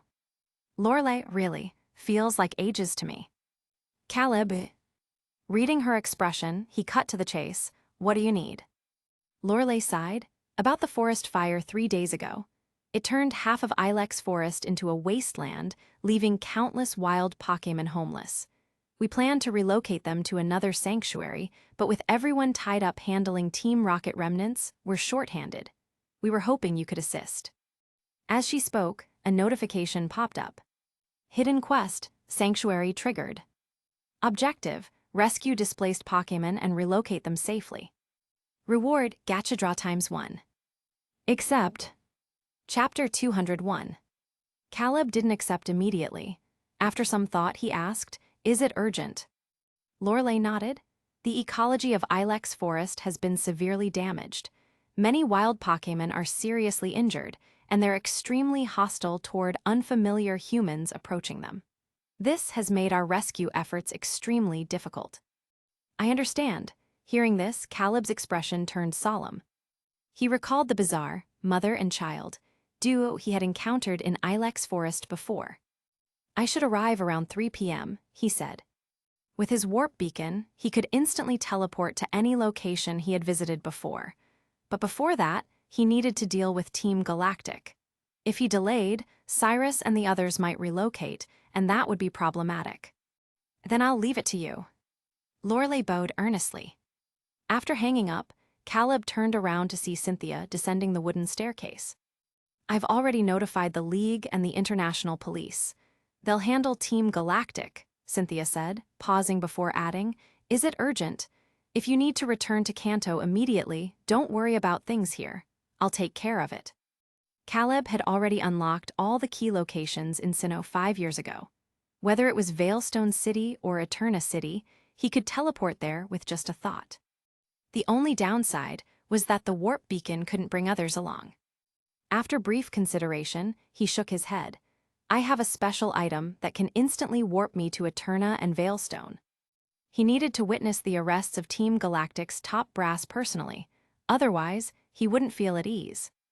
In the original world, things might have been fine, but this world had an added wildcard: players. If a player took on a quest like Team Galactic's Rise, while he was away, the consequences could be disastrous. Caleb refused to let the events of the collapsed world instance repeat themselves here. Team Galactic had to be eliminated. Cyrus, with his violently antisocial tendencies, had to be locked away for life. For this world, for the family and friends he had worked so hard to gain. Understanding his resolve, Cynthia said, "I'll give you the contact details for the International Police and the Jenny family in charge. Also, take this." She pulled out an ordinary piquet ball from her pocket and pressed it firmly into Caleb's hand. "It's Garchomp. If I'm not there, it will protect you." Caleb's lips twitched. He wanted to say he wasn't that clueless rookie trainer anymore. Cynthia clearly didn't agree. She remembered both times she had ran into him. Each time, he had been in mortal danger. First, at the depths of the Snowpent Temple, facing Regigigas. Then, just recently, the battle in Ilex Forest. All right, Caleb didn't refuse further. Besides, having Garchomp would make his raid much smoother. After finalizing the plan, Caleb bid Cynthia farewell and teleported directly to Veilstone City with his Pokémon. His first target, Mars, Jupiter, and Saturn, located in the basement of the Galactic Veilstone building. Veilstone City Tilda. Caleb found the International Police and Jenny family representatives on the streets. A plain-clothed officer Jenny nodded solemnly at him, introducing herself succinctly. Jenny. Caleb followed suit. Caleb. You're the little brother Cynthia's been searching for all these years. A young man in a khaki trench coat studied Caleb curiously. Caleb nodded, studying the man in return. He looks oddly familiar. Oh, right. Isn't this the International Police agent who investigated Team Galactic in the games? Sure enough, the man grinned and introduced himself. Nice to meet ya. The name's Looker. You can call me Looker. Though it's the same either way, haha. Caleb nodded. Hello, Looker. He knew full well that Looker was just an alias. The man's real name was apparently Hansen. TN, In Japanese, he's actually handsamo, which just reads handsome in English. Be serious. Officer Jenny shot Looker a disapproving glance before turning to Caleb. The champion said we're to follow your lead for this operation. Wait, really? Looker looked genuinely surprised. He scrutinized Caleb's youthful face and hesitated. No offense, but are you even old enough? Caleb smirked, replying, thanks for the compliment, but yes, I'm an adult. Looker scratched his head sheepishly. Didn't mean anything by it. You just look really young. Officer Jenny, who had been listening quietly, finally cut in. Do you have a plan? Looker turned to Caleb expectantly. The guy seemed inexperienced, but the champion's judgment couldn't be wrong, right? He decided to trust Cynthia's call. How many people do we have? Caleb asked. Jenny replied, 200 officers from the Jenny task force. Looker added, the international police squad is smaller, at only 86. But if we have time, we can probably round up 100 by 10 a.m. Caleb checked the watch Cynthia had given him yesterday. It was 8:25 a.m. 286 is enough, Caleb asked. Everyone brought their Pokémon, right? Officer Jenny and Looker nodded. Caleb, then no worries. We'll just storm in and arrest them. With his team, Cynthia's Garchomp, and the Jenny family's army of Arcanine, Team Galactic stood no chance.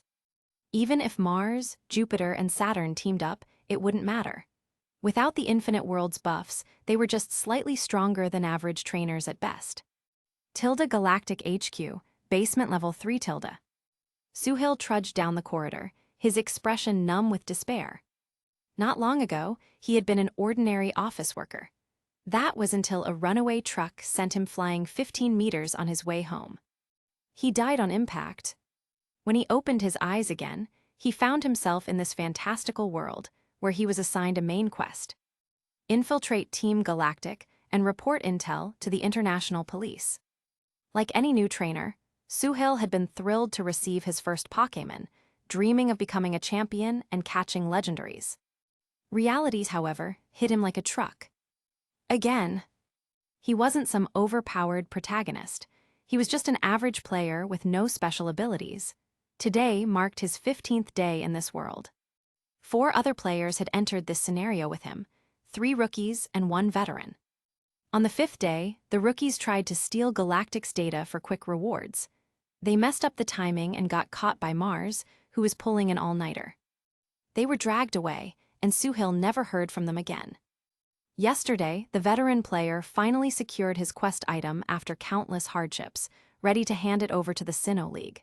But before he could leave, he ran into Jupiter and Saturn. His Pokémon were crushed instantly. Now only Suhail remained, his current state, pathetic, terrified, and helpless. Forget stealing data, he even jumped at the slightest movement of his own shadow now. If someone rescues me, I'll marry them to my adorable little sister, Suhail thought desperately. As he turned a corner, heading back to his room to wallow in fear, a deafening explosion rocked the hallway. Then, a sleek Garchomp and a round Dragonite came barreling toward him. Behind them was a face Suhail would never forget. Officer Jenny, you finally came to save me. Chapter 202. Random event, save a newbie player in dire straits has been completed. Reward, X1 has been sent to the player's inventory. Caleb stood at the back, glancing at the newbie player who had rushed toward Officer Jenny. Then, he turned his gaze in the direction where Looker had left. The Jennies of the Officer Jenny family, along with the police, filed in one after another. The Team Galactic grunts on the road had no time to report the situation before being subdued on the spot. The police force of the Sinnoh region was highly efficient. These Officer Jennies acted swiftly and decisively. Inside the base, Mars, Jupiter, and Saturn didn't even have time to release their Pokémon before being pinned to the ground by a group of officers. Wrap it up, Looker waved his hand, and several plain-clothed officers escorted the 3 galactic commanders past Caleb. Looker relaxed his expression, saying, now, all that's left are Cyrus in Eterna City and Karen in Orberg City. Caleb gave a faint hum, watching as Garchomp and Dragonite returned to his side. He said to the 2, Looker and Jenny, then I'll leave the rest here to you. While there was still time, he needed to make his way to Eterna City. "Don't worry, we'll handle things here," Officer Jenny said, taking 2 steps back and bowing deeply. "Thank you so much." "Ah, give my regards to the champion for me." Looker waved his hand. "See you later." Caleb nodded at him, then recalled Garchomp and Dragonite into their piquet balls before turning to leave. Suhail, who had overheard the entire conversation, watched Caleb's retreating figure with curiosity.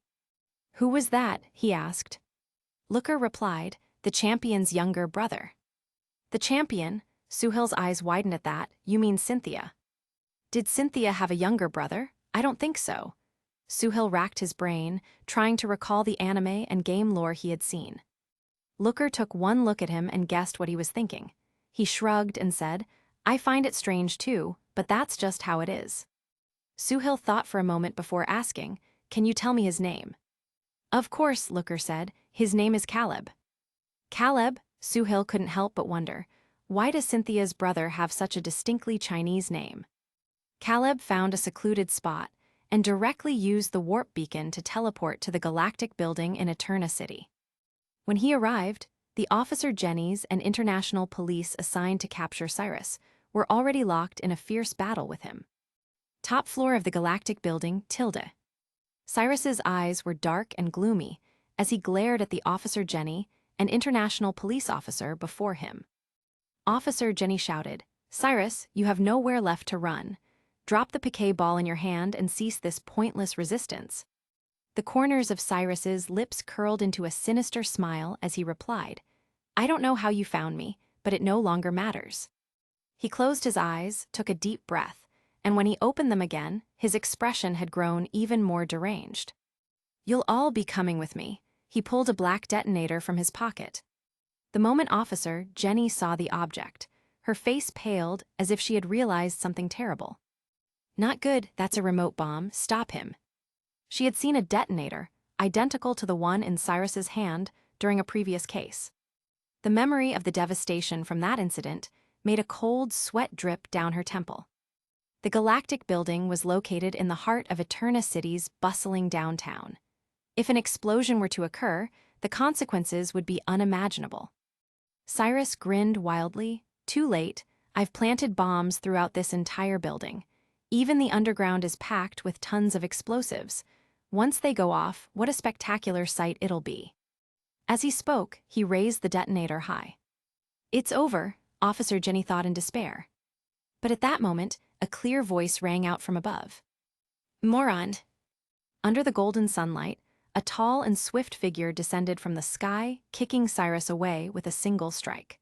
The detonator flew out of his hand and landed right at Officer Jenny's feet. She froze for a moment, ignoring the device on the ground as she stared intently at the backlit silhouette before her. "Gruor. Woo." Immediately after, a Dragonite and a Garchomp landed on either side of the figure. "Who the hell are you?" Cyrus rolled twice on the ground, swallowing a mouthful of blood as he glared furiously at the handsome young man before him. Hearing this, Officer Jenny also turned her attention to Caleb. She, too, had no idea who this young trainer who had descended from the sky was. But Caleb didn't answer. Instead, he strode over to Cyrus, bent down, and whispered a few words into his ear. Then, Officer Jenny watched as Cyrus's eyes widened, his face flushing red with visible rage. "Damn you!" Cyrus was so furious that he spat out a mouthful of blood on the spot. Caleb immediately took 2 steps back, raising his hands innocently, saying, "I didn't hit him." He spat that blood out himself. Officer Jenny burst into laughter, exhaling deeply in relief before ordering her officers to arrest Cyrus, who was now so enraged he nearly passed out. Knowing there was no escape, Cyrus didn't resist, but as he was taken away, his eyes remained locked on Caleb with burning hatred. Damn bastard, unforgivable. Officer Jenny looked at the young man beside her curiously, then asked, "What did you say to him?" Caleb rubbed his nose, replying, "Nothing much, I just brought up some old stories." Like how he had stolen the spear key, and the lake trio that Team Galactic had worked so hard to obtain, completely ruining their plans. "I see," Officer Jenny smiled. "I still don't know your name. Are you a trainer?" Caleb nodded, checking the time before saying, I'm Caleb, but I have to go now. I'll leave the rest to you. Officer Jenny was taken aback, and by the time she regained her senses, the young man had already mounted Dragonite and soared into the sky. The final stop was Orberg City. By the time Caleb arrived, the last of Team Galactic's commanders, Karen, had been captured and sent to the police station. Caleb didn't participate in Karen's arrest, only hearing the general details from the local officer Jenny. According to reports, Karen had just captured a rare Pokémon in the Orberg mine and was about to return to the surface when he was ambushed by Officer Jenny waiting at the entrance. Before Karen could react, a police Arcanine had already pounced on him, handcuffs clicking into place so fast he had no time to resist. With that, all 4 Team Galactic commanders, along with their leader, had been apprehended. What awaited them now was the righteous judgment of the Sinnoh League. The entire operation had taken less than 3 hours. When Caleb returned to Celestic Town, the clock had just struck noon. Chapter 203. When Caleb entered the house, Grandma was sitting on the sofa reading a newspaper with her reading glasses on. Caleb-chan, you're back? Where are the groceries you bought? Didn't Cynthia say you went out to buy groceries? Grandma asked, puzzled.